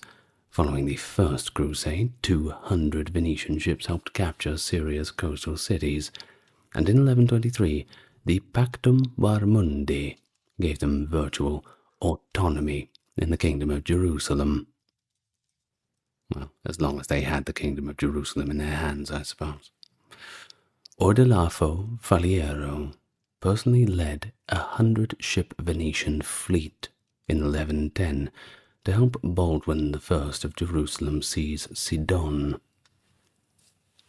The Venetian arsenal A sizable national shipyard was constructed by the Republic in the 12th century. The Republic seized control of the eastern Mediterranean by constructing new and potent fleets with all the best new technology. To assist traders from throughout Europe, the world's first exchange company was also established in Venezia. In the Byzantine Empire, the Venetians also enjoyed great trading privileges, and their ships frequently served as the empire's navy. The Venetians were the primary victims of an anti-Catholic massacre too in 1182 by Constantinople's Orthodox Christian populace. Perhaps, maybe the memories of that were fresh in the Fourth Crusade. We shall see. The Doge Enrico Dandalo offered to postpone payment in exchange for the Crusaders' assistance in taking Zara, that is modern-day Zadar, which had rebelled against Venetian rule in 1183 and placed itself under the due protection of the papacy and King Emmerich of Hungary. This was mainly because the Crusaders were unable to pay for the chartering of their shipping, and Zara had proven too well defended for Venice to retake all on its own. They were going to need a bit of help with that one. You see, getting onto the ships was very easy for Venice, but doing anything off them, well, they had their moments. But this was a naval power. Let's not say that they were lining up and fighting people out on the fields. There's more than one way to win a war, you know. Well, back to it when this was achieved in 1202, taking Zara, that is. The crusade was once more redirected to the Byzantine capital, Constantinople. In exchange for the Crusaders helping to reinstall him as Emperor, Alexios IV Angelos offered them 10,000 Byzantine soldiers to aid in the crusade, 500 knights to be kept in the Holy Land, the assistance of the Byzantine navy, 20 ships to transport their army to Egypt, and 200,000 silver marks to help settle the Crusaders' debt to Venice. I mean, it all sounds pretty good, doesn't it? It's not a bad deal. So Alexios was reinstated to power in 1203 after the Crusaders agreed. But there was a problem. He failed to fulfill his end of the bargain. Yes, one of those turning points in history that really upsets me, actually. Well, in response to it, the great city of Constantinople was besieged by the Venetians and the French Crusaders, who took control of the city and sacked it in 1204. Several works of art, including the well-known 4 bronze horses, were actually saved from the sack and returned to Venice by the Venetians. Following the fall of the Byzantine hegemony, Venice acquired strategic lands in the Aegean Sea, which included the islands of Crete and Euboea, and accounted for 3/8 of the Byzantine Empire. Furthermore, the central architecture of some modern cities like Chania on Crete is largely Venetian in origin. It's still there too. You can take a good look at it. Hopefully it's as well preserved as I've seen in the photographs. There was also the Venetian Duchy of the Archipelago that was made in that same time from the Aegean Islands, and that little agreement that they signed with the Mongols in 1241 to facilitate trade. Of course, everybody was hoping that the Mongols would sweep in and win the crusade for them, but, well, that didn't really work out for either sides in any of the crusades. Well, we move on now to the 14th century, where Venice encounters a few more challenges, particularly under Louis I of Hungary. He attempted, but failed, to free Zara from Venetian suzerainty for the first time in 1346. The Dukes of Austria, Nicholas, and the Patriarch of Aquileia, and his half-brother Emperor Charles IV, Louis I, Francesco I de Carrara, the Lord of Padua and the Counts of Gorizia formed an alliance in 1356, and in that same year the League's forces took control of Grado and Muggia, and Louis deprived Venice of Dalmatia. His army had attacked the cities of Zara, Trau, Spalato, and Ragusa along the Dalmatian coast. Treviso's siege, which lasted from July to September of 1356, ended up being a complete and utter failure. After losing quite badly, well, very badly, at Nervesa on January 13th, 1358, Venice was compelled to leave Dalmatia and return it to the Kingdom of Hungary. On February 18th, 1358, the Treaty of Zara was signed, and the Venetians accepted the unfavorable terms it contained. Venice also engaged in sporadic warfare with the Genoese from 1350 to 1381, which was also a bit of a naval empire. You know what they say, this town ain't big enough for the both of us. At the expense of Genoa, the Venetians maintained their dominant position in the eastern Mediterranean affairs after first defeating the Genoese fleet at the Battle of Chioggia in 1380. Nevertheless, the peace resulted in Venice losing a number of lands to other warring nations. For example, the Byzantine Empire seized Tenedos, the Austrians seized Conegliano, Carraresi seized Treviso, the Patriarch of Aquileia seized Trieste, and Serenissima lost Dalmatia to Hungary. Early in the 15th century, the Venetians increased their holdings in northern Italy and took total authority over the Dalmatian coast, which they had purchased from Ladislaus of Naples. To run the region, Venice appointed its own aristocrats, such as Count Filippo Stipanov in Zara.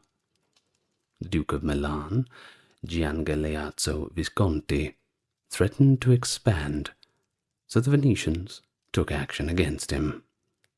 To protect traveling merchants, authority over the northeast cross-country routes was also required, and by 1410 Venice had controlled most of Venetia, including major cities like Padua and Verona.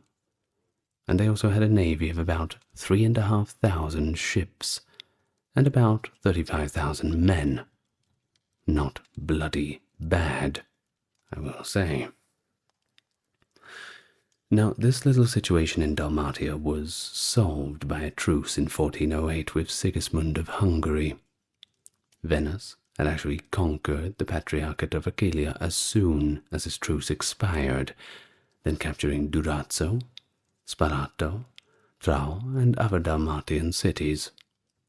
Hungary's challenges made it possible for the Republic to unite its Adriatic territories. And so, by the mid-15th century, under Doge Francesco Foccari, Venice attained the pinnacle of its mainland power, having carved out a substantial domain that stretched from the Veneto through the Friuli, Bergamo, and Cremona, all the way to Ravenna, Istria, and Dalmatia. The Peace of Lodi, 1454, provided the culminating settlement and acknowledged Venice's prominent position in northern Italy. Yet, this territorial expansion came just as the Republic faced grave maritime challenges from, guess who? The ascendant Ottoman Empire. Although Venice retained certain trade privileges after the fall of Constantinople in the previous year, 1453, the Ottoman push into Albania and the Aegean eroded Venetian outposts, culminating in the loss of Negropont in 1470. Efforts to counter the Ottomans through alliances with Persia and other European states produced limited results. And despite heroic defenses, like Antonio Loredan's at Scutari, Venice was forced into a peace treaty in 1479, surrendering critical strongholds and agreeing to pay annual tribute. This outcome reshaped the Republic's geopolitical stance, reducing its capacity for bold maritime ventures and cementing a more cautious, defensive posture. But even as the Ottomans challenged Venice's naval empire, the Republic maintained deeply enmeshed in Italian politics. In contrast to major powers like Florence, Naples, and Milan, Venice supported Pope Sixtus IV in his 1482 offensive against Ferrara, an endeavour that backfired somewhat when the Pope reversed allegiances after the papal Venetian force suffered a setback at Campomorto. Although Venice suffered deaths, such as Alfonso of Calabria's victory in the Veronese, its maritime strength enabled it to seize Gallipoli on the Apulian coast. A shift in Milanese policy under Ludovico Sforza, who sided with Venice, paved the way for the Peace of Brescia in 1484, and this treaty allowed Venice to acquire the Polesine and Rovigo, enhancing its reputation in Italy, especially at the expense of Florence. In the following years, Venice undertook brief forays against Sigismund and Pope Innocent VIII, continuing to assert its influence on the peninsula.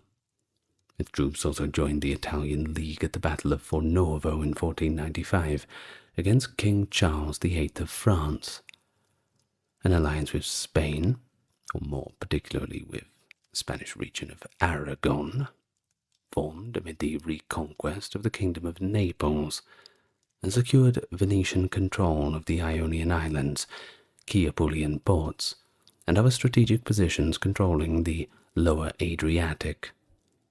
Thus, by the end of the 15th century, Venice had adjusted its priorities, balancing a powerful mainland presence with a more guarded maritime stance, deftly engaging in Italy's complex political maneuvers and shifting alliances, all to maintain its stature as a formidable but now more cautious Mediterranean power.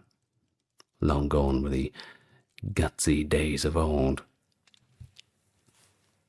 Well, with about 180,000 residents at the end of the 15th century, Venice was actually the second largest city in Europe. The first was Paris. But Venice was arguably the richest city in the world, and that was even despite the defeats in the war against the Turks. With 2.1 million people, the Republic of Venice's territory covered about 70,000 kilometers. That's about 27,000 square miles. And by contrast, at the same time, England only had about 3 million people. Italy as a whole had 11 million. France had 13 million, Portugal 1.7, Spain with 6, and the Holy Roman Empire, which was not very holy, not very Roman, and not much of an empire, still managed to have 10 million people, give or take. Of course, the region was split into 3 administrative sections.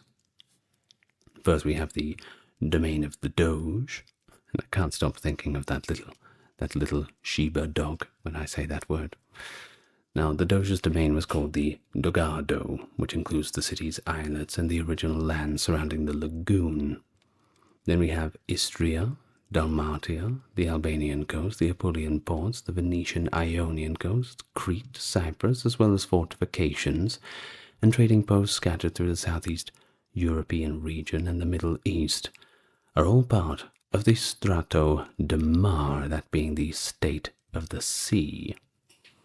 And then we have the state of the mainland, or Strato di Terraferma, which includes East Lombardy, Romagna, Friuli, Veneto, and Venetia Iulia. So those were the 3 domains: the Dogado, the state of the sea, and the state of the mainland. Venice also gained Cremona in 1499, when it sided with Louis XII of France against Milan. The Ottoman Sultan launched a land invasion of Lepanto that same year and dispatched a sizable fleet to aid in the naval assault. Antonio Grimani, who was more of a diplomat and businessman than a sailor, lost the Battle of Zonchio at sea in 1499, and Friuli was once again sacked by the Turks. Venice gave up the bases of Lepanto, Modon, and Coron because it preferred peace to full-scale conflict with the Turks, and one can hardly blame them. The Turks were on a bit of a roll at that time. During the early 16th century, Venice faced grave challenges as it struggled to maintain its wealth, influence, and independence. Although its economy had flourished on maritime trade and the production of fine goods, such as silks, jewelry, gold articles, delicate glassware, etc., political pressure pulled the Republic away from its traditional commercial focus. Now, one major concern was the situation in Romagna, formerly a papal territory, but in reality divided into numerous lordships that neither Rome nor Venice could easily control. Under Pope Julius II's leadership, a coalition known as the League of Cambrai 1508 was formed against Venice, uniting the Pope with Spain, France, Emperor Maximilian I, and the King of Hungary. Of course, each power sought a share of the Venetian territories. Apulian ports were promised to Spain, Cremona to France, Dalmatia to Hungary, Friuli and Veneto to Maximilian, and Romagna essentially to papal suzerainty. By the early 16th century, Venice's attempts at territorial expansion on the Italian mainland had pretty much came to a decisive end.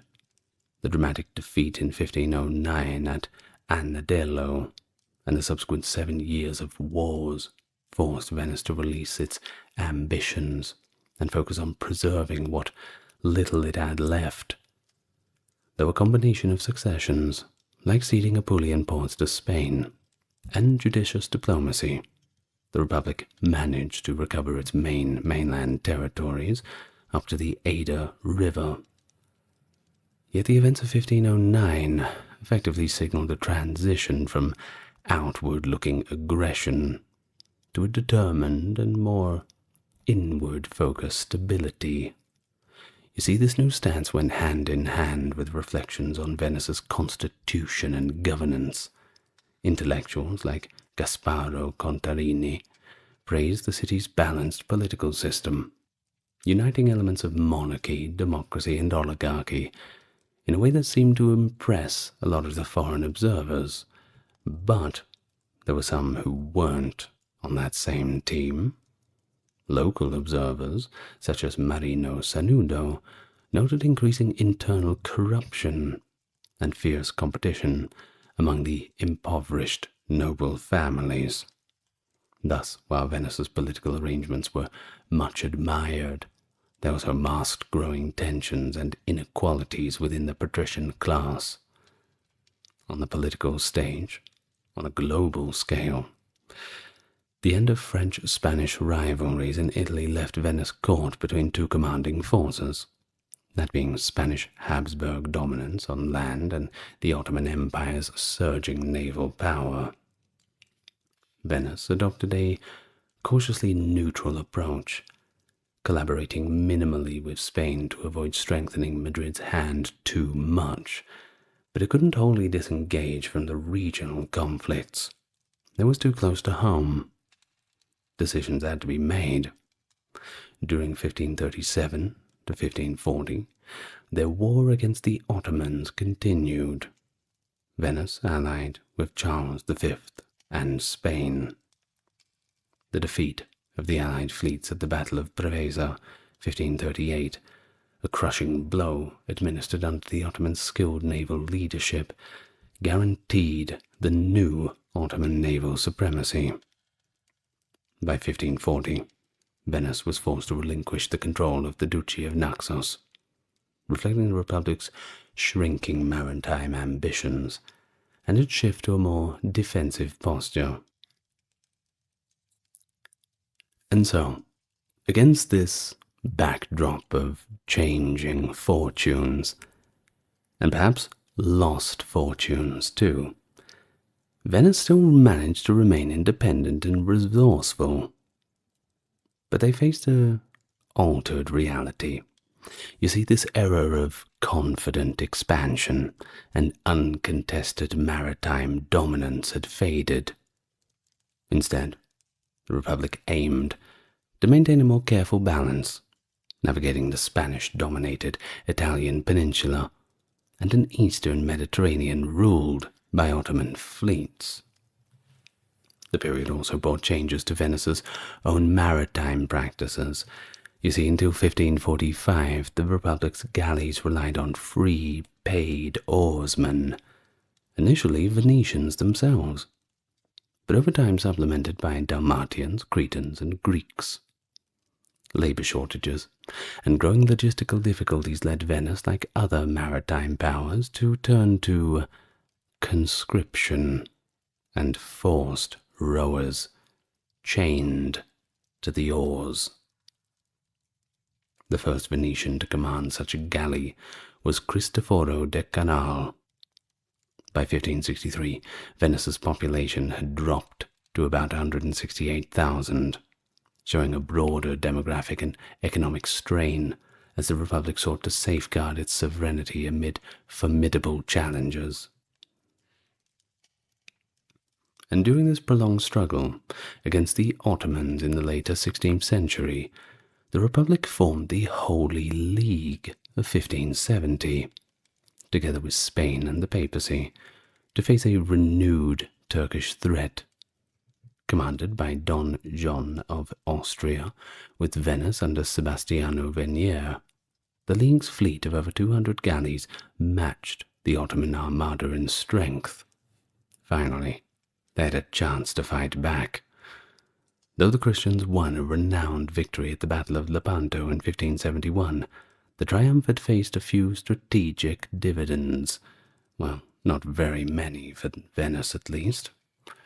Spanish priorities prevented a follow-up offensive in the Levant, and the loss of Cyprus, where the Ottomans had seized Famagusta and savagely executed its Venetian commander, was confirmed by the peace treaty in 1573.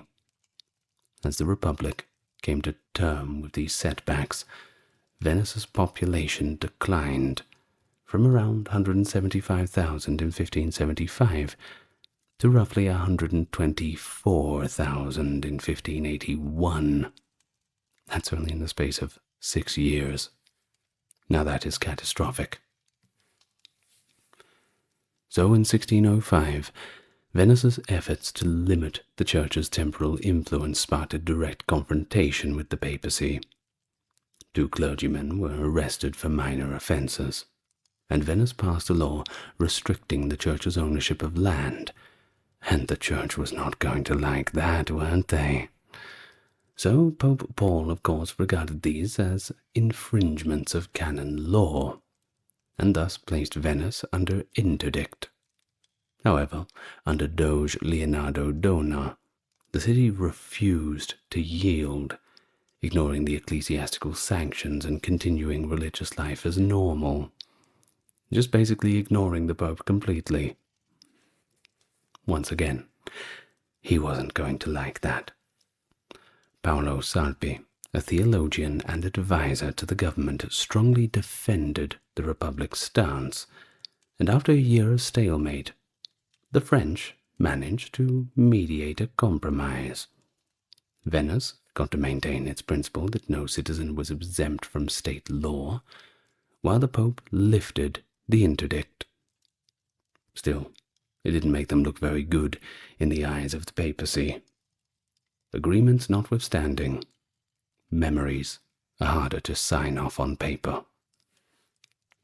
From 1613 to 1617, Venice had another crisis to deal with.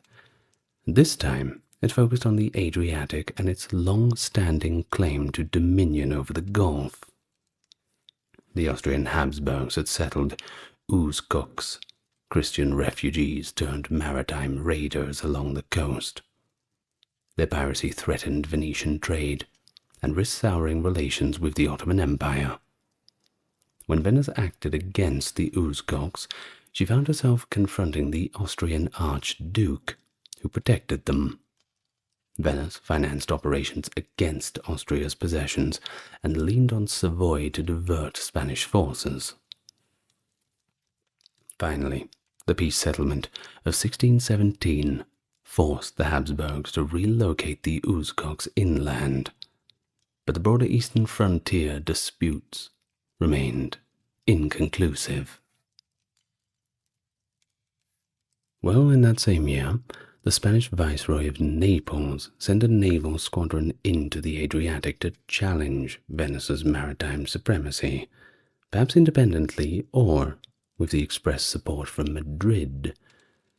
Either way, it was mixed results, and they decided to withdraw, but tension lingered. Within Venice, mercenaries of various nationalities employed in the Gradisca campaign brawled, and rumors of conspiracies began to spread. The Spanish ambassador, the Marquis of Bedmar, was implicated, if not indeed, then by association. A Huguenot captain warned the Venetian Council of 10, prompting swift actions.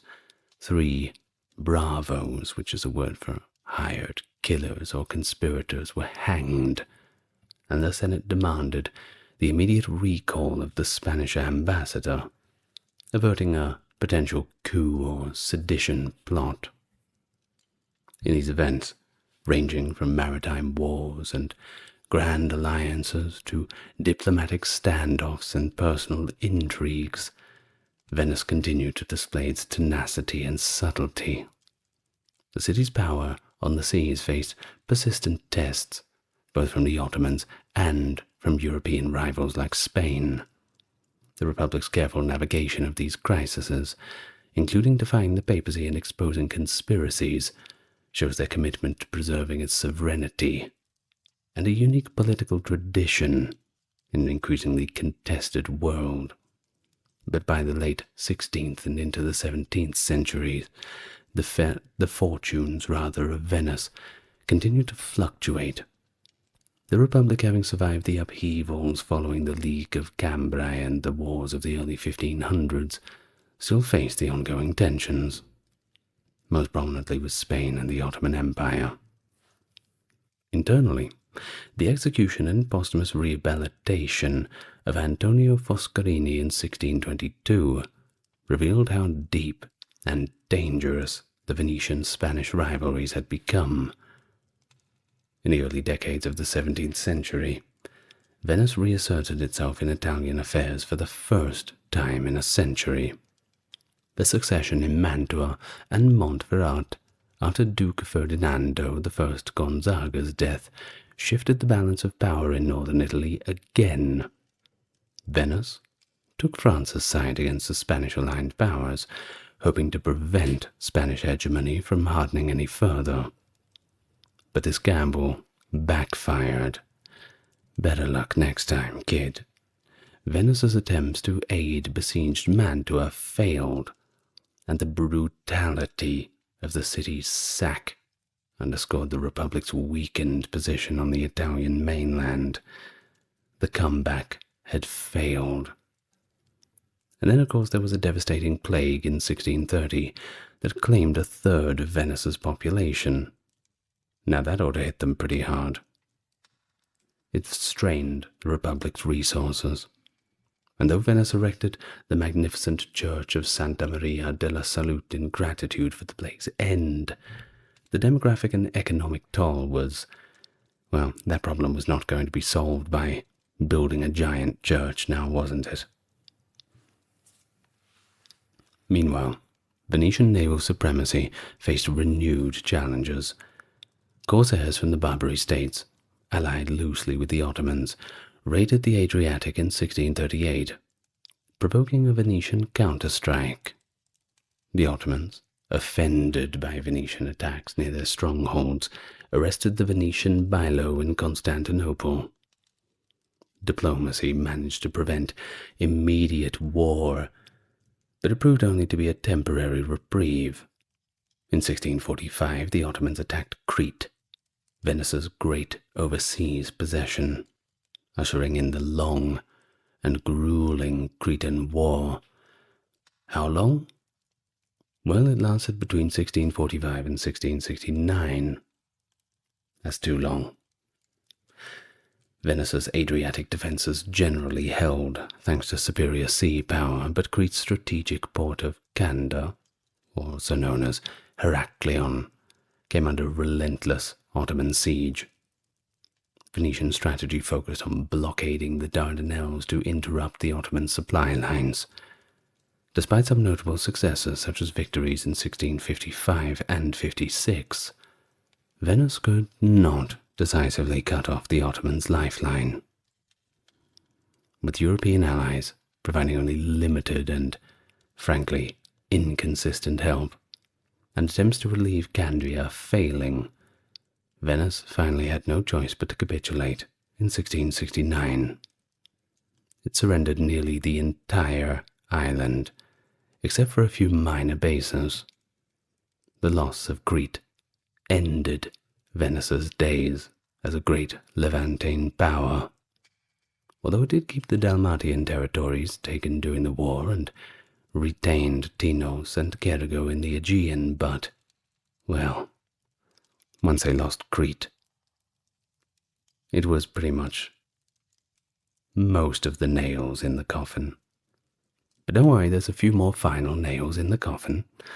The very sad and slow death of Venice is only just getting on its way. Well, in the late 17th century, things shifted again after the Ottomans' failed siege of Vienna in 1683. Venice joined Austria, and eventually Russia in a new Holy League. Under Captain General Francesco Morosini, Venetian forces achieved dramatic successes in the Mauryan War, seizing Lefkas and dominating the Peloponnese, briefly resurrecting its maritime dominion in the Greek waters, but I do say briefly. Morosini's campaigns saw Venice at Athens, where a cannon shot famously caused the Parthenon's partial destruction. Thanks for that. You can blame Morosini for that one. Although Venetian possessions in Dalmatia expanded, attempts to retake key islands like Negropoint failed. Ultimately, at the Treaty of Karlowitz in 1699, the fruits of Morosini's victories were overshadowed by Austria and Russia's larger gains at Ottoman expense. Venice, after nearly a 2-century struggle against the Turks, ended up with less than it had once possessed. The Republic remained a resilient maritime state, but the ambitious imperial reach of the Middle Ages and Renaissance had long since diminished. By the close of the 17th century, Venice was a seasoned survivor, its diplomatic finesse intact, but the empire reduced and its strategic options increasingly constrained by the emergent great powers of Europe and the inexorable rise of the Ottomans. The issue of Spanish succession was another source of a new conflict. In 1700, both France and the Habsburg Empire sent envoys with authorities to Venice in an effort to establish an active ally. Instead of accepting fictitious benefits from the interested parties, the Venetian government chose to maintain its neutrality. Despite its inevitable decline, the Republic lived out its days in a luxury that was well known throughout Europe, remaining true to its policy of neutrality into the very end.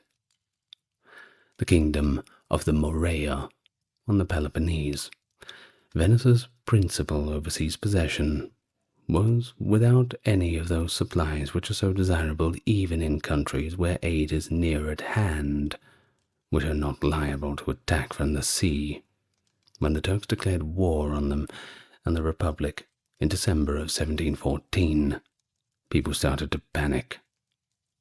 The islands of Tinos and Aegina were captured by the Turks, who then crossed the Isthmus and captured Corinth.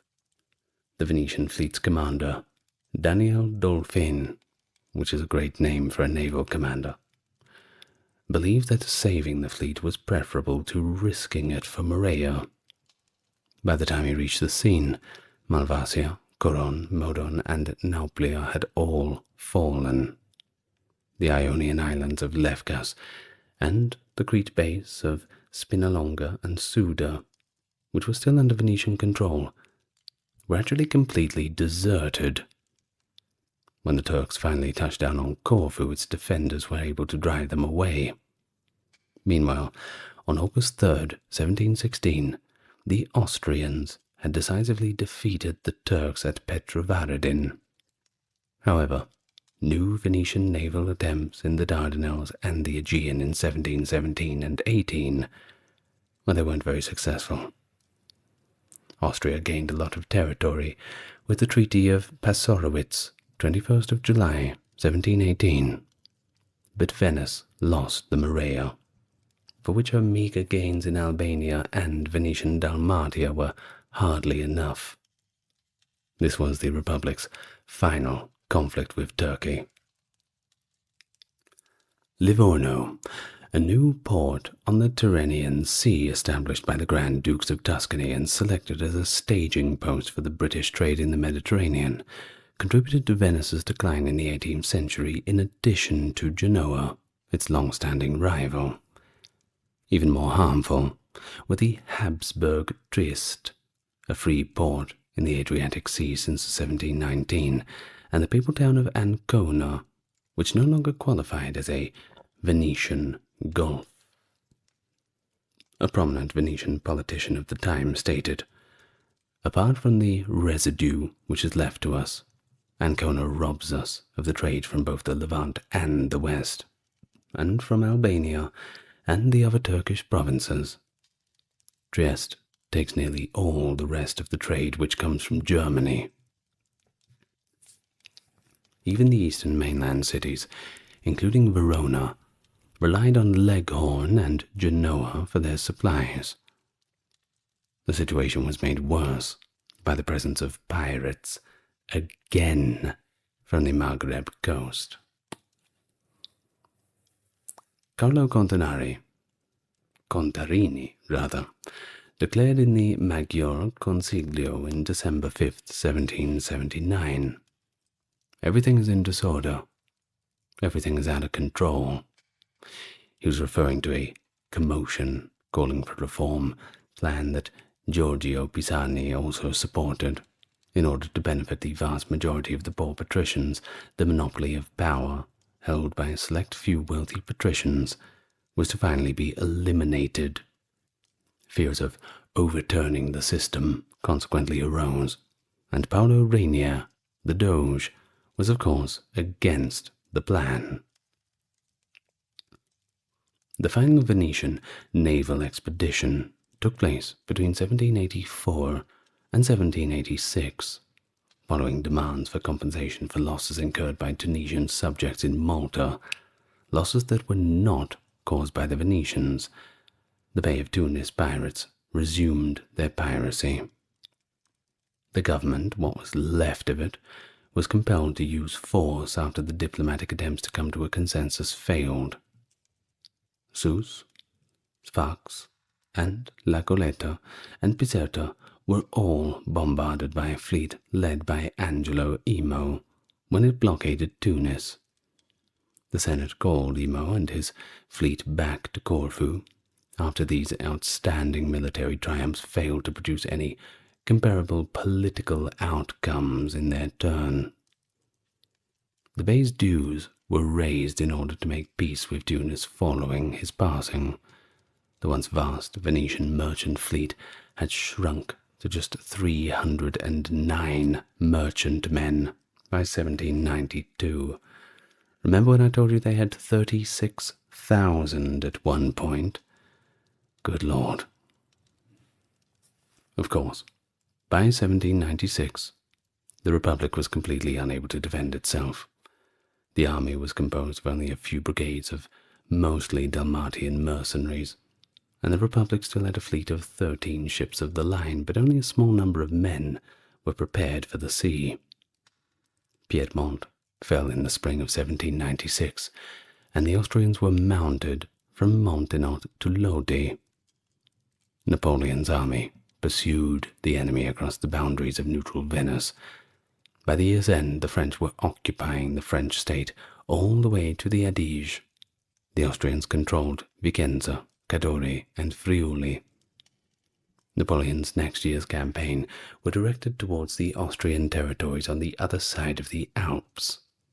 The Austrians were supposed to accept the Venetian possessions in payment for peace in the preliminary stages of the Peace of Leoben, the details of which were kept a secret. However, the peace called for the Venetian state to continue to exist, albeit limited to the city and a lagoon, possibly in exchange for compensation from the Papal States.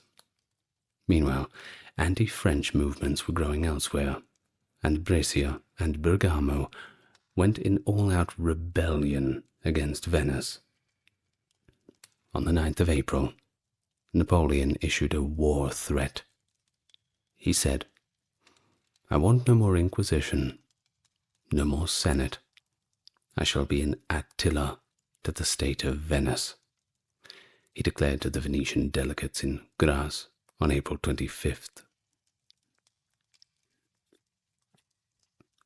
A French ship attempting to break in from the Lido forts was shot at by Domenico Pisamano, and Napoleon declared war on the 1st of May. At the lagoon's edge were the French, and they had even revolutionized the cities of Veneto, creating temporary municipalities.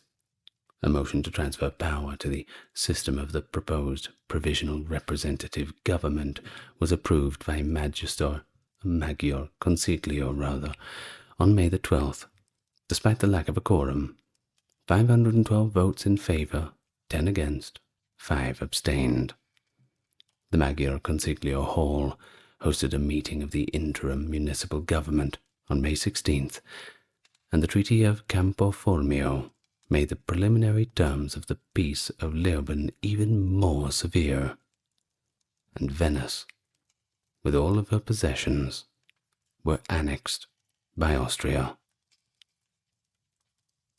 On October the 18th, 1797, the agreement was signed in the last Doge's villa at Passariano, and just like that, with a whimper and a slow close of the door, our history of Venice comes to an end. One of the final rulers of Anglo-Saxon England, Edward the Confessor, born in 1003, reigning from 1042 until his death in 1066. He was known for his intense piety and dubbed the Confessor for his support of Christianity and contributions to the development of monasticism, which included the establishment of Westminster Abbey itself, where he would eventually be buried. Now, during his reign, there was some relative peace and stability, but members of the nobility, including his own brother, Godwin of Wessex, began to gain more influence and power. A serious succession crisis resulted from Edward's death, as Harold Godwinson, William of Normandy, and Harald Hardrada of Norway all made conflicting claims upon the throne. After the Battle of Hastings in 1066, the unrest finally reached its climax with the Norman conquest of England. Edward the Confessor's reign is thus frequently romanticized as a period of noble kingship and religious devotion in that sunset period of the Anglo-Saxon era. But today, we're just going to take a pretty strict academic approach to it. we're going to try to keep away from the romanticized versions of those final days of those old English times. But let me first welcome you to the channel. You are in the correct place. And yes, we're going back to Anglo-Saxon England today once more. I hope you've also enjoyed my series on the Anglo-Saxon Chronicle, which is now out in its full 8-hour length. Check the playlist for that. And with that being said, let's get comfortable and begin. And of course we begin with a little bit of genealogy. We must begin with the family, of course. So who was his father? Well, that would be Ethelred the Unready, who actually fathered 7 sons, among them Edward.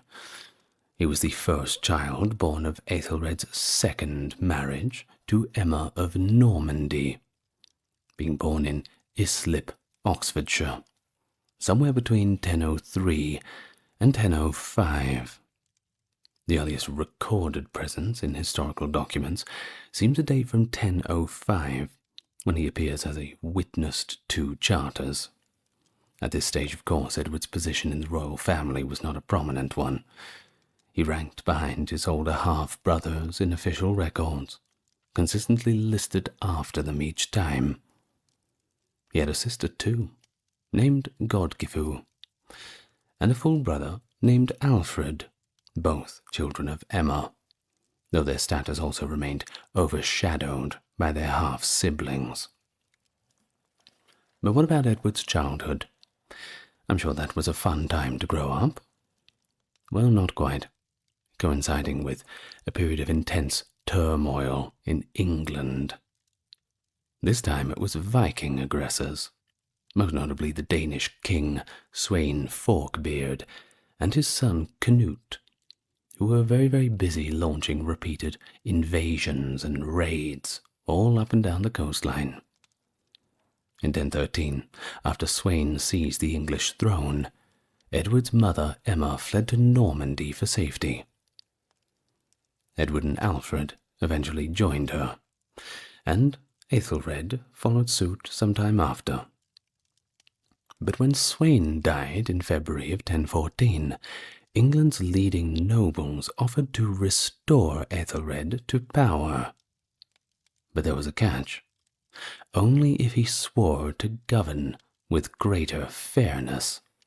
Now, how could a king agree to something like that?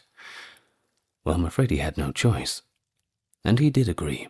And after that, the young Edward was dispatched back to England ahead of his father, travelling with the envoys who had negotiated his family's conditional return. Of course, despite this restoration, the stability of England remained fragile. After Ethelred's death in April of 1016, Edward's older half-brother, Edmund Ironside, continued the struggle against Canute. Some Scandinavian sources claim that Edward fought alongside Edmund. However, modern historians doubt this account, given that Edward would have only been around 13 at the time. Well, regardless, in any event, Edmund Ironside died in November of 1016, enabling Canute to seize the throne uncontested. By 1017, Emma had even married Canute, a strategic alliance that did not prevent Edward and his siblings from once again fleeing into exile.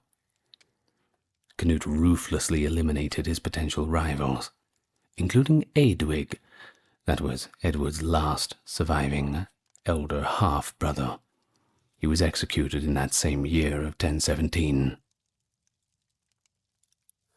Well, for approximately a quarter century, Edward mostly lived in Normandy, although direct evidence of his whereabouts emerges only in the 1030s, but we knew he was somewhere within the region. That being said, it's a big bloody region, but you know what I mean.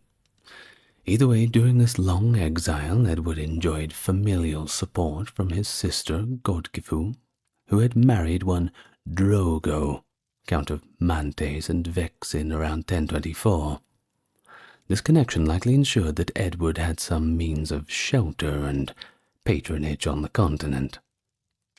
Early in the 1030s, Edward witnessed 2 of 4 recorded charters issued in Normandy, and several influential religious figures on the continent, notably Robert, the abbot of Jumièges, supported his claim to the English throne. Duke Robert I of Normandy even attempted an invasion of England around 1034 to seat Edward as a king, though the campaign unfortunately backfired upon them, with the invading force blown off course to Jersey of all places, rather than landing on English soil. Later chroniclers would describe Edward's deep personal piety, a trait possibly emphasized during that medieval push for his canonization. According to some, Edward's daily life resembled that of what was more of a rustic nobleman in exile, rather than an ascetically devout prince. Really, at the time, the odds seemed sharply stacked against him ever claiming the crown of England. It was not looking good. Yes, a few brothers had gone, but, well, there were still a few left. It's always quite complicated, these succession paths, especially when there's 7 children there. My goodness. But his mother, Emma, had turned her focus to promoting the interests of her son by Canute, Arthur Canute, rather than attempting to advance Edward's fortunes. Thus, through the 1020s and the early 30s, Edward lingered in relative obscurity, kind of like a royal exile, clinging to a distant hope. His return contingent on shifts in England's already complicated political landscape. He wasn't holding his breath, but maybe he was crossing his fingers. Let's see how it turns out for him. Now, we already mentioned that son of Canute, Canute and Emma, right? That would be Arthur Canute. Well, at this time he inherited the Danish throne upon the death of his father, Canute, in 1035. Preoccupied with safeguarding his hold on Denmark, he could not immediately travel to England to assert his claim there, though he thought that he was pretty much the King of England too.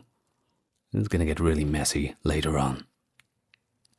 Well, it remains uncertain to this very day whether Arthur Canute actually intended to maintain real authority over England, or simply had not yet decided how to proceed. But either way, in the interim, an agreement took shape, and it went somewhat like this. Emma would administer Wessex on Arthur Canute's behalf, while Harold Harefoot, Arthur Canute's older half-brother, would serve as more of a regent. In 1036, Edward and his brother Alfred made separate returns to England. Historians generally believe their mother, Emma, had urged them to come in an effort to counter the rising popularity of Harold. However, Emma later insisted that Harold himself had lured them back with a forged letter. Either way, the visit ended in tragedy. True medieval style. Godwin, the Earl of Wessex, seized Alfred and turned him over to Harold's men. In a brutal effort to disqualify Alfred from ever claiming the throne, they devised a rather cruel method. They blinded him with red-hot pokers. That's right. I don't want to be too graphic with it, but think a big metal stick held in the fire and then jammed into your eye socket.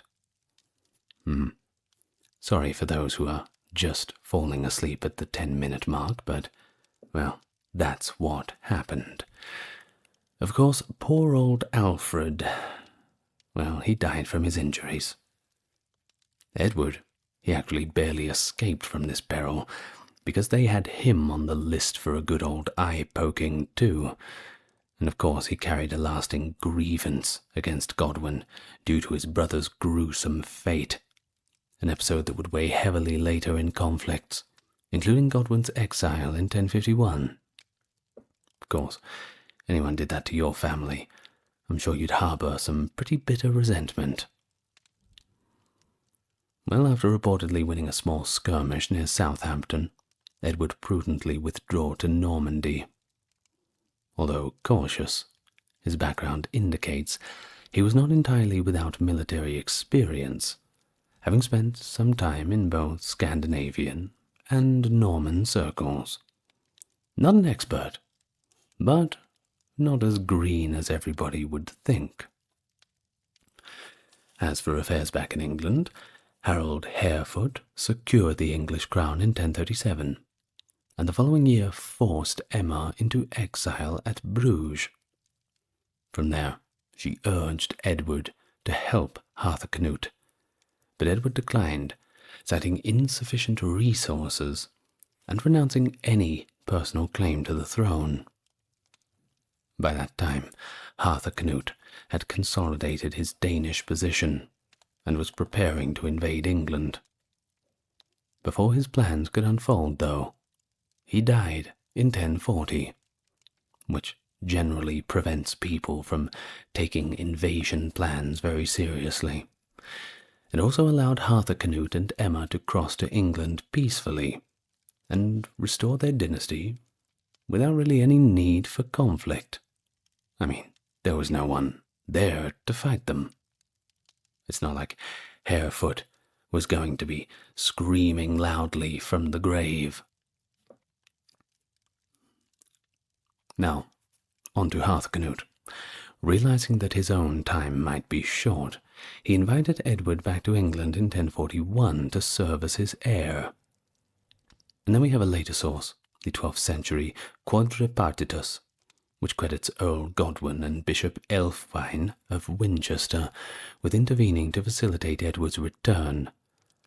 Upon arriving, Edward met all the Thanes of England at a palace called Herstedwesser, likely near the Hurst Spit, opposite the Isle of Wight, where he swore to uphold the long-standing legal codes set down under Canute.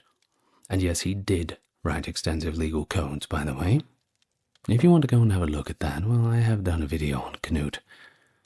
Maybe you can find the primary documents too on that. I'll see if I can find them. Well, it was there that Edward was effectively acknowledged as king.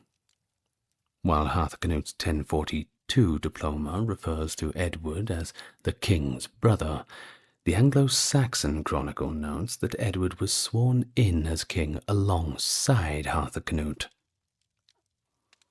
Now on to Godwin, the most influential of the English earls.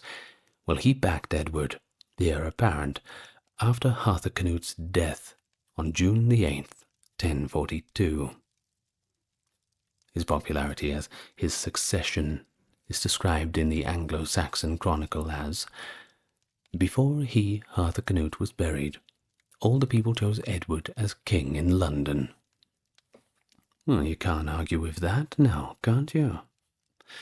And so on Easter Sunday, April 3rd, 1043, Edward was crowned at the Cathedral of Winchester, the West Saxons' royal seat.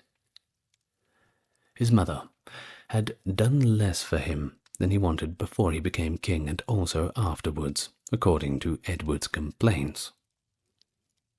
He rode to Winchester in November of 1043 with his three leading earls, that being Leofric of Mercia, Siward of Northumbria, and Godwin, to take away her property, presumably because she was clinging to kingly treasure. Stigand, her adviser, lost his East Anglian bishopric of Elmham. But both of them quickly gained favour again. As for Emma, in 1052, she passed away. but we're not going to jump that far forward. I'm just providing a bit of context. Now, when it came to the throne, yes, Edward was sitting upon it, but his position was a little bit weak.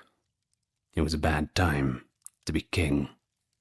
Only Leofric was descended from a family that had served Aethelred, but loyalty to the ancient house of Wessex had been weakened by the periods of Danish rule. Effective rule required maintaining good relations with the three leading earls, of course. Siward was most likely Danish himself, and Godwin, one of Canute's new men, was married to Canute's ex-sister-in-law despite being English. Edward was also described as a vigorous and ambitious man, a true son of the impetuous Aethelred and formidable Emma. Nevertheless, in his early years, he restored the traditional strong monarchy. England was back, but for how long? Sweyn, Godwin's eldest son, was given an earldom in the southwest Midlands in 1043, and Edward wed Godwin's daughter Edith on January 23rd, 1045. Her Danish cousin, Bjorn Estrithson, and her brother Harold were also granted earldoms in southern England shortly after. All of southern England was now under the subordinate rule of Godwin and his extended family. But the problem was Sweyn was exiled in 1047. What did he do? Well, this was a punishment for his kidnapping of the Abbess of Leominster. When he returned in 1049 to attempt to reclaim his earldom, Harold and Bjorn reportedly objected, most likely because they had been granted Sweyn's land while he was away. Well, after killing his cousin Bjorn, Sweyn fled once again. Bjorn's earldom was granted to Ralph, Edward's nephew, but Sweyn's father was able to reinstate him the following year. Although Edward's lands were dispersed throughout the southern earldoms, their wealth surpassed that of the greatest earls. It appears that he made no effort to establish a personal power base. He even paid off the 14 foreign ships that made up his standing navy in 1050–51, eliminating the tax that had been collected to fund it. However, he was able to pursue his own policies in both foreign and ecclesiastical matters. But either way, fearing an invasion, Edward assumed command of the fleet at Sandwich in 1045 and 46, as King Magnus I of Norway had his own aspiration for the English throne. Sweyn II of Denmark, Bjorn's older brother, submitted himself to Edward as a son, in hopes of receiving his assistance in his conflict with Magnus over control of Denmark. However, in 1047, Edward turned down Godwin's request that he send Sweyn aid, and Magnus's death in October was the only thing that spared England from attack and gave Sweyn the Danish throne. Pretty lucky timing for the English, if you ask me. Although Edward had no foreigners in his household, including some Normans who lost favour, modern historians seem to disagree with the conventional wisdom that he mostly hired Norman favourites. The most important of these was, of course, Robert, the abbot of the Norman Abbey of Jumièges, who had accompanied Edward to England in 1041, after having known him since the 1030s and rising to the position of Bishop of London in 1043. He was described as always the most powerful, confidential advisor to the king in the Vita Edwardi. And so, when a relative of Godwin was elected Archbishop of Canterbury in 1051 by the Canterbury clergy and monks, Edward and his advisors exhibited a bit of bias against candidates with local ties. Instead, they appointed Robert of Jumièges, who alleged that Godwin was unlawfully in possession of a certain archiepiscopal estate. Eustace II of Boulogne, Godwin's second husband, and Edward's brother-in-law, paid him a little visit in September of 1051. Godwin, as the Earl of Kent, was ordered by Edward to punish the burgesses of Dover after his men caused a fray there, but he chose to side with them and refused. Edward took advantage of the opportunity to subdue his overbearing earl. Leofric and Siward backed the king and summoned their vassals, while Archbishop Robert accused Godwin of planning to assassinate the king himself, just as he had done with his brother Alfred in 1036. Harold and Sweyn summoned their own vassals, but neither side desired conflict, and it seems that Godwin and Sweyn each gave a son as a hostage, who was then taken to Normandy. Due to their men's unwillingness to oppose the king, the Godwin's position collapsed. Godwin and his sons escaped to Flanders and Ireland after Stigand, who was serving as a go-between of sorts, and explained that the king's joke that Godwin could have his peace if he could bring Alfred and his friends back alive. Yeah, good luck with that.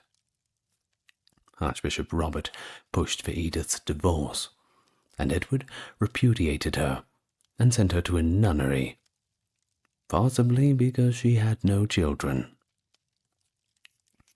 Now, while Leofric and Siward failed to support the king, Sweyn made a pilgrimage to Jerusalem, but he didn't get there. He died en route, which was the style at the time. However, Godwin and his other sons returned a year later with an army and received significant support. A civil war, according to both sides, would expose the nation to foreign invasions. But fearing Godwin's retaliation, Robert of Jumièges and other Frenchmen fled, while the enraged king was compelled to concede and return to Godwin and Harold to their earldoms. Stigand, who had once more served as a mediator between the two sides in the crisis, was named Archbishop of Canterbury in Robert's place, and Edith was reinstated as queen. Stigand continued to be in conflict with the Pope over his pluralism, and he kept his current bishopric of Winchester. Edward was able to organize his earldoms to keep the Godwins from gaining power until the middle of the 1050s. Harold succeeded to the earldom of Wessex after Godwin's death in 1053, but none of his other brothers held the title at the time. Although his house was weaker than it had been since Edward's succession, the earldom's power was drastically altered by a string of deaths that occurred between 1055 and 57. They all seem to come at once, don't they? Siward passed away in 1055, but Harold's brother Tostig was given the helm of Northumbria, since his son was deemed too young. After Leofric and Ralph passed away in 1057, Harold's brother Gyrth succeeded Aelfgar as the Earl of East Anglia, and Leofric's son Aelfgar as Earl of Mercia. Harold received Ralph's territory in exchange for Leofwine, the fourth surviving Godwin brother, receiving an earldom in the southeast that was cut out of Harold's territory. Sure, Harold did not like that very much. Well, with the exception of Mercia, the Godwin brothers thus held subordinate authority over all of England by 1057. Now, I must mention that it is unclear if Edward accepted this change or not, but he appears to have started to distance himself from active politics at this point. Instead, he focused on hunting, which he did every day, after attending church, of course. Edward's policy towards Scotland and Wales in the 1050s was aggressive, and for the most part it was successful. After his father, Duncan I, was killed in battle in 1040 by men led by Macbeth, who had taken the Scottish throne, Malcolm Canmore was exiled to Edward's court. Edward dispatched Siward to invade Scotland in 1054. Malcolm, who had been on the expedition, took control of southern Scotland after he defeated Macbeth. By 1058, Malcolm had seized the Scottish throne and killed Macbeth in combat. He then paid Edward a visit in 1059, but in order to expand his realm, he began raiding Northumbria in 1061. In 1053, in retaliation for a raid on England, Edward ordered the assassination of the South Welsh prince Rhys ap Rhydderch. Sorry for any Welshmen, Welsh women who just heard me say that Welsh name. And Rhys's head was then brought to him. When Gruffydd ap Llywelyn took control of Wales in 1055, he sided with Aelfgar of Mercia, who had been exiled for treason. Harold had to gather troops from almost all of England in order to force the invaders back into Wales after they defeated Earl Ralph at Hereford. With the reinstatement of Aelfgar, who succeeded his father as Earl of Mercia upon his death in 1057, peace was finally declared. Let's see how long it lasts. Gruffydd took an oath to serve as Edward's obedient under-king. Aelfgar most likely passed away in 1062, and Edwin, his young son, was permitted to take over as Earl of Mercia. Harold then attacked Gruffydd without warning. He did manage to get away, though.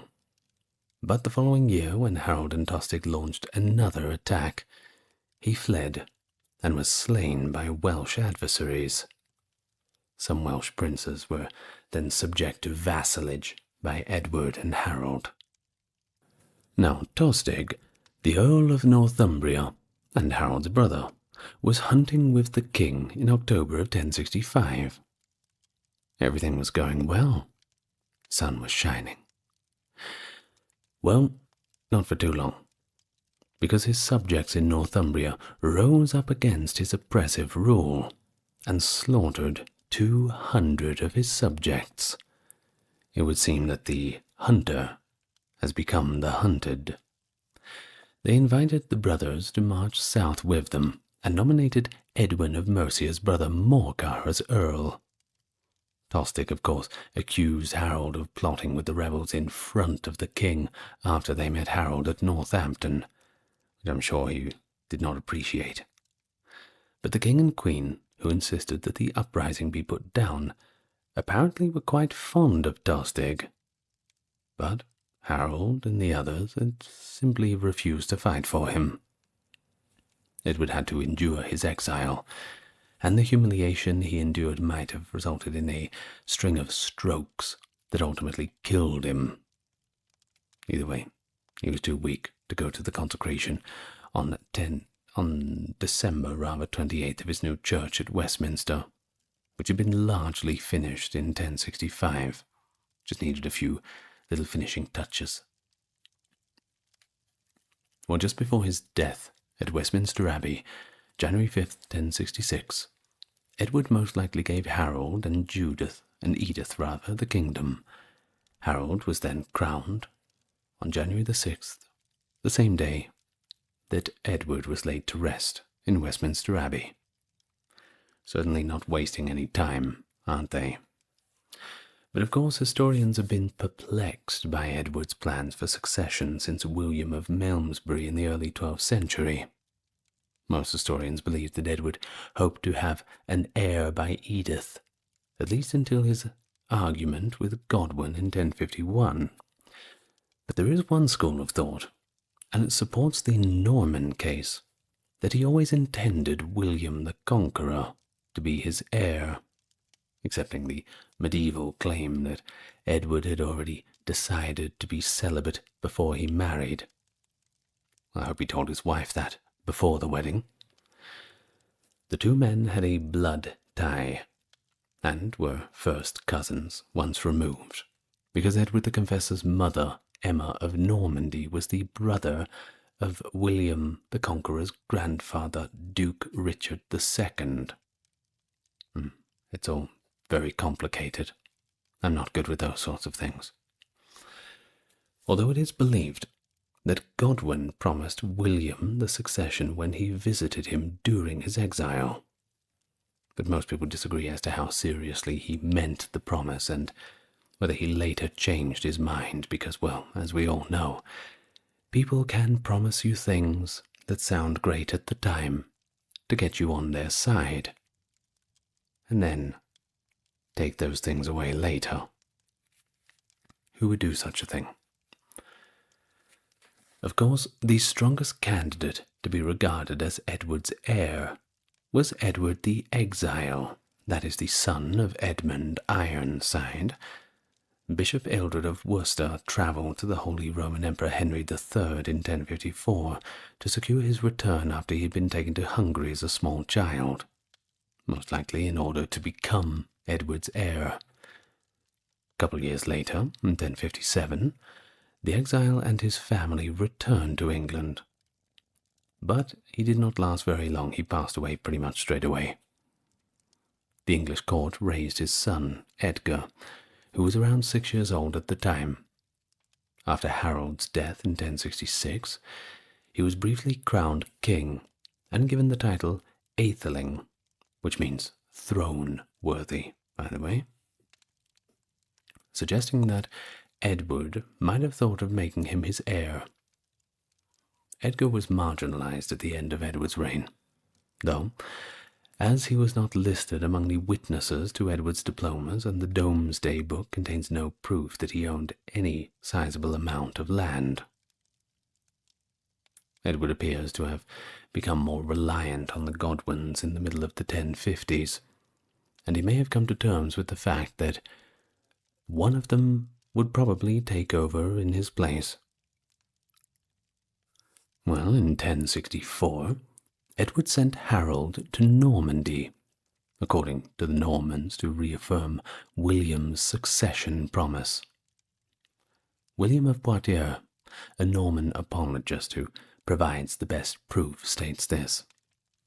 He claims that just before the Battle of Hastings, Harold had sent William, an envoy who acknowledged that Edward had promised William the throne, but maintained that this was superseded by his promise to Harold on his deathbed. William responded by saying that Edward's earlier promise to him was more important than the deathbed promise. Could be. It all sounds a little convenient, doesn't it? Either way, the main construction project of Edward's reign, let's talk about that, because that's what he's really known for. Westminster Abbey, the first Norman Romanesque church in England. You know, it's more Norman than anything, and if that goes to prove anything, it shows a bit of Norman sympathies. Constructed as a royal burial church between 1042 and 1052, it was dedicated on December 28th, 1065, finished after his death roughly in 1090, and demolished in 1245 to make way for Henry III's new structure, which is still standing today. It bore a striking resemblance to the concurrently constructed Jumièges Abbey, although it's unclear which building is the original and which is a copy. Robert of Jumièges must have been heavily involved in both, because the architecture is just simply too much of the same thing. Now, although Edward doesn't seem to have been interested in literature or related arts, his abbey was a significant contributor to the growth of the English Romanesque architecture, showing his inventiveness and generosity as a church patron. The only English monarch to be canonized by the Pope was Edward the Confessor himself, but he was among a line of Anglo-Saxon saints who were not canonized, including the boy king Edward the Martyr, the daughter of Edward the Elder, Eadburh of Winchester, and Edith of Wilton, the daughter of Edgar the Peaceful. although some contend that his cult began so early that it must have had something legitimate to build upon. Most historians view Edward as kind of an unlikely saint, and his canonization seems to be political due to his propensity for outbursts. Edward's church appointments showed a more worldly attitude. He selected the renowned craftsman Sperhofach to succeed Robert of Jumièges as Bishop of London after appointing Robert as Archbishop of Canterbury in 1051. Sperhofach occupied the bishopric for several months, with Edward's help, of course, but Robert refused to consecrate him, claiming that the Pope had actually prohibited him from doing so. Sperhofach left with a sizable cache of gold and gems that he had been given to create a crown for Edward after the Godwins left the country. As the first non-monastic Archbishop of Canterbury in nearly a century, Stigand was reportedly excommunicated by multiple popes for holding Canterbury and Winchester in plurality. Now, due to Stigand's position's irregularity, a number of bishops sought consecration overseas. For the most significant and lucrative bishoprics, Edward typically chose clerks over monks. It's likely they took gifts from applicants for both abbacies and bishoprics. On the whole, though, his appointments were reputable. Now, on to, well, perhaps discouraged by the early Norman abbots of Westminster, the cult of Edward as a saint grew gradually after 1066 and reached its peak in the early 12th century. Then, in an effort to boost the abbey's wealth and influence, Westminster Abbey's prior, Osbert of Clare, began advocating for Edward's canonization. He transformed Edward's life, the Vita Edwardi Regius, which his widow had commissioned, into a traditional saint's life by 1138.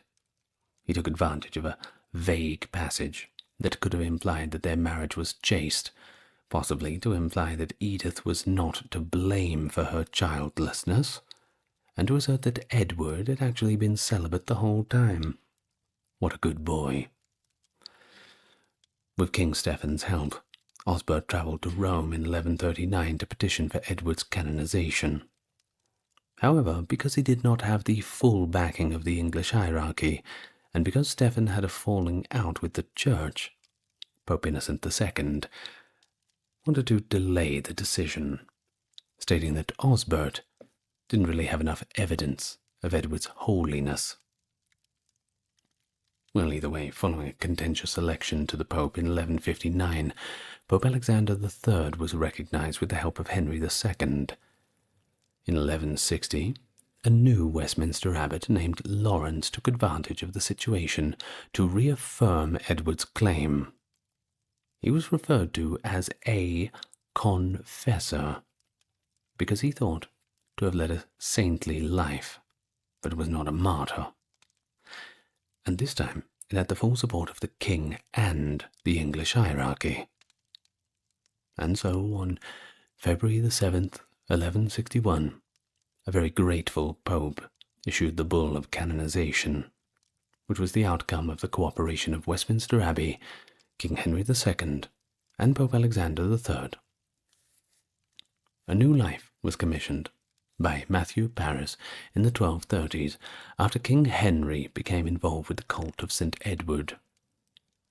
In 1269, Henry also built Edward a magnificent new tomb in the reconstructed Westminster Abbey. Edward was also the name Henry III gave to his eldest son. So, a little bit of trivia. Remember that he is England's only canonized monarch. Now, that doesn't mean that throughout Anglo-Saxon times that people didn't venerate numerous different kings and different monarchs, but Edward is the only one officially canonized by the Pope. Of course, he met the pretty strict standards. Now, reportedly as well, a little bit of a rumour that he could cure the sick with his touch, kind of like Jesus, that sort of thing. He presented himself as somewhat quasi-divine, dripping in gold and jewels, like the old pictures of the saints. Of course, this is probably something made up by later authors, but it's still interesting. I mean, they don't canonize a monarch for nothing. Well, I think that's enough about Edward the Confessor, and I must confess that I myself am a little tired, but I'll never get tired of talking about stuff like this.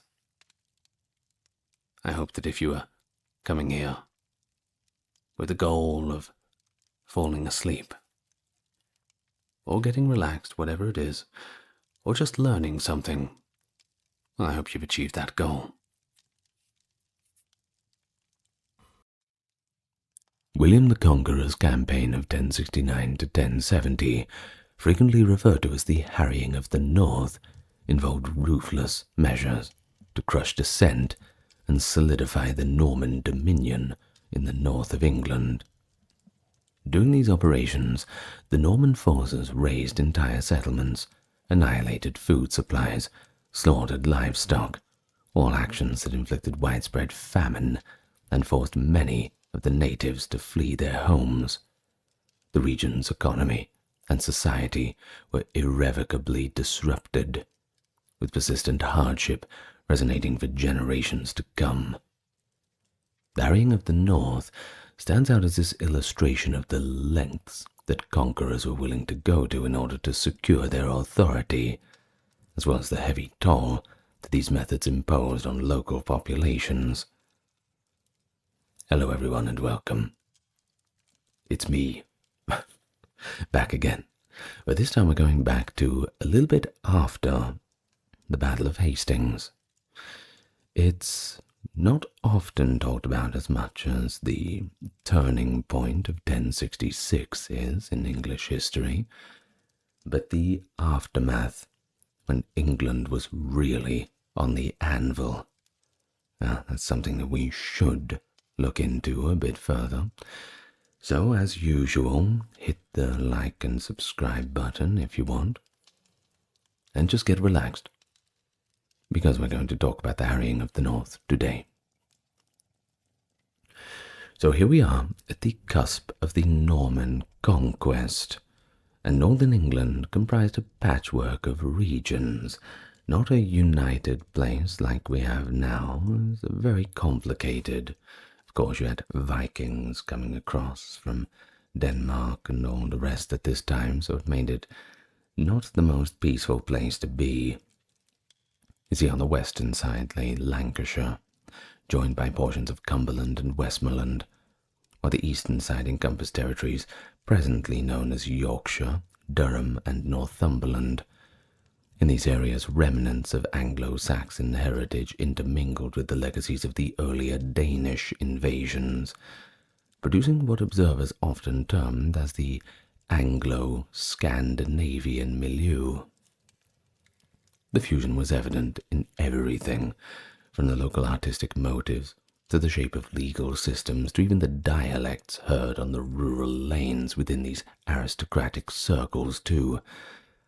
South of the River Tees, a boundary that roughly aligns with today's Yorkshire, many prestigious families proudly trace their parts of their ancestries to the Danish settlers, with such origins remaining influential in local politics and alliances well into the mid-11th century. Meanwhile, the broad gap between northern and southern England was not just a mere geographical distinction. You see, difficult roads and rugged landscapes made long-distance overland travel very difficult, and that's if you knew the way. Well, they had a little bit of a fix to this. Waterways. Communications and trade often took place along them, with ships plying routes between York and southern ports. Much easier to navigate. This isolation helped preserve the North's more autonomous character. For frequently keeping the monarch's hand in the south from fully extending its reach. Matters were further complicated in 962, when Edgar the Peaceful acknowledged the Danelaw's earls' self-governance in return for their loyalty, thereby ceding considerable power to northern leaders. This move also diminished the direct authority of the Anglo-Saxon rulers whose lineage traced back to Alfred and Aethelstan, north of the Humber. During this period, the aged Anglo-Saxon earldom of Northumbria spanned from the Tees up to the Tweed, encompassing much land once dominated by Danish rule. Rivalries among local dynasties, coupled with the uneasy need to affirm fealty to distant capitals like Winchester or London, underscored the North's abiding sense of distinctness, ensuring it nurtured resentment whenever centralized government pressed its claims too forcefully. Following Harold Godwinson's defeat and the death at the Battle of Hastings in October 1066, the figurehead of the English resistance turned to Duke William of Normandy, who became Edgar Atheling, sometimes called Edgar the Outlaw, who was actually the grandson of Edmund Ironside. Edmund Ironside had been the son of King Aethelred the Unready, whereas King Edward the Confessor was Edmund's half-brother.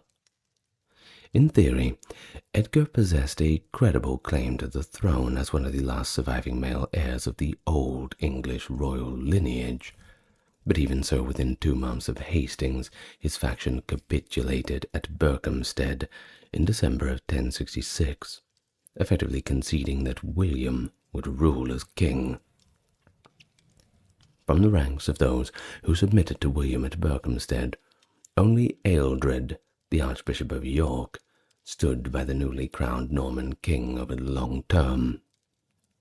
Meanwhile, regions like Dover, Exeter, Hereford, Nottingham, Durham, York, and Peterborough erupted in a series of rebellions and border skirmishes that forced William to conduct arduous military campaigns and build fortifications, among them the early Mott and Bailey castles, of course, that would secure his control. It was within this broader context that local nobles such as Copsey, who hailed from established Northumbrian lines, manoeuvred for position. Copsey was originally a supporter of Tostig Godwinson, the exiled Earl of Northumbria, and of course brother of Harold Godwinson, whose own rule had collapsed in 1065 after a major revolt among Northumbrian thanes. Copsey fought for Tostig at the Battle of Stamford Bridge in 1066, on the side of Harald Hardrada, the Norwegian king, before escaping the battlefield when Godwinson defeated them. Seeking to benefit from the Norman accession, Copsey travelled to meet William at Barking in 1067, pledging loyalty and receiving in return the prestigious title of Earl of Northumbria. However, local rivalries ran very deep. Only 5 weeks in power, Copsey was murdered by Osulf, a son of Earl Eadwulf IV of Bernicia, another branch of the old Northumbrian leadership. Almost immediately, Osulf himself was also killed, and the earldom was sold by William to Cospatrick, a cousin in the extended Northumbrian lineage. Cospatrick did not maintain the earldom long, however. By 1068 he had sided with Edgar Atheling in fresh uprisings against William. These continual rebellions, especially in the north, show how William's authority would be fiercely contested outside the more readily subdued south, forcing the new Norman regime to address these deeply ingrained local power structures. And of course, these centuries-old divisions between the Danish-influenced and the Anglo-Saxon communities.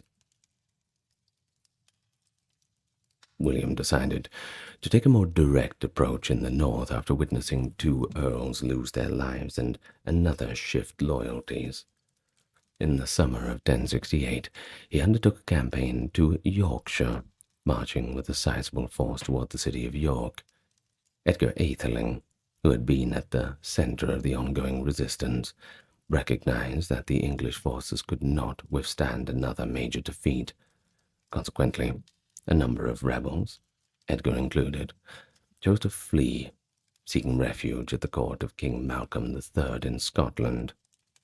This exodus shows how seamlessly local Northumbrian leaders could look north for alliances whenever Norman power advanced too far south of the River Tweed. But upon returning to Northumbria in the wake of his initial success, William decided on a certain change in strategy. Instead of attempting to secure the loyalty of a local Anglo-Saxon earl, as was the usual practice, he installed a Norman nobleman, Robert de Comines, sometimes referred to as simply de Comines, to govern the region. His intention was to cement Norman control by placing a trusted follower in command. However, Robert's tenure as earl lasted scarcely 5 weeks. On January 28, 1069, despite repeated warnings from Bishop Aethelwyn of Durham that a significant rebel force was gathering in the vicinity, Robert rode into Durham with an armed retinue.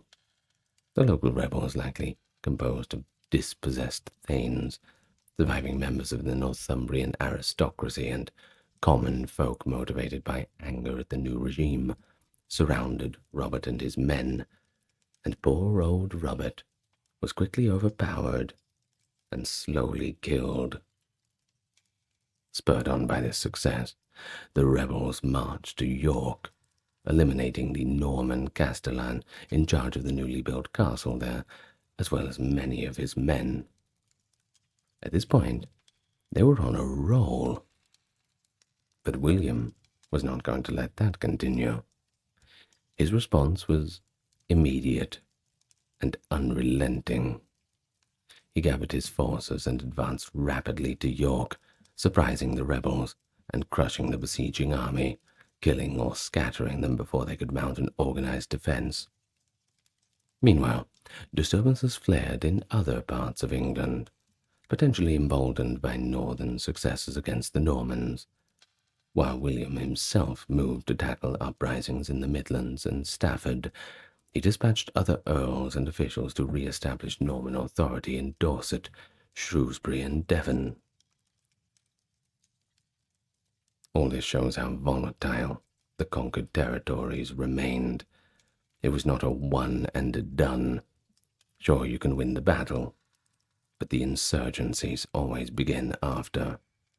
Scattered bands of Englishmen testing the Normans' hold on power.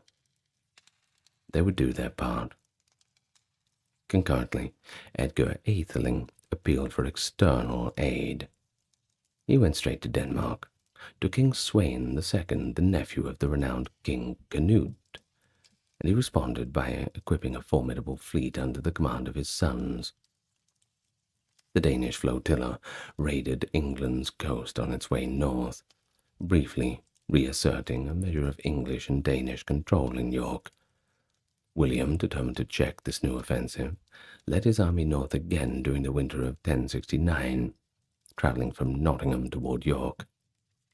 By the time he arrived, the rebel force had dissolved. Edgar had retreated once more to Scotland, and the Danes, lacking reliable shelter for the winter, withdrew to their ships in the Humber estuary. Preferring to avert a prolonged or pitched naval conflict, William agreed to pay them a substantial sum, basically a bribe, to get them to leave England. The Danes accepted the terms, departing without further confrontation, which conveniently left William free to focus on subduing any more English rebels still active in the north, and there was plenty of them, believe me. Facing no immediate large-scale battle, William opted to apply a tactic aimed at breaking the rebels' capacity to mount renewed resistance. Since the northern insurgents were unwilling or unable to meet the Norman army on open ground, William targeted the resources, especially the food supply and local infrastructure. Anything that would sustain an armed resistance had to be broken. Over the harsh winter of 1069 to 70, he systematically laid waste to broad swaths of Northumbria, destroying crops, livestock, and even agricultural tools, all with the goal of precipitating a widespread famine, thereby forcing rebels into submission or scattering them far away from their home territory. Of course, the modern historians have termed this the harrying of the North, and have argued that it amounted to an act of genocide, given the indiscriminate nature of the destruction, and one must really agree with them. I mean, they're really not just targeting the military infrastructure. It's an all-out attack on every part of the country. Well, even some contemporary observers recognized its severity, but certain words don't get used as much as such is the way of war in those times, I suppose. William spent Christmas of 1069 in York, personally supervising these operations. Later Norman-era chroniclers condemned his extreme measures, describing them as the darkest blot on an otherwise formidable reign. Over half a century following the event, the Anglo-Norman monk Orderic Vitalis wrote an account, as paraphrased somewhat here, as follows. The king stopped at nothing to hunt his enemies. He cut down many people and destroyed homes and land. Nowhere else had he shown such cruelty. This made a real change. To his shame, William made no effort to control his fury, punishing the innocent with the guilty. He ordered that crops and herds, tools and food be burned to ashes. More than 100,000 people perished of starvation. I have often praised William in this book, but I can say nothing good about this brutal slaughter. God will punish him. William's path north from the River Aire led widespread devastation in its wake. As he advanced, his troops divided into smaller contingents, moving through the countryside in the early months of 1070 and laying waste to entire villages. Their strategy was comprehensive.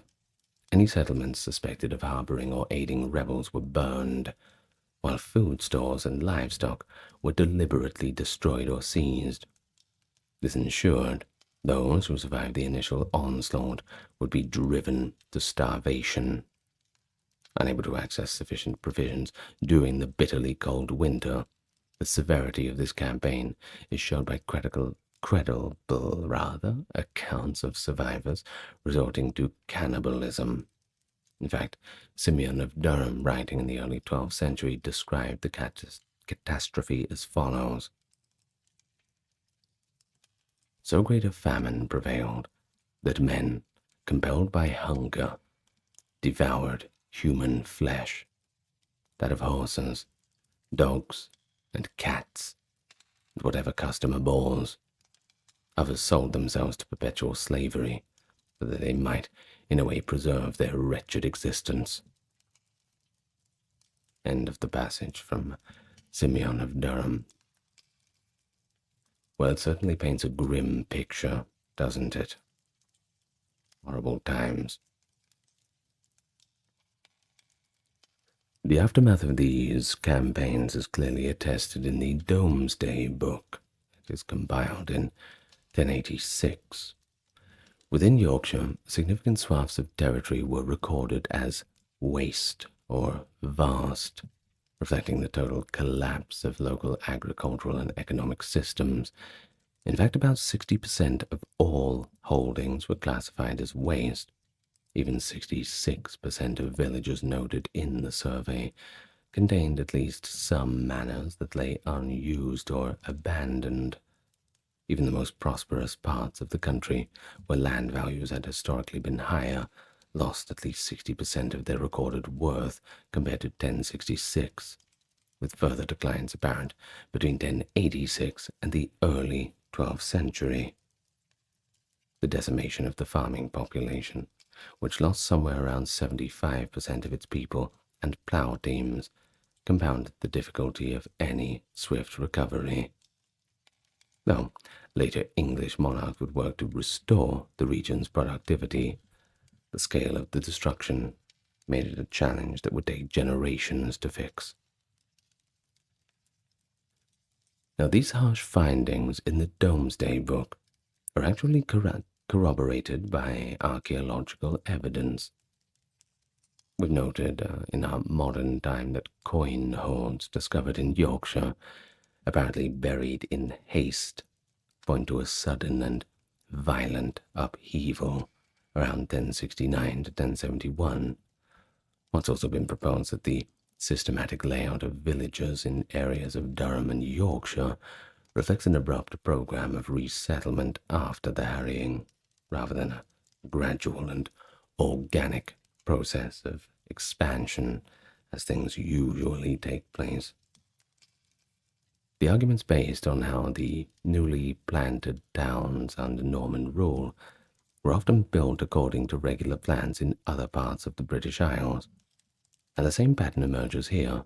It suggests that Normans, seeking to restructure the shattered region, established new settlements on a layout consistent with their broader practice of controlling conquered land. Well, some historians have questioned whether William's army truly had the capacity to inflict such vast devastation in northern England, given its probable size and relatively brief duration of the campaign. The Domesday Book, although it does list many manors in the north as a waste, does not offer conclusive proof that all destruction originated solely from William's forces. Several chroniclers note that Danish raiders were active along the eastern coast at this time, and Scots under King Malcolm III intermittently crossed the border too. So these incursions could well have contributed to the region's overall ruin too, either fighting on their own initiative or loosely aligning with local rebels. Either way, the north was pretty much being hit from all sides. Not a good time to be an Anglo-Saxon. But things get even more complex. It arises from the varied interpretations of the Domesday Commissioner's notation for the word waste. Some scholars do propose that certain entries might reflect reorganized or merged estates, which the surveyors found difficult to value accurately. Others suggest that the commissioners wrote waste when they could not gather precise information about the population or resources of a manor, rather than intending to record its utter destruction. A few medieval historians also point out that royal officials or local lords might have asked for these manors to be coded as waste in an effort to claim reduced taxes or respite from the Norman king's levies. Sounds like a good idea. In evaluating all of these possibilities, we have to question whether William realistically possessed the manpower, the time, and the cooperative weather to carry out the complete depopulation of the north. Given that many of William's troops were busy defending newly built castles in southern England and along the Welsh frontier, only a fraction of his forces could have marched north. According to estimates, William might have been present in Northumbria for no more than 2 to 3 months, a pretty limited window to orchestrate systematic burning and looting across such a wide territory. Though accounts of contemporaries make it clear that significant harassment occurred and the local resources were targeted, the ultimate scale of it, well, it might not have been as total as some later narratives suggest. Well, there is another line of argument that characterizes William's actions. It's maintained by one Mark Hager that while the so-called harrying of the north was extremely harsh, being described in parts of the Anglo-Saxon Chronicle as stern beyond measure, it should not necessarily be classified as genocide, when measured by modern standards at least. According to Hager, William acted within the accepted parameters of warfare as understood in his era, which were influenced by late classical and early medieval military theory. He points to the widely circulated Roman text, De Re Militari by Vegetius, from which 11th century nobles frequently drew their conceptions of siegecraft provisioning and the accepted practice of denying an enemy access to resources. Vegetius taught that a primary goal in war was to destroy the enemy by famine, if pitched battles could not be won swiftly, and William's method of harrying was thus in line with established norms of the period. So if we look at it from that perspective, it was no more destructive than comparable late 11th century campaigns in other parts of Europe. Though for those living in the region, of course, where the human suffering was undeniably severe. But think of it in terms of, what if we call it the siege of the North? And when we use that word siege, we must think how most medieval and even ancient sieges are conducted. Generally, you surround the city, deny them access to resources, starve them out and hope they surrender. That's usually how they go. An all-out assault is dangerous, troublesome, not fun for anyone involved. So you just try to play the waiting game. Now, if we look at the harrying of the North, perhaps we can make an argument that this is simply a matter of scale. Perhaps so. Well, regarding Orderic Vitalis' figure of 100,000 deaths, modern scholars note that Orderic was writing decades after the event, probably in the 1120s, and that he may have drawn on rhetorical flourishes or anecdotal reports. If the entire population of England at the time of the Domesday Book was around 2.25 million, a claim of 100,000 deaths in one region might be exaggerated, or perhaps symbolic. It represents only 4.5% of the total populace. While it attests to strong tradition, even among Norman-influenced chroniclers, that William's campaign was extraordinarily destructive, the precision of that number cannot be taken at face value. Of which, of course, it couldn't. We're giving a rough estimate. Furthermore, the shock felt in northern England was recorded for generations afterwards, with oral tradition and monastic chronicles describing entire areas as left desolate. Still, many historians have argued that both the casualty numbers and the breadth of the devastation might have been overstated. Indeed, it's possible that William's threat of devastation, combined with the symbolic acts of burning major settlements, coerced large areas into submission, without each locale suffering to the same horrific extent. Make an example of one and hope that the others will follow. In addition, the presence of small-scale recoveries or local pockets of relative continuity is hinted by isolated references to farmland soon returning to use. After all, they couldn't find all of them, couldn't they?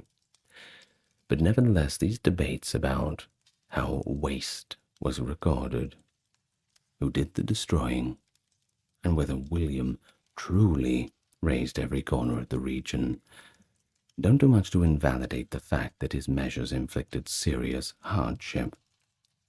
We're not trying to downplay anything. We're not trying to deny anything. We're just trying to define things. Archaeological evidence of coin hoards and reorganized village layouts strongly indicate a substantial disruption, while the death toll remains a matter of contention. It is undeniable that William's approach to quelling rebellion in northern England involved intimidation, scorched earth tactics, and forceful suppression of local resistance. This campaign remains one of the most hotly analyzed episodes of English history. It shows out the brutal lengths of which William was willing to go to, but it also comes with this mystery of really how bad it was. Well, perhaps we'll never know. Or perhaps we will. Who knows what we're going to discover. Either way, what we do know is by 1076, with the north still not fully pacified, William saw fit to make yet another appointment for the earldom of Northumbria, this time choosing Lotharingian Walcher, who had become the Bishop of Durham in 1071, and was the first non-English prelate to hold that office. Walcher's dual role as both earl and bishop signaled the Norman crown's determination to control temporal and ecclesiastical power in tandem. After suppressing the northern resistance through force and political maneuvering, William replaced nearly all the Anglo-Saxon lords with Norman nobles and their close allies.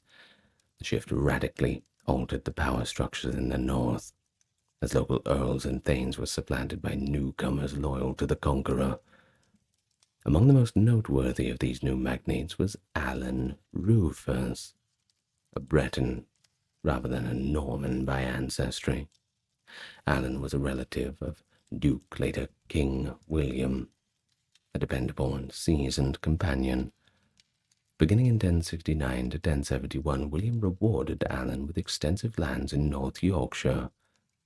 The Domesday Book would later describe this large expanse as the 100 of the land of Count Alan, better known in subsequent centuries as Richmondshire.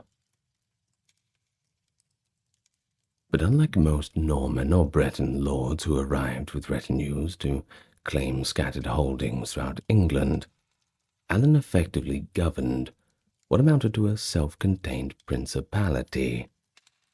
The king retained only Ainderbury Steeple on the territory's eastern boundary, and Robert of Mortain, who was actually William's half-brother, possessed a single village along the southern edge.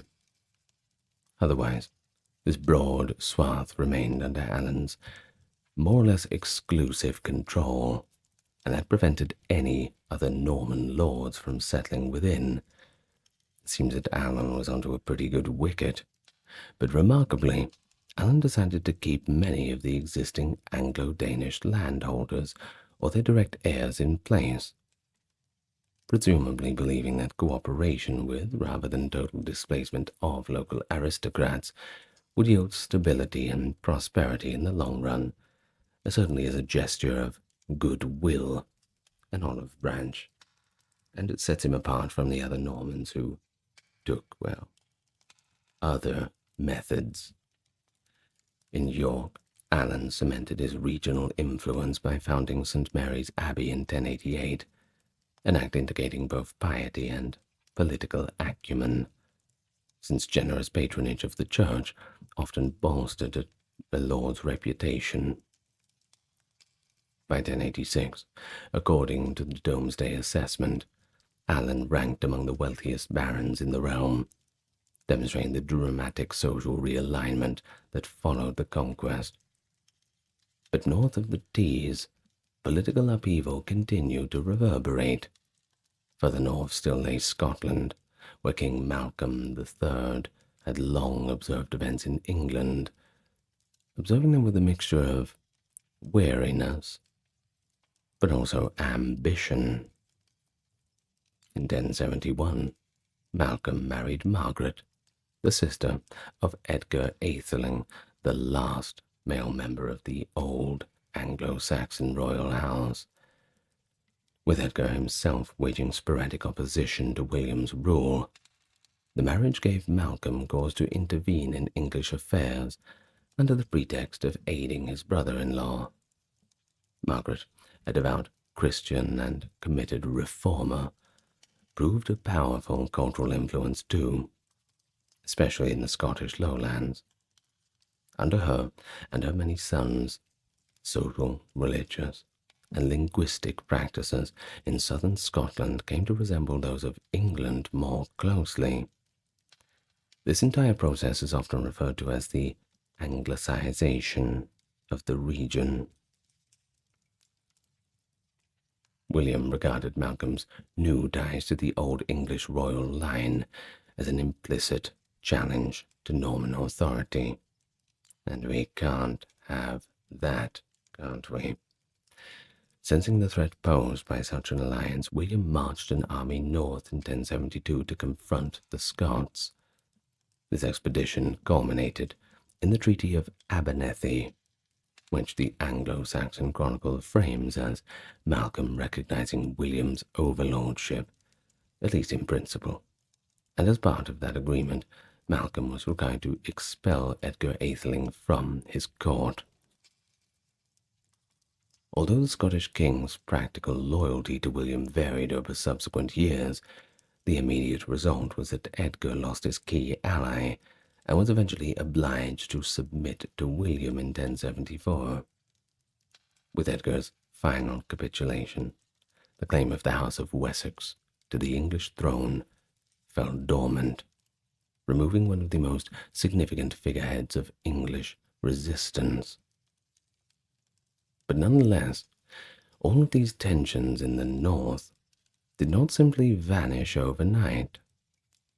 In 1080, Walter, Bishop of Durham, an appointee meant to fuse ecclesiastical and secular authority, was killed by local Northumbrians. Why did they do such a thing? Well, they were angered by what they regarded as unjust governance and excessive taxation. Imagine that. Well, this assault on a royal representative, enraged William, who assigned his half-brother Odo, the Earl of Kent, to lead a punitive expedition. Odo's forces rampaged from York to Durham, burning farms, confiscating valuables, including an ornate sapphire-studded crozier from Durham's monastery, by the way. They were not happy to lose that one. And forcing much of the Northumbrian elite to flee or face destitution. Such violent reprisals demonstrated the Normans' continued willingness to employ severe measures when confronted with defiance. Although William had largely subjugated northern England by this juncture, periodic rebellions and uneasy coexistence of new Norman barons with remaining Anglo-Danish families would continue to complicate his reign. Following the Norman conquest of 1066, the majority of England's affluent churches were taken over by clerics originating from Normandy and the broader northwestern region of France, who utilized ecclesiastical positions as a form of colonial administration. In northern England, particularly in Yorkshire and adjacent counties, the Norman hierarchy continued to adapt and expand its dominance after the destructive harrying of the north. Monastic foundations contributed significantly to Norman authority within these territories. Major abbeys such as Fountains Abbey arose in the decades after the conquest, eventually becoming some of the largest and wealthiest in Europe.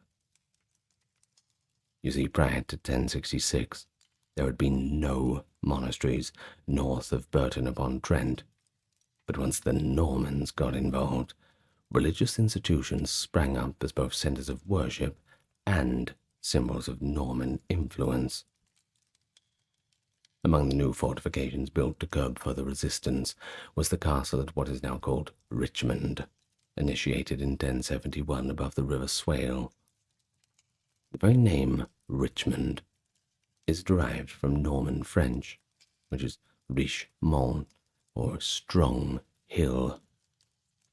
This fortress was at the heart of the honor of Richmond held by Alan Rufus, also known as Alan the Red.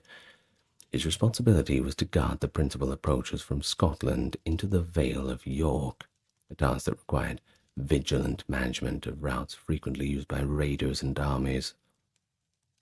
In addition, multiple castles secured Yorkshire's interior.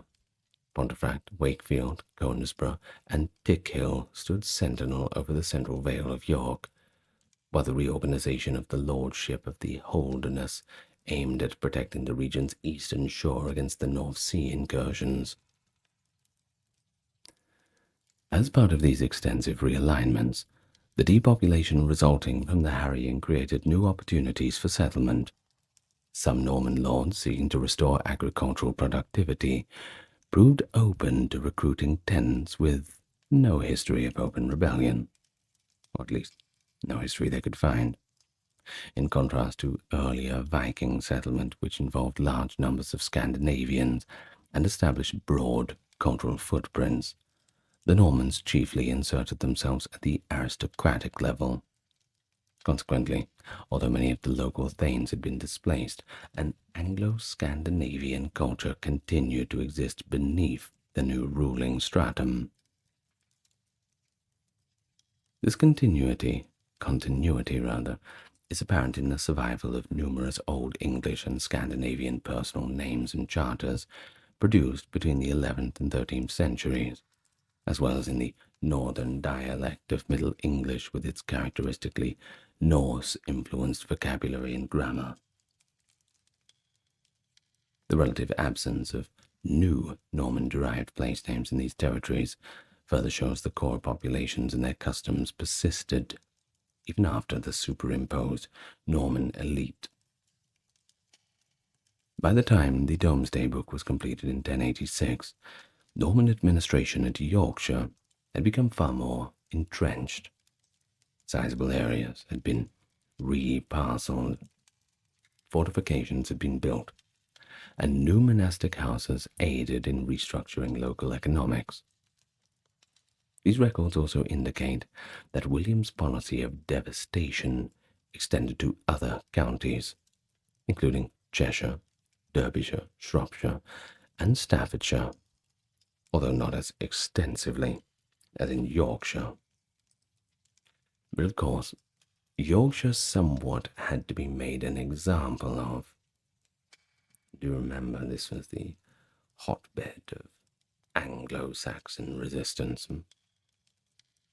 Either way, this objective was not to forestall further northern and Mercian revolts by demonstrating Norman might, yet it did not halt pockets of resistance that emerged elsewhere in England. Other regions occasionally rose up for reasons that were perhaps unrelated to Northumbrian affairs. Ultimately, from the Norman perspective, the harrying of the north was a strategic success, though it inflicted profound demographic, economic, and cultural consequences on a broad swath of Norman England for many decades to come. But either way, the mission was effectively accomplished for William. For the Normans, the means justified the ends. Must feel sorry for the Anglo-Saxons. I always feel sorry for Harold Godwinson. If he didn't have to fight Hardrada, he could have saved his country.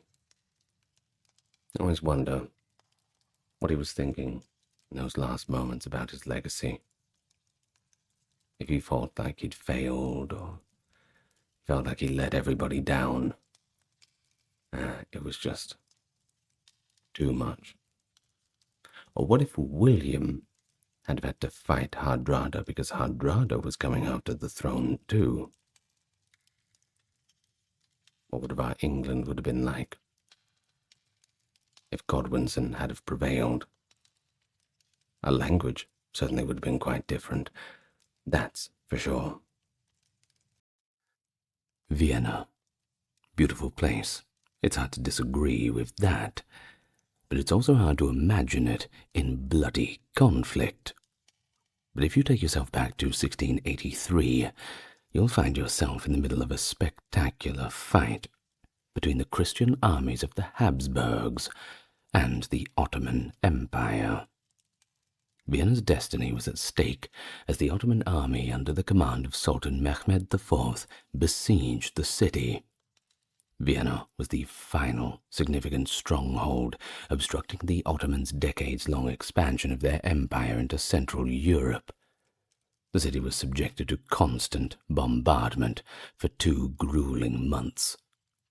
But the timely arrival of a relief army made up of soldiers from Poland, the Holy Roman Empire, and other European allies turned the tide. The siege was broken, and the Ottoman Empire's decline in Europe began when the Christian coalition, led by King John III Sobieski of Poland, launched a spectacular counterattack that decisively defeated the Ottoman forces. It was a victory that not only preserved Vienna, but also marked a turning point in the struggle between the Christian Europeans and the Muslim Ottomans. And the winged hussars arrived. You know the song. Maybe you don't. Well, in any case, I will welcome you to the channel. Here we go. Siege of Vienna today. It's gonna be quite interesting. Well, I don't have to tell you to like and subscribe and do all the rest. You'll do that if you feel the need to do so. Did you do it? Good. Now, let us begin. So, the Ottoman Empire, keen on expanding its influence over the Danube region, referring to the Danube River, of course, and its tributaries, and controlling the vital overland trade routes to Germany and the eastern Mediterranean, had long since been eyeing off the great city of Vienna, the grand prize of Europe. Under Grand Vizier Kara Mustafa Pasha, the Ottomans made extensive logistical preparations in the years leading up to the siege. These preparations involved rebuilding roads, bridges, infrastructure, facilitating the movement of troops, ammunition for those fancy new cannons, and artillery from across the empire into the Balkans. The stage was set for another attempt to capture Europe. Now, the Ottoman Empire's first attempt to conquer the city had been halted in 1566 during the siege of Szigetvar, which prevented Sultan Suleiman the Magnificent from advancing any further. But despite this setback, Vienna was not threatened again until 1683, although it had suffered from devastating outbreaks of disease 4 years earlier in 1679 rather, but well, they can hardly blame the Ottomans for that, now can't they? In the years leading up to the 1683 siege, the political situation in Hungary had been marked by, let's say, growing discontent against the Habsburgs, particularly due to Emperor Leopold I's suppression of Protestantism and his pursuit of counter-Reformation policies. You see, things were still a little bit, well, the wounds were fresh from these wounds inflicted upon the Church after the Protestant Reformation and the Lutherans and all the rest. Well, it was a little bit of chaos. Of course, the Ottomans were not going to let that chaos go by unused. They capitalized on the unrest, providing military support to Imre Thököly, a leader of the Hungarian Protestant and anti-Habsburg factions. Thököly had seized large parts of Hungary, particularly in the eastern regions. So we're talking present-day Slovakia and northeastern Hungary. Borders were a little bit different back then, of course. And in 1681, the Ottomans formally recognized him as the King of Upper Hungary. The Ottomans, of course, promised to assist in his efforts, including offering the Kingdom of Vienna in the event of the city's captures. Not a bad deal, that's for sure. However, not all was well. Despite the tensions, the Peace of Vasvar, signed in 1664, had ensured a 20-year period of relative peace between the Ottomans and the Holy Roman Empire before hostilities resumed. Well, we can't break a contract now, can't we? By 1681 and 1682, the conflict between Thocoli's forces and the Habsburg Empire had escalated, particularly after Habsburg incursions into central Hungary. They're always sticking their jaw in where it doesn't belong. This provided Kara Mustafa Pasha with the justification he needed to gain permission from Sultan Mehmed I and his divan to mobilize the Ottoman army. So, on January the 21st, 1682, the Ottomans officially called their forces into action, and by the 6th of August in that year, war had officially been declared, setting the stage for the siege of Vienna in 1683, the following year. Of course, logistics, that is going to be important, and the logistics of an Ottoman invasion of Vienna in late 1682, well, that's a difficult task, to say the least, as the army would have arrived just as winter set in, after a 3-month campaign. As a result, the Ottomans decided to postpone their full-scale invasion, allowing the Holy Roman Empire time to mobilize their defenses. Over the following 15 months, Emperor Leopold I managed to form a crucial alliance with Poland, Venice, and even Pope Innocent XI.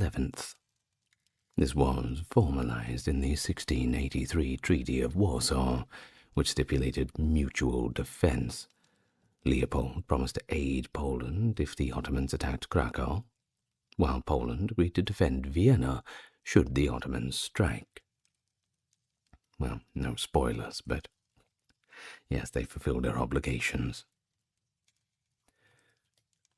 Well, on March 31st, 1683, Grand Vizier Merzifonlu Kara Mustafa Pasha, sent another declaration to Vienna, marking the beginning of the Ottoman army's advance from Edirne. By early May, the Ottomans had reached Belgrade, that's modern-day Serbia, and soon after, a Transylvanian army led by Prince Mihaly Apafi and Hungarian forces under Imre Thocoli joined them. Together, they laid siege to Győr, while the Ottoman force, the main one at least, numbering around 150,000 soldiers, slowly marched toward Vienna. On the 7th of July, 40,000 Crimean Tatar troops arrived just 40 kilometers from the city, nearly double the number of imperial defenders, by the way. Of course, the odds were overwhelming. Things were not looking good. Charles V, Duke of Lorraine, retreated with his 20,000-strong force towards Linz, while Emperor Leopold fled Vienna with his court and 60,000 civilians towards Passau. By the 14th of July, the main Ottoman army reached Vienna, where Count Ernst Rüdiger von Starhemberg and his 15,000 troops were the only line of defense remaining. Austria's pre-war strategy had assumed the battle would take place near Győr, but with the Ottomans' advance, this plan became untenable. Saxon engineer George Rimpler, hired by the Holy Roman Empire to prepare Vienna, hastily reinforced the city's defenses in anticipation of the siege. Meanwhile, in accordance with the Treaty of Warsaw, King John III Sobieski of Poland began organizing a relief expedition, intending to depart Krakow on the 15th of August, 1683. Of course, this move was all strategically timed, as Imre Thocoli was expected to attempt an invasion of Poland while the majority of the country's forces were mobilizing to aid Vienna. However, Kazimierz Jan Sapieha's campaign in the Hungarian highlands delayed the Lithuanian army's march, and they arrived in Vienna only after the city had been relieved. But let's not get too far ahead of ourselves. Rewinding it back a little bit, tensions over Vienna's relief quickly escalated between Poland and the various German states, particularly Austria, as the question of funding became a major point of contention. Who's going to pay for all this? The primary concern was how to finance the troops' wages and supply needs while they were on the march. King Jan III Sobieski, who led the Polish forces to Vienna, insisted that he should not be held financially responsible for the army's expenses. How convenient, as it was his intention that had saved the city, his intervention rather. He argued that, given the circumstances, the Viennese could not ignore the contributions of other German troops who had also joined the relief effort. The Habsburg rulers, anxious to avoid any further complications, negotiated agreements with the Poles to keep their financial obligations minimal and scrambled to gather as much funding as possible to cover the costs of the military campaign. It all comes down to money, doesn't it? So, we arrive on the 14th of July now. The Ottoman forces, under the command of Grand Vizier Kara Mustafa Pasha, had fully surrounded Vienna, launching a full-on siege of the city. On that same day, Kara Mustafa issued the customary demand for surrender, urging the inhabitants of the city to submit to Ottoman rule. The defenders of Vienna, however, were not cooperative. Led by Ernst Rediker Graf von Staremberg, the seasoned military commander, the remaining 15,000 soldiers, along with almost 9,000 volunteers, armed with 370 cannons nonetheless, refused to capitulate. The defenders' resolve was strengthened by the horrifying reports that Pechtoldsdorf, a town just south of Vienna, where Ottoman forces had massacred the residents after they had complied with a similar demand for surrender. Well, doesn't really inspire very much confidence, doesn't it? This gruesome event only galvanized Staremberg's forces, who were determined not to meet the same fate, and if they were, well, they were going to go down swinging. July the 17th. The operations of siege officially began, and the Ottomans with their overwhelming numbers began positioning themselves for an assault. The defenders, however, had taken measures to neutralize some of the advantages of the Ottoman forces, recognizing that any attempt to rush into the city would leave the Ottoman soldiers vulnerable to concentrated defensive fire. The Viennese defenders had destroyed many of the houses surrounding the city walls, clearing away debris and leaving behind a barren, empty plain. Very easy to pick people off like that, of course. This open area would provide little cover for the advancing Ottoman forces. In response, Kara Mustafa ordered his troops to dig long, carefully planned trench lines that extended straight toward the city. These trenches were designed to shield the advancing Ottoman soldiers from the defenders' fire, but they also signaled the beginning of a grueling and protracted siege as both sides prepared for a prolonged struggle. This was not going to be easy at all. The defenders of Vienna had a distinct advantage in artillery, of course, possessing 370 field guns and 19 medium-caliber cannons, while the Ottomans, not too bad. They had 130 of them. It's better than nothing, but it's not as good as 370. But there was a little bit of a difference. Kara Mustafa's forces were extremely determined to breach the city's fortifications, and their trick was mining tactics.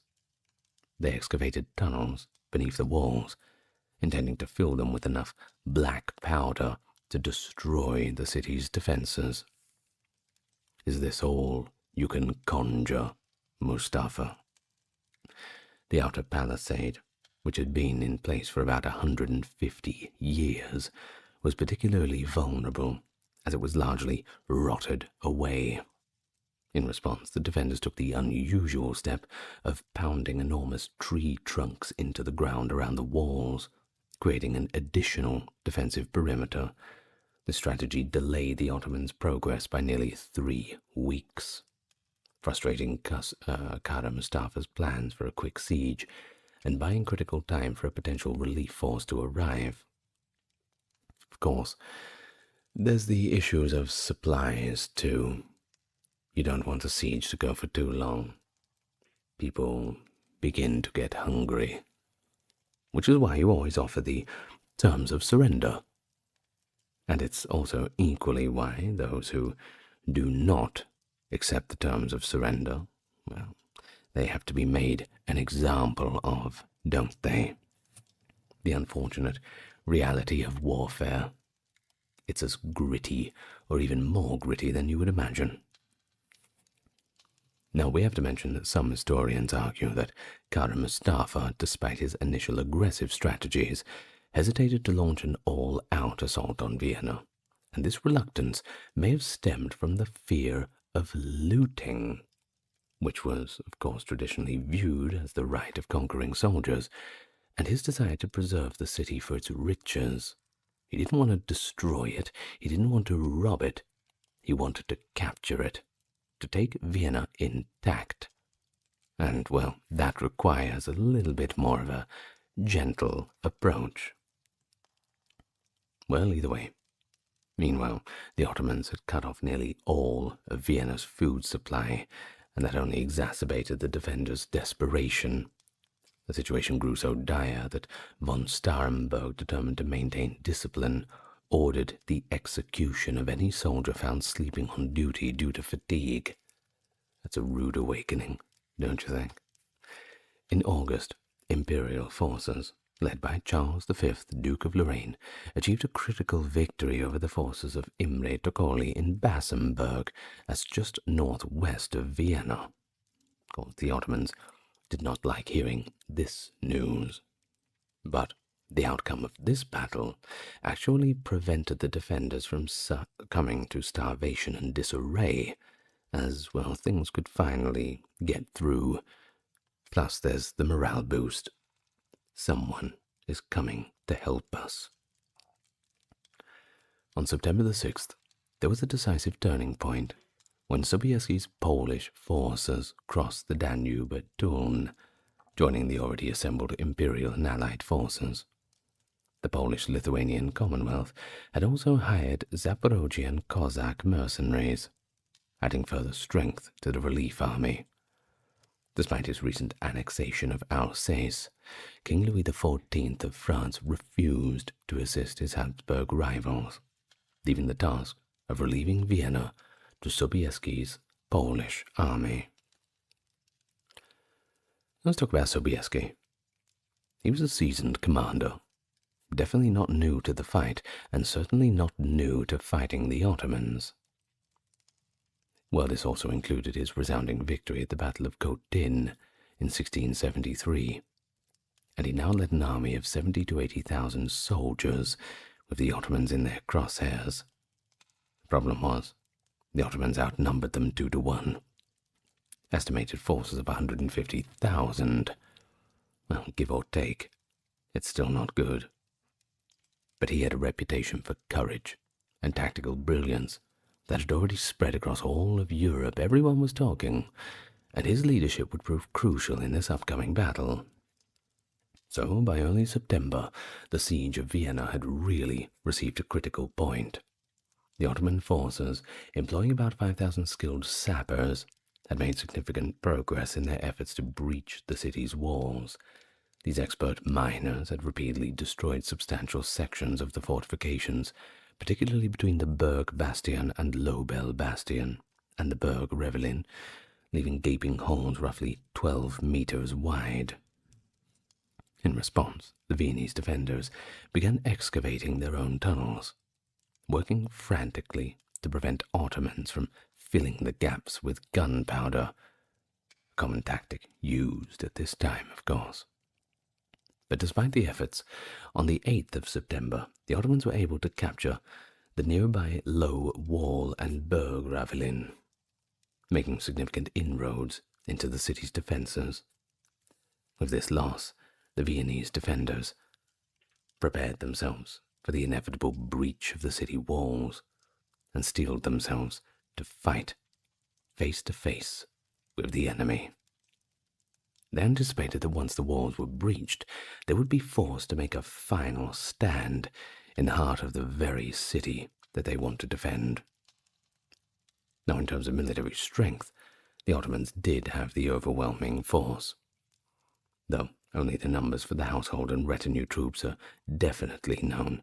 The figure for the household army stood at 78,500, with an additional 44,200 retinue troops.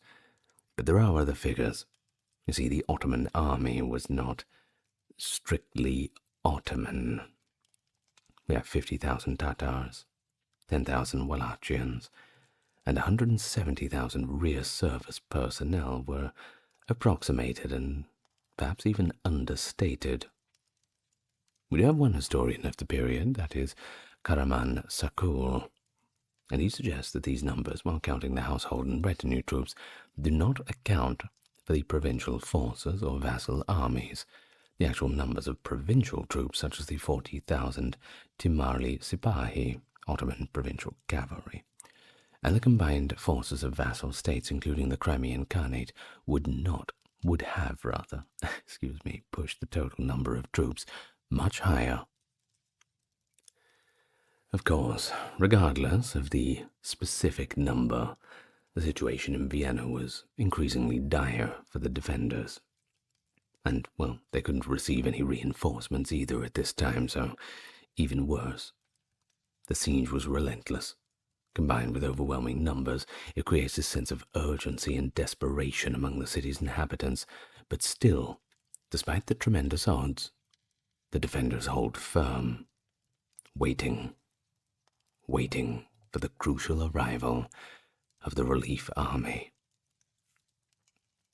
As of August 12th, the Austrian ambassador Kunitz reported the Ottoman army under siege had already shrunk to 90,000 fighters. Additionally, Kunitz asserted that he had been informed by Ottoman prisoners that the Ottoman army's casualties were steadily increasing during the siege, with 20,000 of them by the end of August.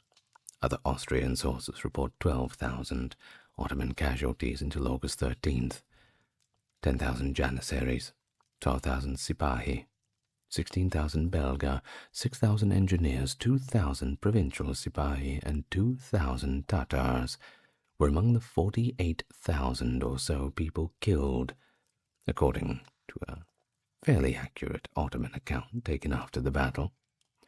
But on top of this, the Ottoman army was significantly reduced by disease and desertion. And, well, that's pretty normal for a protracted siege. Like I said, you don't want to be hanging around for too long. As for the Ottoman sources, they claim that the army size dropped from 120,000 to a weary, tired 40,000. An Ottoman casualties list and Kunitz's 90,000 combatant information for August 12 are combined by Sakul, who estimates the Ottoman army to be 90,000 men. That includes 65,000 soldiers, 25,000 rear service, and the 60 guns. However, the Ottoman list is for September 10th, and Kunitz's 90,000 combatant information is for August the 12th. So there's a little bit of room for movement there. Either way, the Ottoman vassals of Moldavia, Wallachia, and Transylvania were not involved in the battle strictly because they were tasked with defending bridges on important escape routes. In contrast to earlier battles, the largely irregular Tatar horsemen showed little effectiveness in combat, and this is despite the Ottomans' expectation that the Tatar vassals would take part.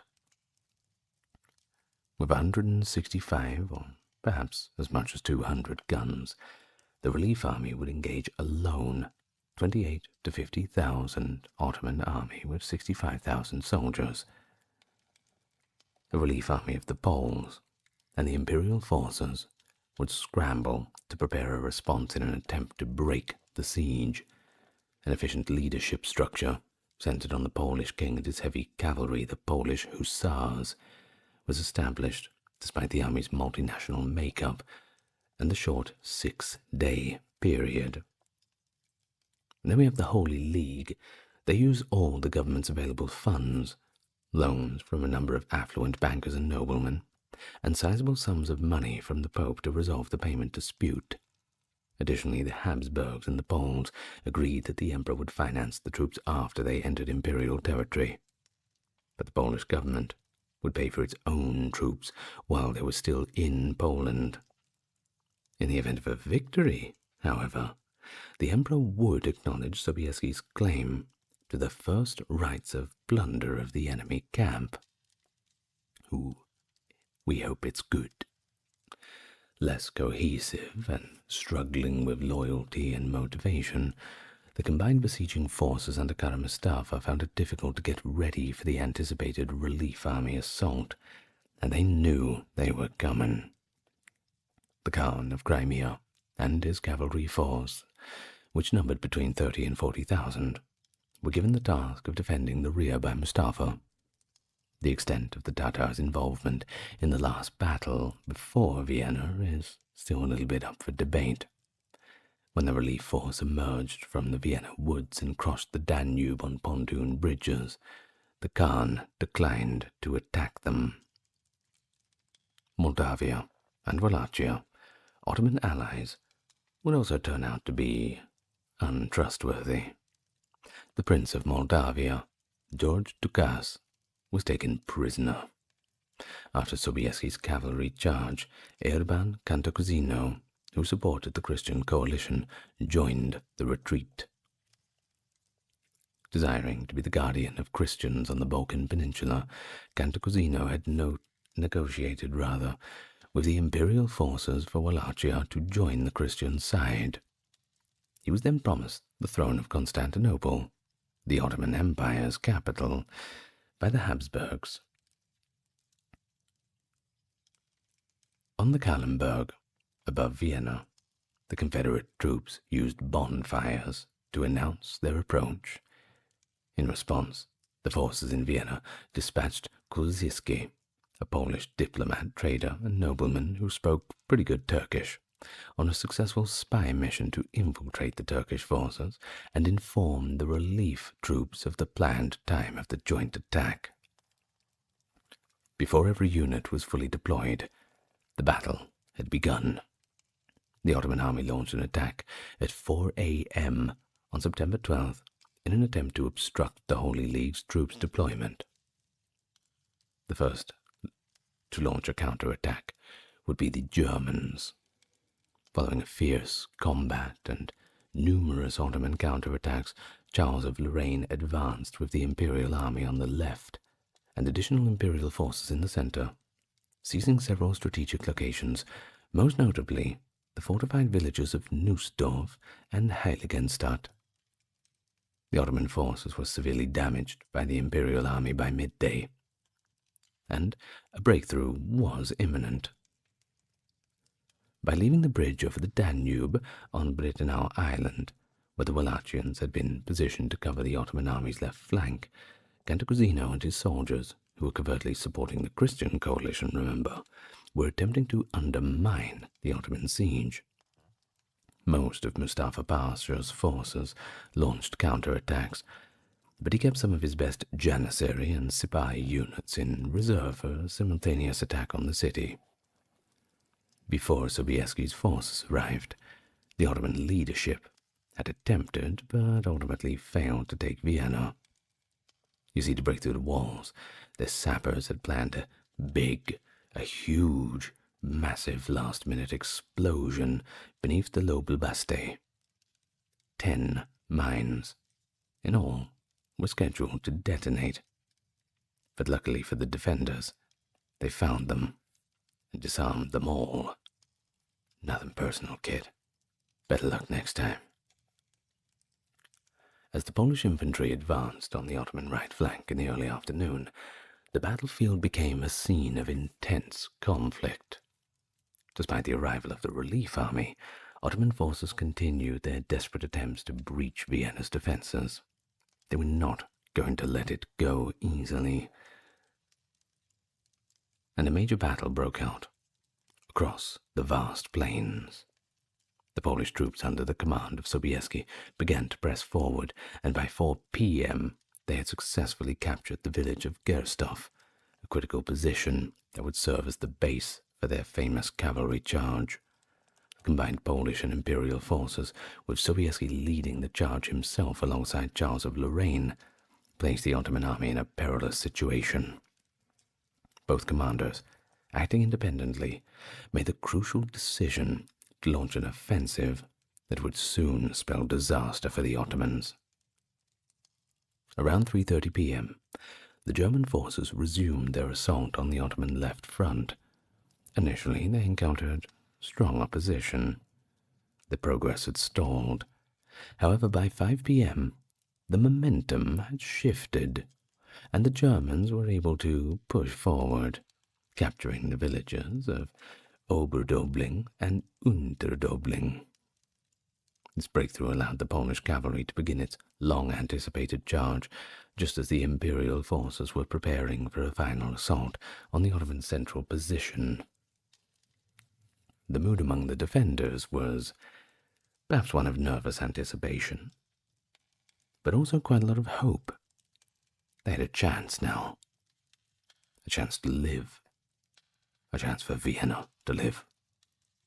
As the Polish cavalry appeared from the nearby forest, their wings glittering in the sunlight, a cheer rose from the waiting infantry, who could see that the reinforcements had arrived. The cavalry, primarily composed of the famed Polish winged hussars, had already demonstrated their prowess with a probing charge at 4 p.m. Despite suffering significant casualties, the hussars' attack revealed the vulnerabilities of the Ottoman lines and gave the infantry a much-needed morale boost. The cavalry's position was now under threat from 3 directions: the Austrians to the north, the Saxons and Bavarians to the northwest, and the Poles to the direct west. The pressure from these 3 forces proved to be overwhelming for the Ottomans. Faced with the imminent collapse of their position, the Ottoman vizier, Kara Mustafa Pasha, made the fateful decision to abandon the siege and withdraw to his main camp farther to the south. However, by this point, much of his army had already begun to retreat from the battlefield without even waiting for his command. Run for your lives, it seems. The decision to fall back, while crucial for saving the remainder of the Ottoman forces, marked the beginning of the end for the Ottoman siege of Vienna. As the Ottoman troops fled, the victory for the European forces was complete. The Ottoman siege had been decisively broken, and the relief army's timely intervention had saved Vienna, ensuring that the Habsburgs and their allies had gained the upper hand in the struggle against the Ottomans. The battlefield, which had once been a scene of chaos, a scene of bloodshed, now laid silent, with the Ottomans in full retreat, the defenders cheering in triumph. The relief force was now prepared for the final charge. Around 6 p.m., the Polish king gave the order for 4 contingents of cavalry, 3 Polish and 1 from the Holy Roman Empire, to attack. The largest cavalry charge in history saw 18,000 horsemen charge down from the hills. Sobieski spearheaded the assault with 3,000 Polish winged hussars and their heavy lancers. To differentiate themselves from the Tatars fighting on the Ottoman side, Polish Lipka Tatars wore a sprig of straw in their helmets, which was not as cool as the wings, but, well, you do what you can with what you have, I suppose. Now the Ottomans, who were already completely worn out and completely discouraged, well, they did not put much of a fight. The battle lines were swiftly broken by the charge. You can't blame them. It was a bad day, and a long one at that. The remaining Viennese garrison sallied out of its defences to join the assault, while the cavalry advanced directly on the Ottoman camps and the headquarters of Kara Mustafa himself. After the sapping attempt failed, the city was attacked, and the Holy League advanced on the Turkenschanze, that is the Ottoman camp, main part of it. The Ottoman forces were then worn out and completely demoralized. The Holy League forces won the battle and successfully defended Vienna less than 3 hours after the decisive cavalry charge. Louis William, Margrave of Baden-Baden, led his dragoons into the city, making him the first Catholic to actually do so, by the way. The famous quote from Julius Caesar, Veni, Vidi, Vici, I came, I saw, I conquered, was later paraphrased by Sobieski, Venimus, vidimus, Deus vicit. We came, we saw, God conquered. Many surviving civilians are taken to slavery in the Ottoman Empire by the Ottoman troops during the siege, when they pillaged the surrounding countryside. And there was that massacre that occurred at Perchtoldsdorf outside of Vienna, where the Ottomans massacred the men while enslaving all the women and children. After resisting the invasion and securing themselves in the village's church fortress, Perchtoldsdorf did consent to that surrender when the Ottomans assured them their lives and their property would be safe in return. But of course, as we had said, the Ottomans captured the villagers' men in the marketplace, took their weapons, and then they slaughtered them all. The women and children were then taken as slaves, as kafir, war prisoners. But think about it in this way. If the Ottomans had honored their peace terms, then perhaps those in Vienna might have actually surrendered. They do themselves quite a disservice by not honoring those terms and ending up doing what they did. Because, of course, what other choice would the Viennese have but to fight to the death? If surrendering meant death too, you may as well go down swinging, like I said. Of course, although men were also enslaved, the Ottomans typically killed adult men in favor of enslaving women and children. In all, about 57,000 people, including 6,000 men, 11,000 married women, about 15,000 unmarried women under the age of 26, 200 or so were noble women, and of course about 27,000 children were abducted and taken as slaves during the Ottoman conquest of the Austrian and Hungarian border region in 1683 alone. Now, if that's not something to fight against, I don't know what is. The Ottoman Empire still had suffered its greatest defeat and failure since the establishment of Ottoman statehood in 1299. This was really the worst thing that ever happened to them. Well, according to Podorecki, the Ottomans lost at least 20,000 men during the siege, while others estimate that they lost between 8 and 15,000, 5 to 10,000 captured during the battle with Sobieski's forces. The relief force, commanded by Sobieski, suffered far fewer casualties, with about 3,500 killed and injured, and that includes about 1,300 Poles. Of course, they were right at the front lines. There are also estimates of 4,500, which is a little bit higher, but it's nothing ridiculous. Now, during the siege, the 10,000-strong Viennese garrison and the civilian population lost roughly half of their original numbers for various reasons.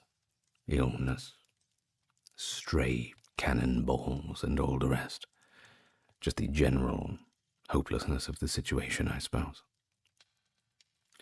Now, a few days after the battle, Sobieski wrote to his wife about the significant loot that the Holy League troops and the Viennese had taken from the Ottoman army. Remember, he had first pick on that, and this is what he said. Ours are treasures unheard of. Tents, sheep, cattle, and no small number of camels. It is a victory as nobody ever knew before. The enemy now completely ruined. Everything lost for them. They must run for their sheer lives. General Starenburg hugged and kissed me and called me his savior. End of the letter from Sobieski. Well, in order to protect Vienna from a potential Ottoman counterattack, Starhemberg promptly ordered the severely damaged fortifications to be repaired. But it didn't matter too much. The Ottomans would never again lay siege to Vienna. Now, a few months later, on December 25th, Kara Mustafa Pasha was actually put to death in Belgrade by the Janissary Aga by strangulation, with a silk rope that was pulled on by multiple men on either end, due to his defeat in the battle. Bad luck for him, I suppose. Tension did, however, remain between the different commanders and their armies even after the Christian Catholic allies won, because Sobieski insisted that Polish troops be given preference when it came to the Ottoman camp's loot. German and Austrian troops ended up with smaller shares. Furthermore, the Catholic residents of the Viennese countryside allegedly verbally abused the Protestant Saxons who had come to relieve the city. Without taking part in the distribution of the loot, the Saxons left the battle right away and declined to pursue further. Safavid Iran celebrated the Ottoman defeat at Vienna. The news was reported so spectacularly that Suleiman I, the then current emperor, or Shah, contemplating marching to Baghdad, which had fallen to the Ottomans in 1639 due to the Treaty of Zuhab. In the end, the Safavids would not launch another campaign, because worried state officials, particularly the ruling eunuch faction in the royal court, knew about the Safavids' military's waning power, and because of that they did not think it was wise. Now, the eunuchs, at least according to Professor Rudi Marthe, were not against the idea of having the Ottomans suffer some humiliation, but they did not want their power destroyed, for fear that this would remove a buffer against Christian Europe. Either way, the triumph of Vienna prepared the way for Louis of Baden, Maximilian II Emmanuel of Bavaria, and Prince Eugene of Savoy to conquer Hungary and, temporarily, territories like the Balkans in the ensuing years. After 16 more years of fighting, the Ottomans finally lost control of Transylvania and Hungary. In 1699, the Holy Roman Empire and the Ottoman Empire signed the Treaty of Karlowitz, which gave the Habsburgs control over a large portion of Hungary. The Ottoman Empire's historic European expansion came to an end with this battle. French-German animosity was, of course, heightened by Louis XIV of France's actions, and the War of the Reunions erupted in the western regions of the weakened Holy Roman Empire in the following month. No breaks from the fighting, I'm afraid. Now on to the Feast of the Holy Name of Mary, which had previously only been observed in Spain and the Kingdom of Naples. Well, this was now extended to the entire church by Pope Innocent XI in remembrance of Sobieski's victory, because he had entrusted his kingdom to the protection of the Virgin Mary prior to the battle. Previously, it was celebrated on the Sunday within the octave of the Nativity of Mary, that is between September 9th and the 15th of September. When Pope Pius X wanted to make room for the celebration of the actual Sundays, it was moved to September 12th, the day of the victory. The Polish-crowned white eagle would be added to the papal coat of arms by the Pope. The Pope also bestowed upon the Polish king the title of Defender of the Faith, Defensor Fidei, following his victory at the Battle of Vienna.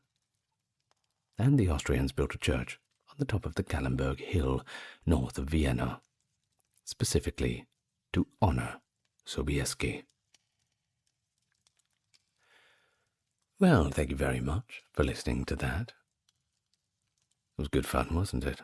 Quite an epic story. The Winged Hussars. Oh, yes. You know the reference. Maybe you tell me in the comments. I think they've fallen off a little bit lately. Not the comments, I mean. The band. Okay. The siege of Orleans, lasting from October 1428 to May 1429. The situation is as follows. The long-term English siege of Orleans, which was strategically located on the Loire River, had resulted in a terrible famine, and of course a drop in the morale of the French defenders. But it wasn't over yet. The arrival of Joan of Arc, a young visionary who claimed divine guidance, gave the beleaguered French troops a new hope and a new resolve. The army was inspired by her inspiring presence and charismatic leadership, which resulted in a string of decisive victories, finally ending the siege. But in addition to boosting French spirits, this incredible turnaround made it possible for Charles VII to be crowned the King of France, enhancing the legitimacy of his rule. The triumphant defense of Orleans is hailed as a testament to the tenacity and solidarity of the nation. It shows the significant influence of individual leadership in determining the path of history. And so, the final French victory in the 100 Years' War was greatly aided by the bravery and strategic cunning displayed during this siege, and is a tale certainly worth telling. And that's what we're going to do today, in stunning detail. Welcome to the channel. Here we are again, but now we go to the 100 Years' War between France and England. What a topic. Of course, if you like this kind of content, click the like and subscribe button, and you'll get more of it. And leave me your thoughts in the comments. Well, with that being said, let's get started. Nice and relaxed now. We start, of course, by mentioning the 100 Years' War. Everything happens within this context. If you don't know too much about it, I did a very detailed video on it. It goes for about, 3 hours or something. I guess it's a short introduction. But essentially it was an inheritance conflict between the French and the English ruling houses over the French throne. And it was within the context of this war that the siege of Orleans took place. Now, because he was the son of Isabella of France and thus descended from the disputed French royal line, Edward III, the King of England at that time, made the decision to go ahead and assert his claim to the French throne in 1337. Of course, this was not received well by the French.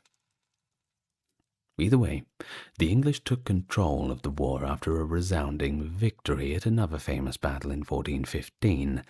That was the Battle of Agincourt, and they now controlled a large portion of northern France. Henry V of England became the regent of France in 1420 as a result of the Treaty of Troyes. In accordance with this agreement, Henry had wed Catherine, the daughter of Charles VI, who was the reigning French king, and would take the French throne after Charles had passed away. How complicated could it be? Well, it only gets complicated when somebody else wants to dip their toes into the royal succession. So Charles, the son of the French king, was then disinherited as the Dauphin of France, the title bestowed upon the French heir apparent. North central France's Orleans was situated on the Loire River. It was the northernmost city to remain faithful to the Valois French crown during the siege, so it was right on the front line.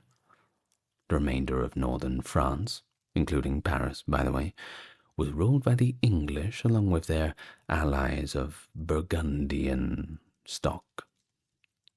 Orleans was, in fact, the final barrier to a campaign into central France because of its location on a significant river. The southwest coast of France was also already under English control. So as you can see, Things were not looking very good for the French at this time. Perhaps they need a hero to come and save the day. Now we'll get to that. Of course, the city of Orléans was symbolic in the politics of early 15th century France as the capital of the Duchy of Orléans. A political group known as the Armagnacs, led by the Dukes of Orléans, actually opposed the Treaty of Troyes and backed the claims of the exiled and disinherited Dauphin Charles to the French throne. In fact, for 2 generations, this faction had existed. One of the few Agincourt fighters still held captive by the English 14 years after the battle was its leader, the Duke of Orléans, who was also vying for the throne. A city that submitted to an invading army without resistance was of course entitled to lenient treatment from its new ruler, that was under the chivalric customs. Think of it as kind of like a rules for war. Before we had the Geneva Convention, we had good manners, let's call them that. Wars are wars, of course, but you still act in a certain way that the Pope doesn't get too angry with you. Either way, a hostile occupation was to be expected of a city that resisted. This kind of situation frequently resulted in mass executions. Late medieval reasoning demonstrated that the English were forced to use violence because the city of Orléans had, in fact, intensified the conflict, which justified a conquering lord's retaliation against the populace. If the city fell, it was unlikely to be spared because of its ties to the Armagnac party. So in 1427, English and Burgundian forces reaffirmed their alliance and offensive against the Dauphins, France following the brief fallout over Hainault in 1425 and 1426. In addition to controlling the Loire, the Orléans region, southwest of Paris, was crucial for facilitating a seamless transition between the Burgundian area of operations in the east and the English area of operations in the west. You see, prior to the Anglo-Burgundian assault, French forces were, mainly ineffectual. However, in late 1427, they succeeded in forcing the siege of Montargis to be lifted. The first successful French action in years, the relief of Montargis, encouraged the intermittent rebellions in the sparsely garrisoned English-occupied area of Maine to the west. Of course, that poses yet another threat to recent English victories. So the French court was enmeshed in an internal power struggle between the Chamberlain Georges de Tremoille, the new favourite of the Dauphin Charles, and the Constable Arthur de Richemont, which prevented the French from taking advantage of the aftermath at Montargis. Charles of Bourbon, Count of Clermont, the Marshal Jean de Brosse, and John Stuart of Darnley, who, by the way, led the Scottish auxiliary forces, were all allied with the Constable, while La Hire, Jean de Gentral, and John the Bastard of Orléans, also known as Dunois, were participants of La Tremoille. Now, by the middle of 1428, the internal French conflict had escalated to the point where their partisans were engaged in open combat. Thomas Montague, the 4th Earl of Salisbury, who was considered the most successful English commander of the time, brought a new force of about 2,700 men. Now that's 450 men at arms, and 2,250 longbowmen, pretty popular after Agincourt, to England in early 1428, taking advantage of this French paralysis.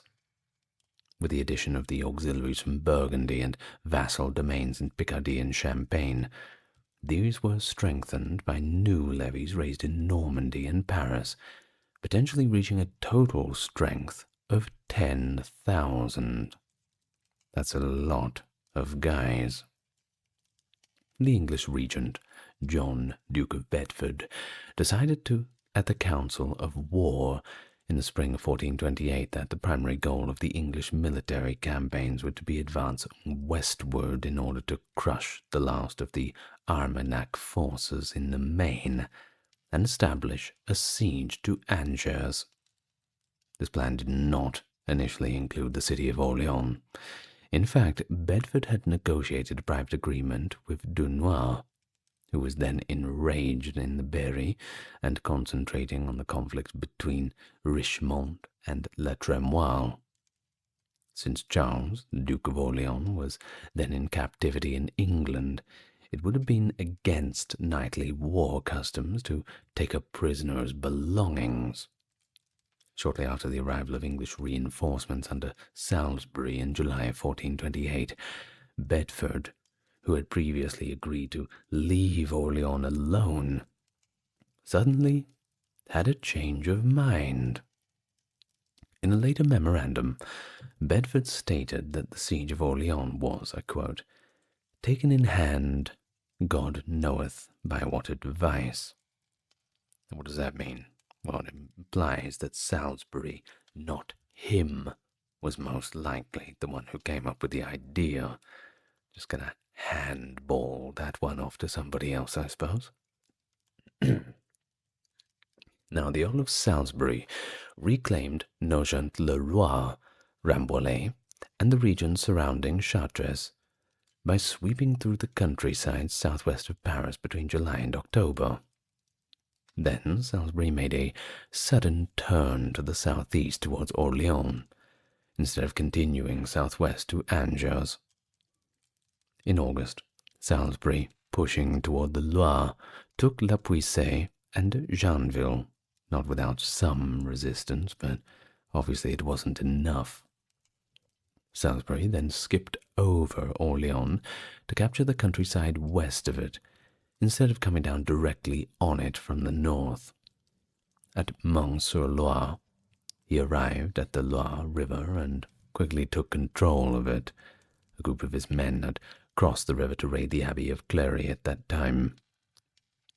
In order to reach the bridge and castle at Beaugency, he pushed slightly downstream towards Blois. Salisbury turned up the approach to Orleans from the south after crossing the Loire at that point. On October 7th, he reached Olivet, which is only a mile south of Orleans, getting a little bit close there. Unwanted advances. Well, meanwhile, an English force led by Jean de la Pole, the brother of the Earl of Suffolk, had been dispatched to capture the areas east of Orleans, that is, upriver. On October the 5th, Jargeau fell, followed immediately by Châteauneuf-sur-Loire, and further upriver, Sully-sur-Loire was taken from the Burgundians. What did that mean for Orleans? Well, it meant that they were cut off, and they were surrounded. Even if anybody was going to send any sort of aid, they would have to get through all of the areas that the English had already taken. It was not looking good. John of Dunois had kept an eye on the tightening English noose while manning the defences of Orleans, taking care to get the city nice and prepared for the siege. The nearly 1/4 mile bridge that connected the south shore of the Loire to the north shore of the city centre of Orleans was the main target of the English, as Dunois had correctly predicted. An ideal site for Salisbury to position English cannons within range of the city centre of Orleans was the riverine island of St. Antoine, which the bridge crossed. Les Tourelles, a turreted gatehouse at the southern end of the bridge, was situated in the river and connected to the southern bank by a drawbridge. With the help of the majority of his soldiers, Dunois quickly constructed a massive earthwork bulwark on the south shore, forming a vast fortified complex to guard the bridge. Now it appears that Dunois chose not to use the Augustinian friary located directly across from the boulevard, which could have served as a pretty good flanking fire position on any approach to the bridge. In fact, it was perfect. Why didn't he use that? Well, he just didn't. To avoid providing the English with cover, he ordered the evacuation of Orleans' southern suburbs, and of course the levelling of all buildings. An artillery barrage that started on October 17th marked the official start of the Siege of Orleans, which officially began on October 12th, 1428. But they had to make the preparations. On October 21st, the French used rope nets, scalding water, hot coals, quicklime, and missile fire to hold back the English attack on the boulevard. Now, I say scalding water. Sometimes it's said that they use scalding oil, but, well, they usually just mean water. Maybe tar sometimes, but why waste all the oil? You can just easily scare people away with hot water if you just want to burn people away, and that's usually just what they did. Anyway, after deciding against launching a fresh frontal assault, the English began to mine the bulwark. If you can't go over it, you must go under it. On October the 23rd, the French countermined, fired the pit props, and retreated to the Tourelles. However, the following day, October 24th, the Tourelles itself was overrun. To avoid a direct pursuit, the departing French detonated some of the bridge archers. Orleans appeared to be doomed at this point, after the Tourelles collapsed.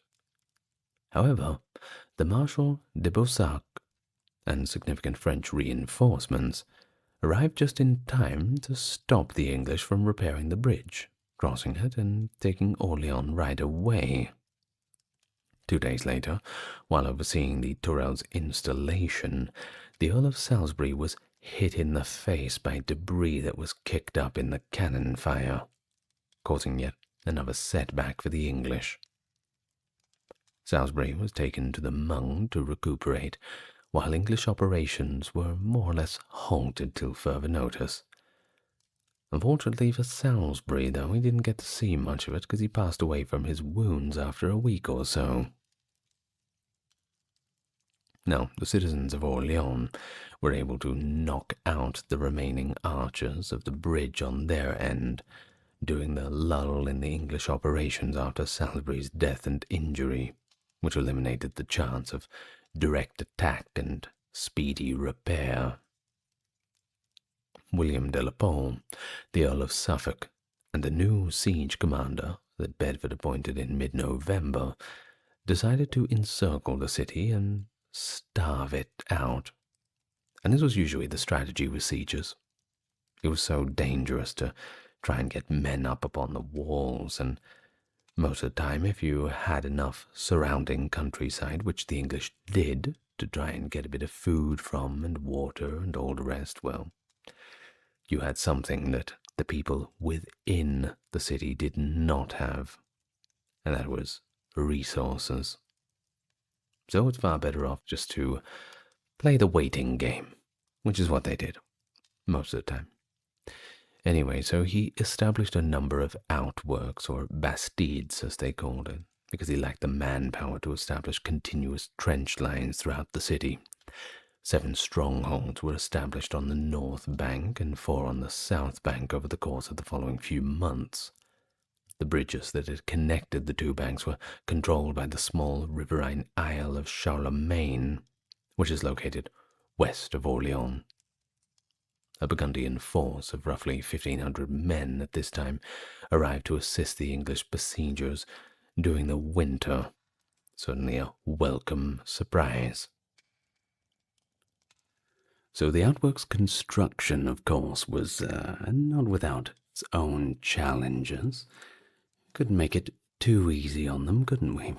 In addition to consistently harassing the builders, which they did, the French garrison methodically demolished other suburban structures, and most notably, all of the churches. Why did they do that? Well, it's mainly to stop the English from using them as shelter in the winter. The northeast of the city was essentially left open by the spring of 1429, when the English outworks only covered the south and west of the city. Although English patrols were still swarming the area, large groups of French men-at-arms could dislodge the patrols and enter and exit the city, but any lighter escorted supplies and provisions were firmly barred from the city and beyond.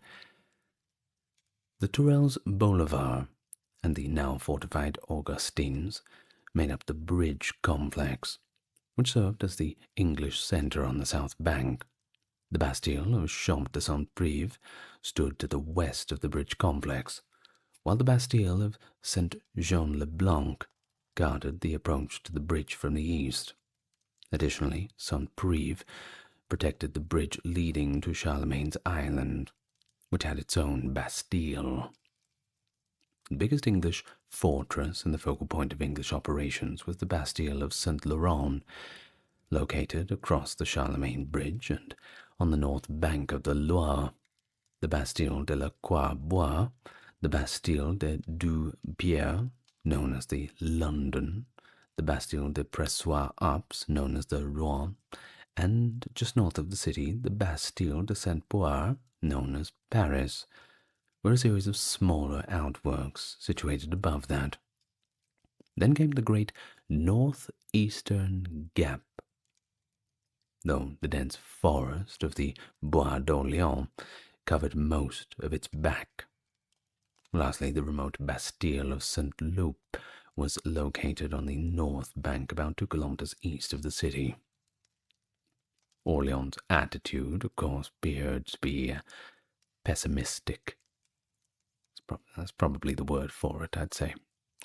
Any assistance would have to come from Blois to the southwest, which is precisely where the English had concentrated their forces, even though the French still controlled the isolated citadels like Montargis to the northeast and Gien upriver. To get to the city from the northeast, supply convoys had to take risky detours that swung around. Not many, of course, survived, and the city soon started to suffer. If Orléans were to fall, the Dauphin Charles's attempt to regain the throne would be doomed, and the northern half of France would be virtually impossible to regain. The Dauphin was pressured to make peace with Philip III of Burgundy, at any cost during the September 1428 meeting at the French estates of Chinon. In October of 1428, the partisans of Richemont and Le Tremoille had quickly agreed to a temporary truce in response to the threat to Orléans. For the relief of Orléans, Charles de Bourbon, the Count of Clermont, gathered a French-Scottish army in Blois at the beginning of 1429. Clermont made the decision to detour in an attempt to intercept the English supply convoy that was being sent from Paris to the English siege troops under the command of Sir John Fastolf. A force led by John of Dunois from Orléans joined him after eluding the French defences. Because the English convoy was carrying a lot of fish for the upcoming Lenten season, the forces made a junction at Jeanville and attacked it at Rouvray on February 12th in what is known as the Battle of the Herrings. Herring is, well, that's the type of fish that they were taking. Very popular in England, herrings, especially smoked herring. Or so I've heard. I've never actually had it myself. I'm not a fan of fish. Too many little bones. Too risky. Far too risky for my liking. Anyway, aware of their approach, the English arranged the supply wagons in a lager formation, with bowmen lining the perimeter. The French were told to hold back and let their cannon do the heavy lifting by Clermont. Disappointed with the missile duel, however, the Scottish regiments under John Stewart of Darnley made the decision to advance. Uncertain of whether to follow or stay back as instructed, the French lines paused. The English then saw an opening, as the French were either immobilized or only timidly following. The hesitant French were thrown back as the English cavalry rushed out of the wagon fort and overpowered the lone Scots. Panic and chaos took hold, and the French began to flee. John of Dunois was injured, and Stewart of Darnley was killed. 3 days later, Falstaff triumphantly delivered the supplies to the English soldiers at Orleans. The morale of the French, well, it took quite a beating at the Rouvray defeat. Clermont and Dunois immediately began arguing and accusing one another of the fault of the catastrophe, each saying it was the other's fault completely, which of course reopens that rift between the Richemont and Le Tremoille parties. Disguised, Clermont left the field and withdrew to his estates, declining to continue his involvement. Charles, the Dauphin, was once more counseled to seek peace with Burgundy and, if that failed, to even think about abdicating. I'm sure they nervously told him that one. Then they advised that once he abdicated, he would retire to the Dauphin and possibly also go into exile in Scotland. Not the ideal situation. But if it comes down to saving one's skin, perhaps those sorts of decisions must be made. Well, on behalf of his imprisoned half-brother Charles, Duke of Orleans, John of Dunois made Philip III of Burgundy an offer in March that he hoped would be too good to refuse. Orleans would be given to him to maintain as a natural territory. Philip was approached by a group of the city's bourgeois and nobles who wanted to convince the Duke of Bedford to break the siege so that Orleans could instead surrender to Burgundy. The letter, written by a modern merchant, a contemporary merchant of the time rather, details the terms of the offer. It goes like this, that half of the city's taxes would go to the English and the other half would be used to pay the ransom for the imprisoned duke. Burgundy would have the authority to choose the city's governors on behalf of the Duke of Orleans, and, well, a few other little stipulations to make sure nobody tries to take any easy ways out.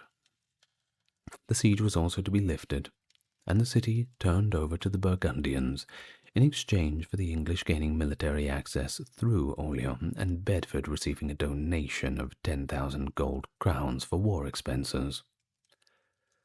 The deal would have allowed the English to bypass Orleans and attack Bourges, the Dauphin's administrative capital, which had been the main driving force behind the siege.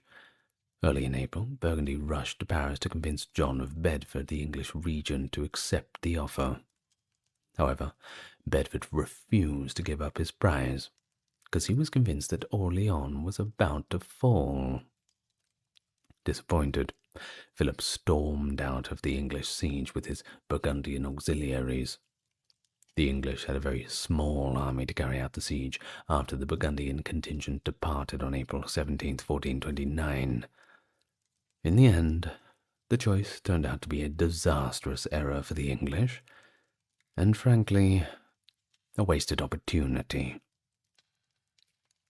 Now, here we get to the interesting part. The one you've been waiting for. A young French peasant girl by the name of Joan of Arc was meeting with Robert de Baudricourt, the Dauphinois captain of Vaucouleurs, on the day of the Battle of the Herrings. She was attempting to convince the doubtful captain that her mission to save the Dauphin Charles and bring him to his royal coronation at Reims was divinely mandated, i.e., God was on her side. She had previously met Baudricourt twice and had been rejected, but, well, this time he seemed to agree and set up an escort to the Dauphin's court in Chinon. The Chronique de la Pucelle claims that during the encounter with Baudricourt, Joan revealed that the Dauphin's army had experienced a significant setback that day close to Orleans, and that more would be sent to him if she wasn't sent right away. Thus, when Vaucouleurs learned of the defeat at Rouvray, Baudricourt was persuaded of the girl's foresight and consented to accompany her. Well, regardless of the veracity of the story, it's always up for debate. Not all authorities agree with it, of course. Joan departed Vaucouleurs for Chinon on February 23rd. Of course, all over France there were these hazy predictions about her armoured maiden who would save France, and they've been going on for quite some time. Several of these predictions predicted that the armoured maiden would originate from the Lorraine borders, which was where Joan was born in Domremy. Consequently, there were great hopes and expectations when news of Joan's trip to see the Dauphin reached the besieged citizens of Orleans. In fact, well, they'd take anything they could get at that moment.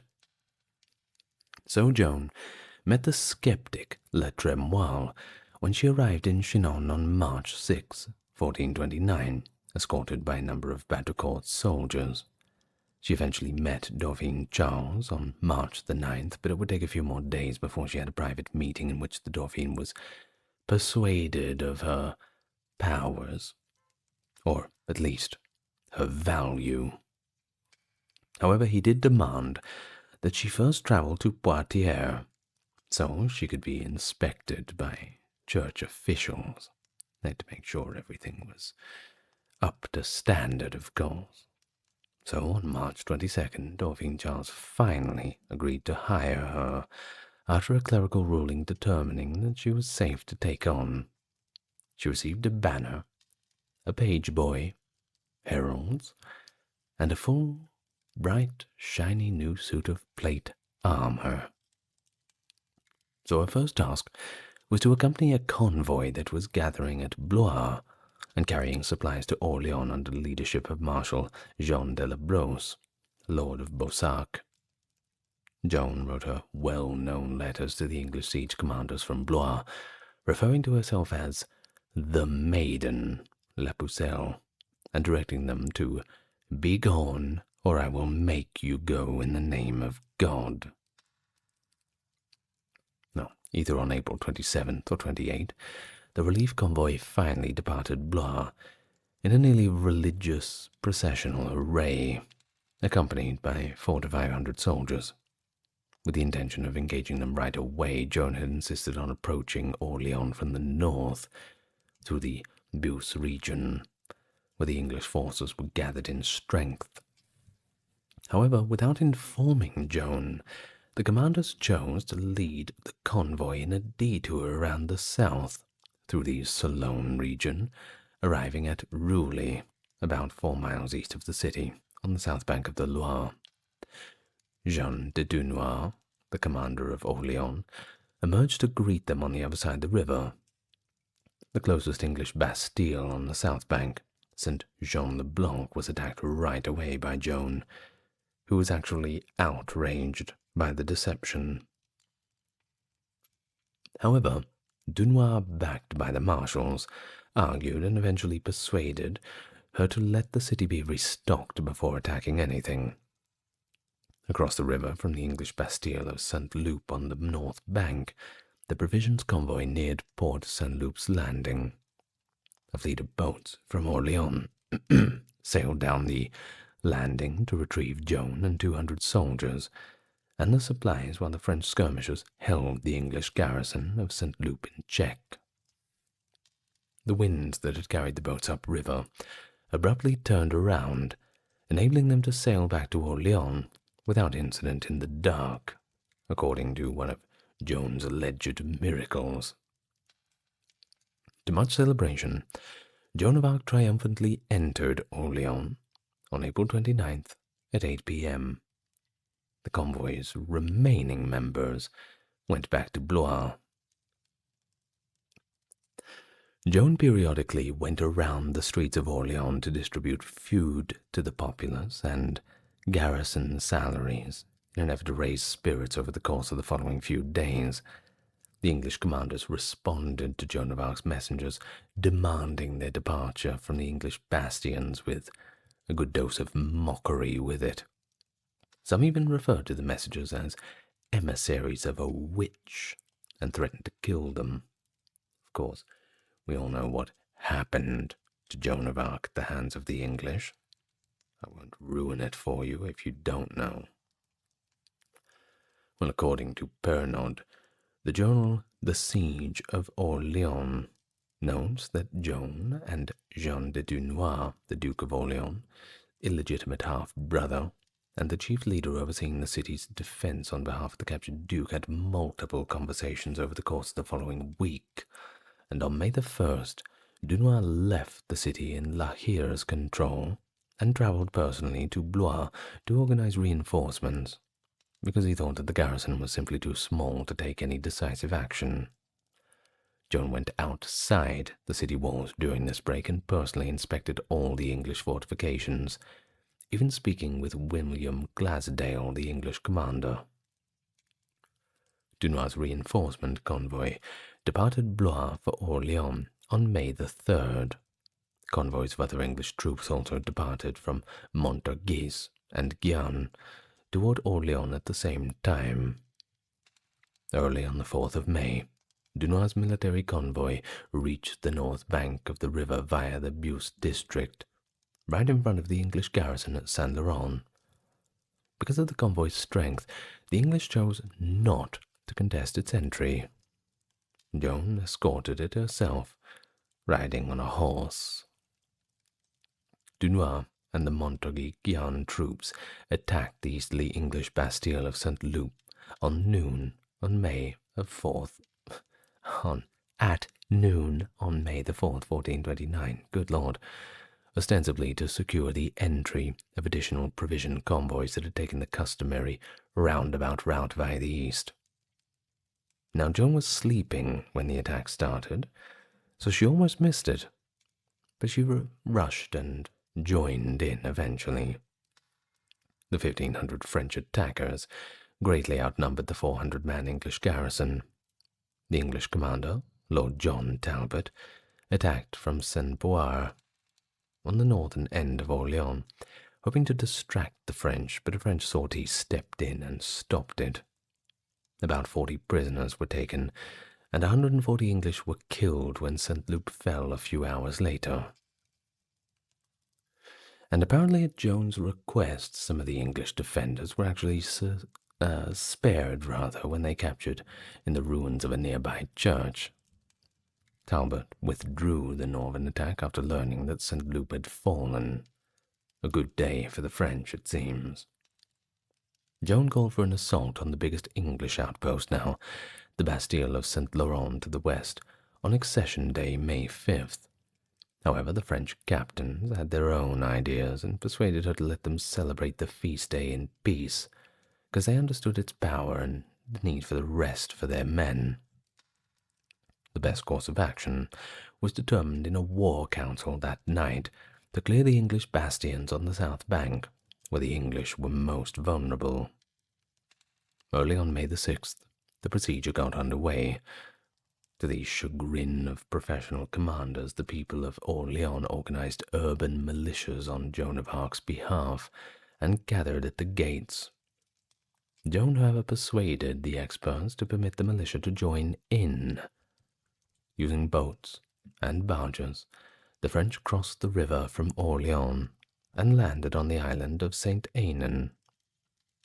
They then crossed a makeshift pontoon bridge to the south bank and landed on the section between the bridge complex and the Battle of St. Jean-le-Blanc, the Bastille of St. Jean-Blanc, rather.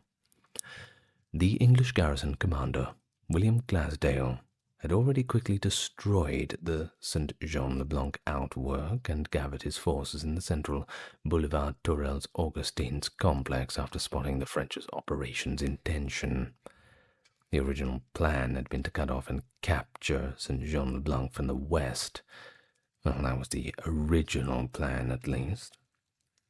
La Hire allegedly launched a sudden attack on Boulevard's strong point, an outlying fortification south of Les Tourelles, before the French had properly disembarked on the south bank. This almost became disastrous, because the Augustins' English fire exposed the flanks of the assault. Cries that the English garrison of the Bastille Saint-Prive further west was hurrying upriver to reinforce Glasdale and cut them off caused the assault to break out. When panic struck, the French assailants pulled Joan along with them as they fled from the boulevard and returned to the landing grounds.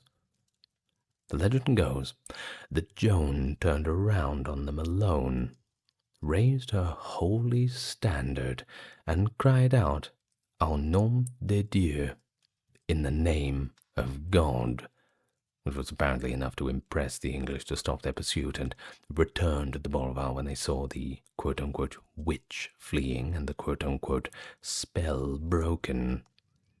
Turning around, the escaping French soldiers gathered around her. The fortified monastery of Les Augustins was then attacked by the French commanders, and eventually was captured just before dusk. Glasdale's garrison in the Tourelles complex was blockaded, and the Augustins were now in French hands. The remnants of the English garrison at Saint-Prive left their outpost that same evening and moved north up the river to join their fellow soldiers at Saint-Laurent. Despite his remote location, Glasdale could only rely on a robust and established English garrison consisting of 700 to 800 soldiers. During the attack on the Augustins, Joan stepped on a metal spike and hurt her foot. She was transported back to Orléans for the night to recuperate. She consequently did not attend the war council in the evening. To the delight of the residents of Orléans, she refused to miss the last attack on Boulevard Tourelles on May 7th, and was roused to join the French camp on the south bank.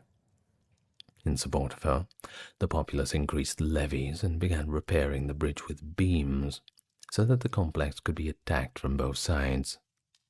The island of St. Antoine had its own artillery positions.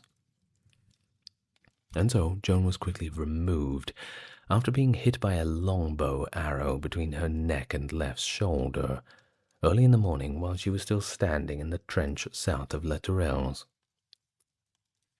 Rumors of her passing weakened French morale and strengthened English defenders. Witnesses, however, did claim that she came back later that night and informed the soldiers that the fortress would be taken in a final attack. Jean Pasquerel, Joan's confessor and chaplain, later claimed that Joan herself had some kind of premonition, or this foreknowledge of her wound, declaring the day before the attack that "tomorrow blood will flow from my body above my breast." Les Tourelles were beaten back from additional attacks throughout the day. Jean de Dunois had made the decision to postpone the last attack until the following day, since evening was drawing near. After informing the troops of the decision, Joan left for a time of silent prayer before returning to the region south of Les Tourelles and declaring that the area would be theirs as soon as her banner touched the fortress wall. "All is yours. Go in," was Joan's response to a soldier who yelled, "It's touching the wall," referring to the banner. Swarming up the ladders into the fortification, the French soldiers rushed in. The English were driven from the boulevard and back into the Tourelles' final redoubt by the French, who won the day. Glasdale died after falling into the river, after the drawbridge that connected them collapsed. The Tourelles itself was stormed by the French from both sides. The bridge had since been fixed, and in the evening, half burning nonetheless, the Tyrrells was finally captured. Of course, the English, feeling quite sorry for themselves, had to come to terms with their defeat. They had suffered 600 prisoners and almost 1,000 casualties, including the interception of reinforcements hurried to the defense and other actions during the day. After being discovered in the complex, 200 French prisoners were set free. On the south bank of the Loire, it was lost to the English when the Tyrrells complex was captured. Since Orléans could now be readily resupplied indefinitely, there was very little reason to keep up the siege. The English troops on the north bank, led by Lord John Talbot and the Earl of Suffolk, destroyed their outworks and formed a battle line in the field close to Saint-Laurent on the morning of May 8th. In front of them was Dunois's French army. Before the English had left the field and marched off to join the other English units in Meung, Beaugency, and Jargeau, they stood facing each other, motionless, for approximately an hour. To immediately destroy the English army, some of the French commanders called for an attack. But according to reports, Joan of Arc prohibited it, because after all, it was Sunday, and that's the Lord's day of rest. The English, of course, didn't think that they were completely defeated. Even though they'd lost pretty badly at Orléans, they still controlled the Beaugency, Meung, and Janville and Jargeau areas that surrounded the region. Since the bridge had been repaired, and was therefore more vulnerable to attack, the English could, in fact, quickly reorganize and recommence the siege, possibly with even greater success this time. That day, the 8th of May, saving what was left of the English forces, was, however, Suffolk's top priority. Joan was not as aware of this as the French commanders were. On May 13th, she left Orléans and met the Dauphin Charles outside of Tours to announce her triumph. The French commanders knew that they had first to drive the English from their perilous positions on the Loire, but she ordered a march right away, heading northeast into Champagne towards Reims. A few weeks later, following a period of reinforcement and rest, the Loire campaign got underway. The French army was bolstered by men and supplies who were willing to serve under Joan of Arc's leadership. Arthur de Richemont, a constable who had been shunned, was eventually allowed to join the campaign. The Loire returned to French control following a string of short sieges and conflicts at Jargeau, Meung, and Beaugency on the 12th, 15th, and 17th of June, respectively. Shortly after, on June 18th, French forces achieved their first major field victory in years when they routed an English reinforcement army led by John Talbot that was rushing from Paris. During the campaign, the English commanders, Talbot and the Earl of Suffolk, were also captured. The French felt secure enough to grant Joan's request for a march on Reims only after that. Following some preparation, the Dauphin Charles led Joan and the French army through the perilous Burgundian-occupied region of Champagne as they marched on Reims from Gien on June the 29th. Saint-Florentin gave way on the 3rd of July, as did Troyes on the 11th of July and Chalon-sur-Marne on the 15th, despite the fact that Auxerre closed its gates on the 1st of July and denied them entry. Well, the following day, 2nd of July, they arrived in Reims, and on July 17th, 1429, the Dauphin Charles was formally crowned King Charles VII of France, with Joan by his side. Mission accomplished. Okay, how'd you like that one? That was a bit of fun, wasn't it? Oh, one can only imagine the presence of Joan of Arc showing up at Orléans. Beautiful. Like a poem. Anyway, thank you to the top-tier patrons and supporters.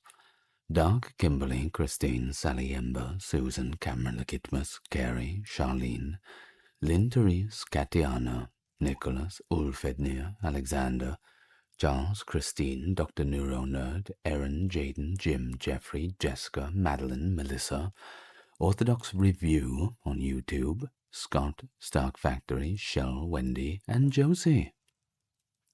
And I will see you all in the next video. Good night, and lots of love to you all.